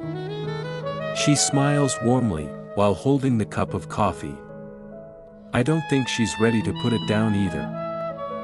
You're always moving, even when you're lost. You remind me of someone, she says, hinting at a hidden admiration. Rania's eyes widen slightly. Ah. She responds, caught off guard by the compliment, her mind racing with thoughts of her next challenge. Rania sits at a small, round table in a serene, sunlit cafe, her expression calm but contemplative. She lifts her cup, savoring the warmth, when she suddenly speaks up, her voice earnest, "Princess, thank you." Her tone is sincere, filled with gratitude, and her hands tremble slightly, causing the teacup to rattle against its saucer. Princess Isla smiles with a knowing look, her eyes soft yet steady. She listens intently as Rania continues, "That means things are fine like this, right?" There's a hopeful glimmer in Rania's eyes, as if seeking reassurance. The princess nods gently, maintaining her calm demeanor. "I'm feeling better thanks to you," she replies warmly. There's a sincerity in her voice that seems to ease the tension in the air. Rania straightens up, a smile forming on her lips. "I'll go back and prepare for the open class," she declares with newfound determination, her earlier doubts seemingly washed away. The princess watches her with an approving smile, her eyes conveying silent encouragement. "Yes, I look forward to it, Professor Rania," she replies, her words filled with a gentle confidence that seems to bolster Rania even further. With a nod of understanding, Rania rises, her resolve firm, ready to face whatever challenges lie ahead. The scene at Aplia Academy is filled with an electric atmosphere as students and professors gather in front of the notice board, their eyes glued to an announcement. The paper reads, "Announcement on the open class regarding mana exchanges." A crowd murmurs in confusion and excitement. It's unheard of for the academy to hold an open class, whispers one student. A mix of professors and students went to look for the posted signage at the academy board. Right? Did the principal really give permission for this? Another responds, eyebrows raised in disbelief. I heard the class will be given by an assistant professor, someone chimes in, voice tinged with doubt. Seriously, I don't think the professors will stay quiet. Amidst the crowd, two imposing figures appear, their expressions tense and wary. One of them, with a wide grin, breaks the silence with a sharp comment, "Oh, my, I thought I smelled something aging somewhere." I was right. White's rival, not missing a beat, fires back with a smirk, "I see you can smell yourself as well." Annoyed, the first figure retorts, "Are you for real?" The second one crosses his arms, unimpressed, "It's better than having no pride." Clearly, the first figure isn't backing down. He steps closer, challenging, "I see you dared to come to the open class after picking that fight." His rival, with a hint of mockery, shrugs, "What do you care? I'm just carrying out my job as a tower master." The tension between them crackles, just like the mana sparking in the air around them. The crowd watches, a mix of anticipation and amusement on their faces, knowing this showdown is just the beginning. The scene unfolds with two young students standing in a dimly lit hallway, their expressions tense. Belnoa, glancing around nervously, remarks, "I see you were also dragged here." Lark, equally unsettled, replies with a simple, "Yeah, it seems they have both been summoned to a place they'd rather not be." Just then, they notice some commotion at the end of the hallway. "Ah, it's about to start," one of them murmurs, as they turn their attention to the upcoming event. The scene shifts to a large, imposing room. Rania Van Trias, the assistant professor at the center of all the recent buzz, strides confidently toward the front of the lecture hall. She looks around, taking in the rows upon rows of seats, all filled with curious and skeptical faces. Some of the students whisper among themselves, their expressions a mix of anticipation and doubt. Rania reaches the chalkboard and with a sharp gesture, grabs a piece of chalk. She turns to the audience and declares, "Today, we will have an open class on the basics of mana exchanges."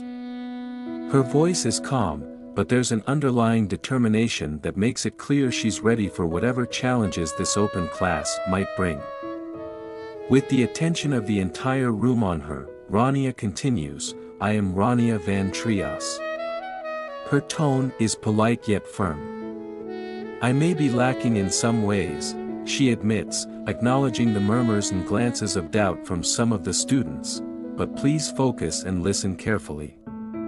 The room grows quiet as all eyes are on Rania. The tension is palpable, everyone waits to see how this young assistant professor will handle the challenge before her. She takes a deep breath, ready to prove herself and command the attention of her audience. As the class begins, a figure stands at the front of a large lecture hall. The room is filled with rows of students and faculty, their eyes all fixed on the new face standing confidently at the front. From the crowd, some skeptics sneer and mutter under their breaths. "Cuckoo, she's starting the class," one of them smirks, mocking the idea of an assistant professor daring to hold an open class. Another adds with a sarcastic grin, "A mere assistant professor thinks she can hold an open class. Know your place."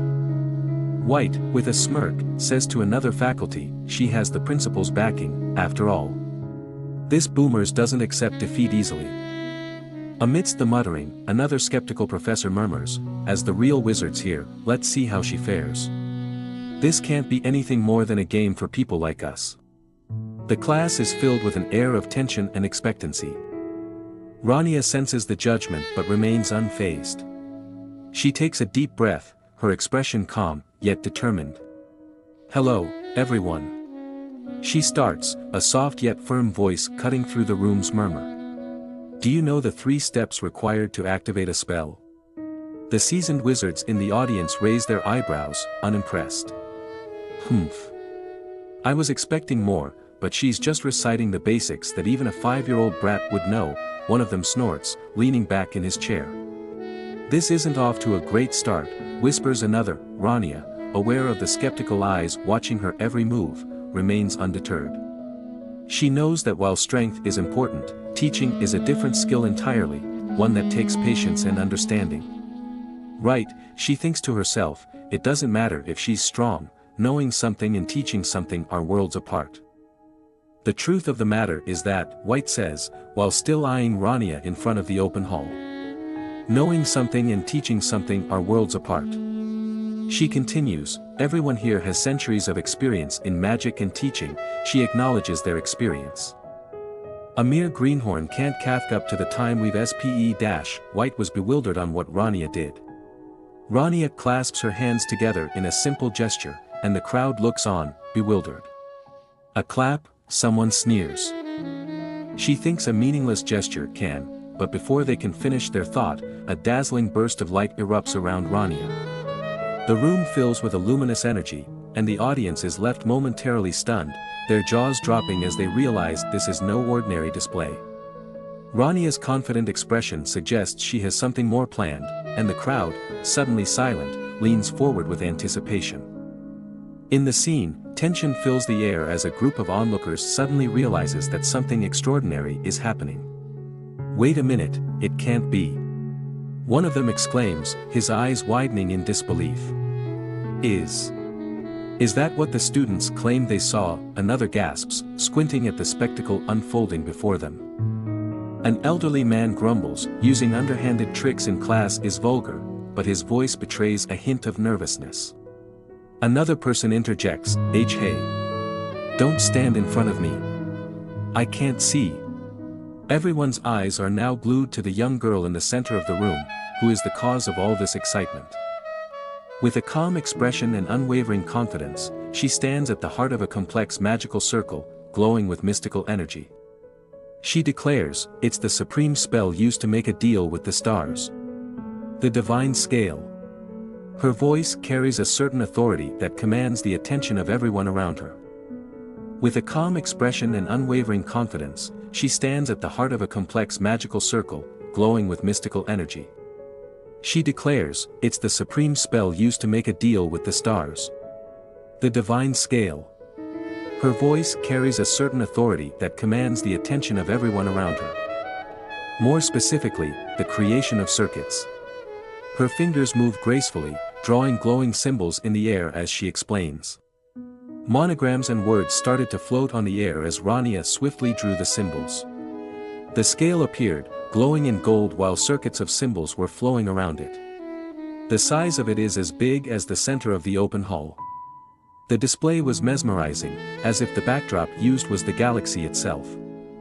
The circuit glows brighter, and the audience can't help but be in awe of the sheer complexity and beauty of the spellwork. So delicate. One observer whispers, while another mutters in disbelief, to think such a delicate circuit can be so perfect. The scale contains various complex symbols, still glowing and proving that Rania's skills were in fight. Proving that these boomers were wrong. Ha! Serves you right. Unfazed by their reactions, she moves on to the next phase. The second step is paying the price. She continues, her tone still calm but carrying a hint of determination. She holds out her hand, and a brilliant, ethereal blue flame appears, swirling in her palm. With mana, she adds with a knowing grin. The onlookers watch, captivated, some still skeptical, others visibly impressed. The scene captures the wonder and mystery of magic, and the young girl's confidence in her abilities leaves everyone in the room guessing what will come next. The air full of suspense, the room now filled with a glowing, magical light. The girl, standing confidently in the center of the enchanted space, focuses intently on the balance of mana, murmuring to herself, not too much, not too little, just the right amount. Her eyes narrow as she carefully measures the flow of energy, aiming to maintain the perfect equilibrium needed for the spell to succeed. The intricate scales in front of her glow brighter, balanced perfectly. This is the exact amount of mana needed to keep the scale perfectly balanced, she announces, her voice steady but filled with concentration. The audience watches in silent awe as the scales shimmer with a delicate golden light, seemingly suspended in a moment of perfect harmony. Finally, she breathes, a hint of satisfaction in her tone, as the spell reaches its peak. She continues with a teaching air, "You must specify the direction of the spell." Her finger points forward with a decisive flick, and with a single word. "Ignite," the room erupts into a fiery display. Flames burst forth from the magical circle, roaring to life with a ferocious intensity that catches everyone by surprise. The audience gasps, some shielding their faces from the unexpected heat. As the flames dance wildly in front of her, she remains calm and composed, her blue eyes reflecting the fire's glow. She turns to the onlookers and states, These are the 3 steps required for spell activation." Her voice is firm and instructive, cutting through the crackling of the fire. The students in the room nod, some with expressions of wonder, others with a hint of fear. Lesty, still in disbelief, wears a shocked expression on her face. "I would be lying if I say that this looked so satisfying." One student whispers to another, and eventually everyone in the hall were amazed, and probably still surprised with the display of power. Because, hey, it's not every day an assistant professor displays the divine scale so perfectly. "My eyes aren't tricking me." A sense of disbelief lingers in their voice. Another observer, with an intense look of focus, thinks to themselves, subtle as it is, there are definite traces of star mana within that spell. That means she could manipulate the extreme however she wishes. The thought deepens, when someone uses the same spell tens, hundreds of times, the light of the stars will start to reside within it. The realization is almost too much to comprehend. It's a special phenomenon in which the very concept of said spell has been sublimated to a higher level. The room buzzes with whispers and gasps, everyone in awe of the remarkable display and the implications of what they have just witnessed. It's clear this young mage has not only mastered the fundamentals of spellcasting but has also unlocked a deeper, more profound understanding of magic, leaving the audience both amazed and, perhaps, a little intimidated. The scene opens with a blazing fire, vivid and intense, swirling with sparks and embers. The young mage's voice cuts through the crackling flames, calm and confident as she declares, "We call it the extreme." The fire dances wildly in front of her, a visual testament to the power she has summoned. With a final glance at her audience, Rania adds, "That is all from me." The spectators are left in a mix of awe and contemplation. Princess Rania, eyes wide with amazement, thinks to herself, "I knew she wouldn't disappoint me." While her trusted right hand, still gaping and processing what just happened, meanwhile, Rania acknowledges, "I'm sure everyone present is already aware of these steps," implying a certain familiarity with the basics but a newfound appreciation for the mastery on display.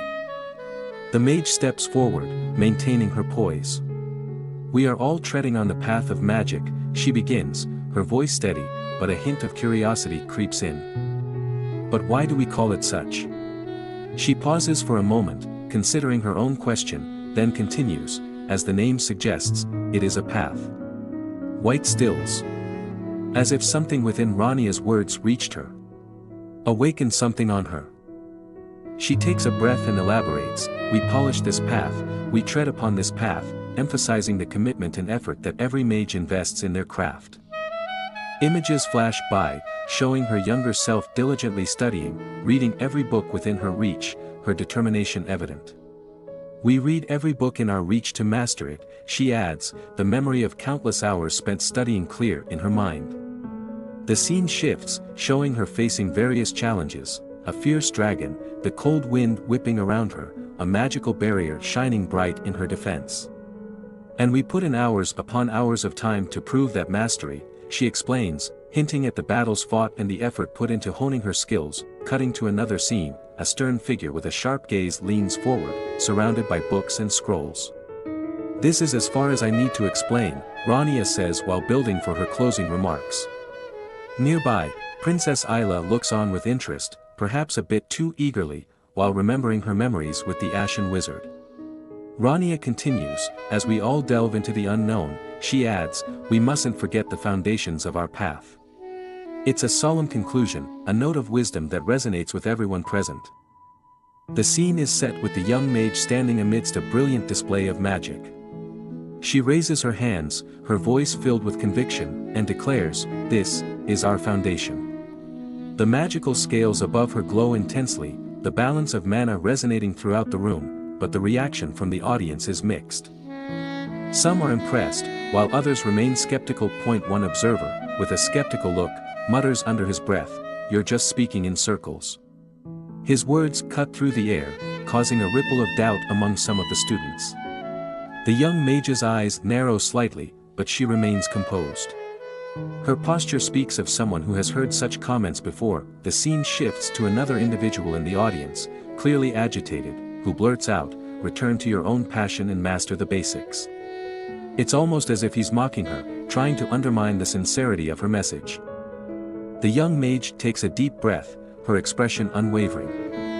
That's what you want to say, right? She responds, her tone tinged with challenge. Another person, white perhaps, can't hold back her frustration, this isn't even in textbooks. She scoffs, her voice loud enough to be heard across the room. She shakes her head, continuing, what a third-rate class. She slams her hands on the table, clearly exasperated. But just as tension rises, another voice from the back cuts in, softer but insistent, Master. The young mage looks toward the source, eyes narrowing slightly as if assessing whether this interruption is friendly or not. The question hangs in the air for a moment, creating a brief silence. Suddenly, the young mage begins to clap slowly, her expression unreadable, but the gesture seems to carry a sense of irony. The clapping grows louder, echoing throughout the room, and others start to join in, hesitantly at first. Master, one of her students echoes, joining in the applause, perhaps recognizing the point she is making with this unexpected act. Gradually, more students follow suit, their claps hesitant but building in momentum. A mix of confusion and realization spreads across the faces of the audience. The initial dissenters look around, caught off guard by the sudden change in mood. Slowly, they too begin to clap, some reluctantly, others with growing respect. The applause spreads through the room, uniting those who were moments ago divided. The blonde student in the front, who had watched with quiet confidence, joins in with a knowing smile.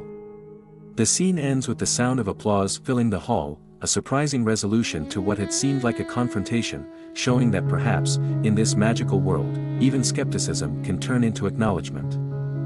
As the applause fills the room, a quiet figure with purple hair sits silently, eyes fixed on the scene before her. She seems deep in thought, her expression hard to read.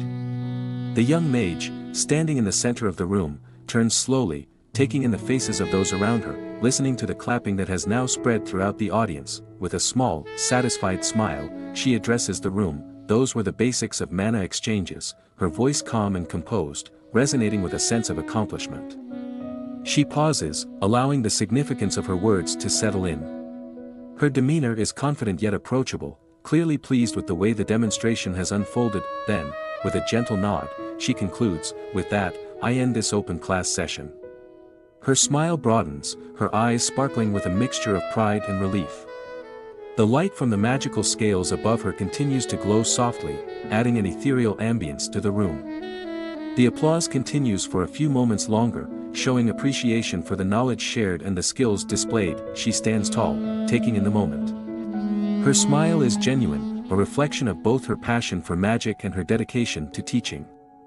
As the applause slowly fades, the room is filled with an air of satisfaction and anticipation, the audience clearly eager for what comes next.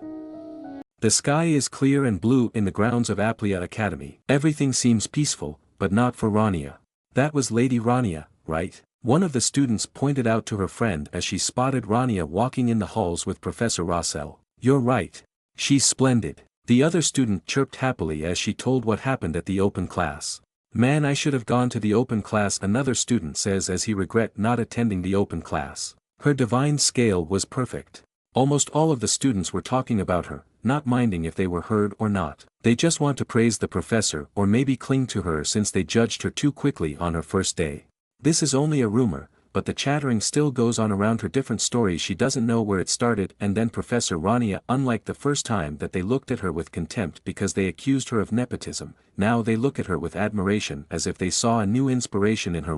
Rania and Professor Rossell walk with their heads up high, can feel everything around them, although their reactions are completely different. The stares Rania is sensitive and shy are piercing me, definitely not used to this kind of reaction. I was wondering what I had done to suddenly get called to the principal's office. Rania's confusion was evident on her face, probably not expecting any of this to happen after the open class. But he babbled about leaving the academy to me, the old geezers. I mean, the principal's attitude was definitely a 360 from his first reaction to Rania and said, "I'm the future of wizards." They saw Rania in a different light. I mean, who wouldn't? She displayed something that even the Magic Tower wizards praised. "Roselle's really been blessed, sir. I can feel your jealousy up until here." "Ah. Thank you," says the baffled Rania. "They want the Ashen Wizard. They got the Ashen Wizard. They weren't just aware." His attitude completely changed, but I think it's not only the principal that changes his attitude. Someone is definitely feeling boastful beside her master. "You look happy," Rania whispered to her master Rossell. "Haha, do I? Ha, do I?" Professor Rossell says, "If I may, Professor, you are shining as if 30 years of your age was lifted." Ah, of course, he was thinking about the encounter with other Magic Tower master.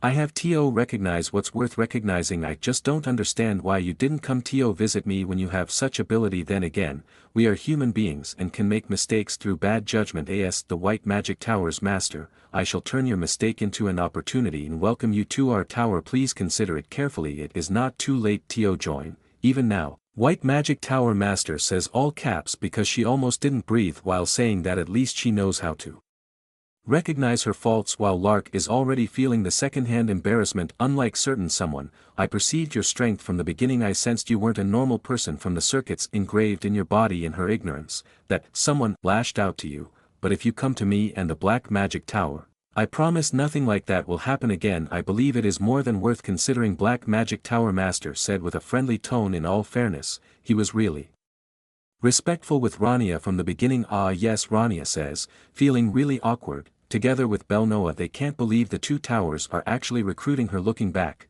this is the reason why Professor Rossell looks like that. I was recalling how the principal and even the White and Black Magic Tower masters were anxiously trying to poach you, he says.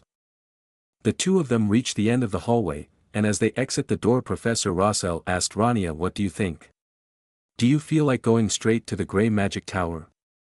I want to see the faces the elders make. He really is proud of his apprentice." No thanks, I don't want to see them," Rania said, still having the war flashbacks from when she was Raniel and how much the elders bother her or him at this point. "I'm confused on what pronouns to use." Professor Rossell stops and looks at Rania. "I see, I bet they want to meet you, though you never know when they'll come, so don't let your guard down," he warned Rania, as he knows the way the tower elders think they can be persuasive, sometimes or maybe always. "Right, I'll be careful."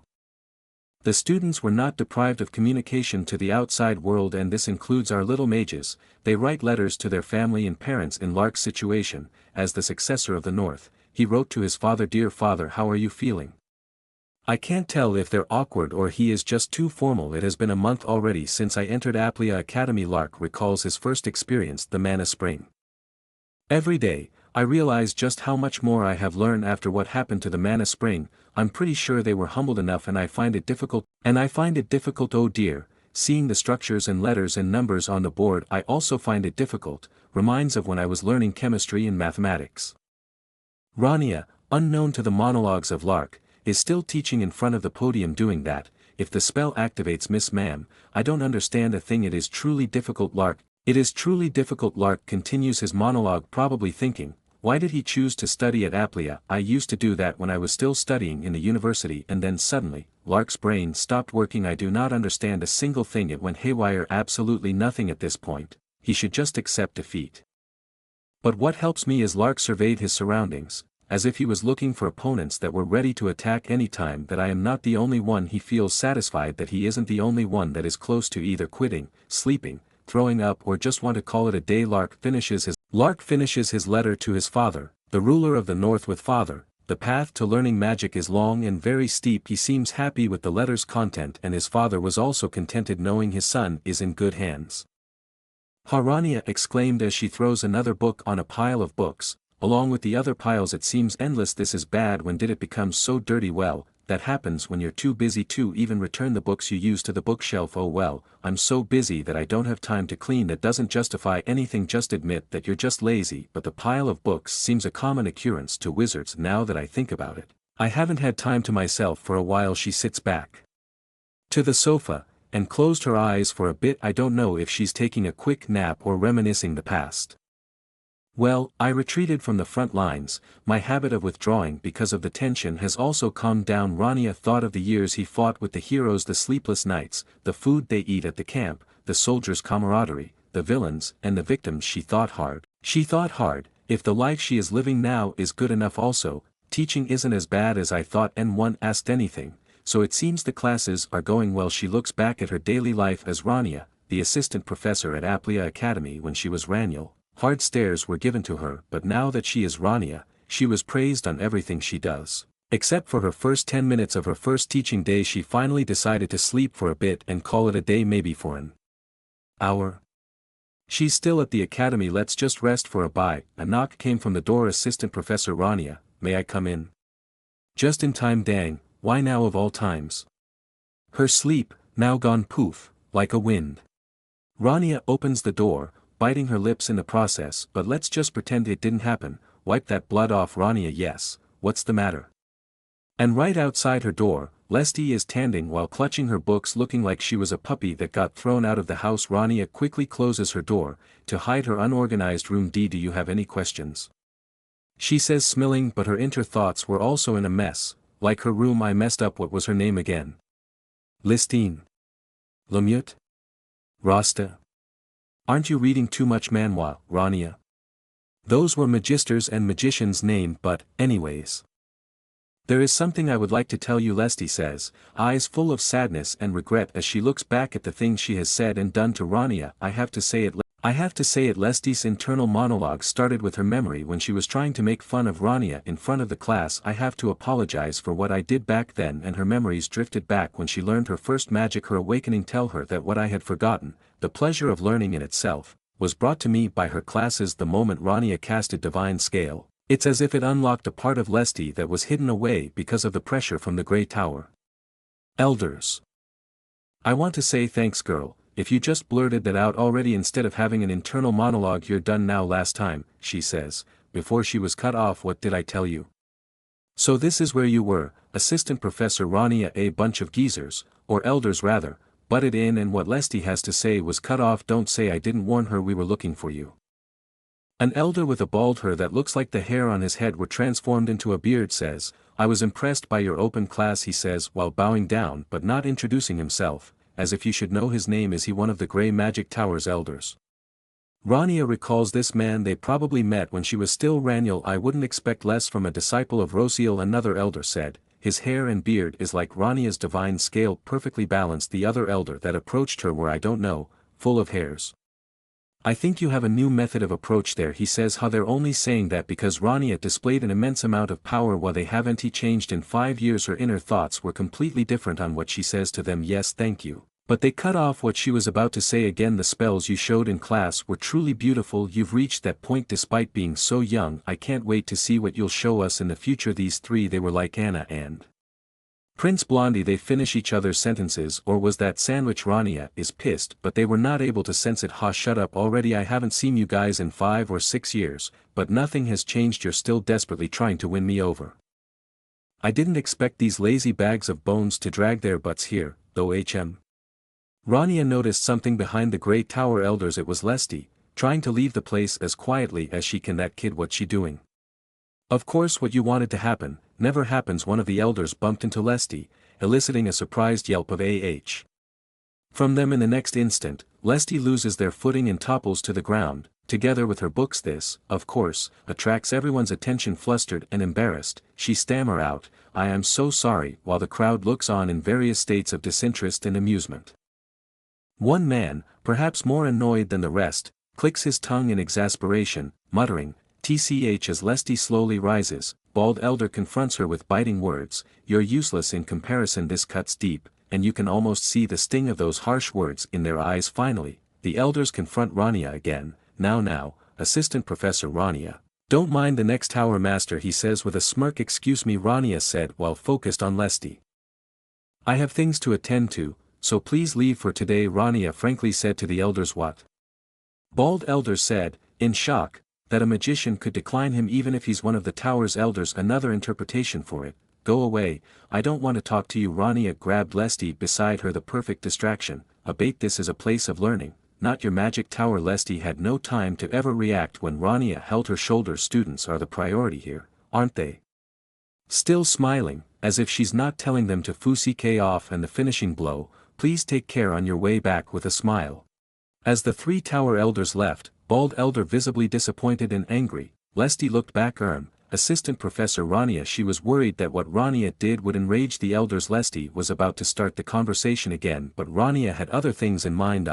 You should go the other way down the main staircase so you don't run into them again, Rania said, and Lesty was shocked. She was expecting a conversation. I said I had things to attend to, right? I'll listen to what you have to say next time, bye-bye. Rania said in a rush, leaving a still haven't moved on Lesty standing outside her door. What do you mean? Lesty's confusion is visible on her face. Weren't you talking about me when you said you had things to attend to? She stood in front of her door, not sure if she should knock again or leave, then come back next time. As she shut the door, the real reason why she drove the elders away, including Lesty, was revealed. Blood splattered on the ground, as Rania vomited blood as she clutched her heart. The curse is activating. The curse that the demon lord put on her heart. I forgot about it for a while, but here it is again. One by one, Rania's secret was starting to be revealed.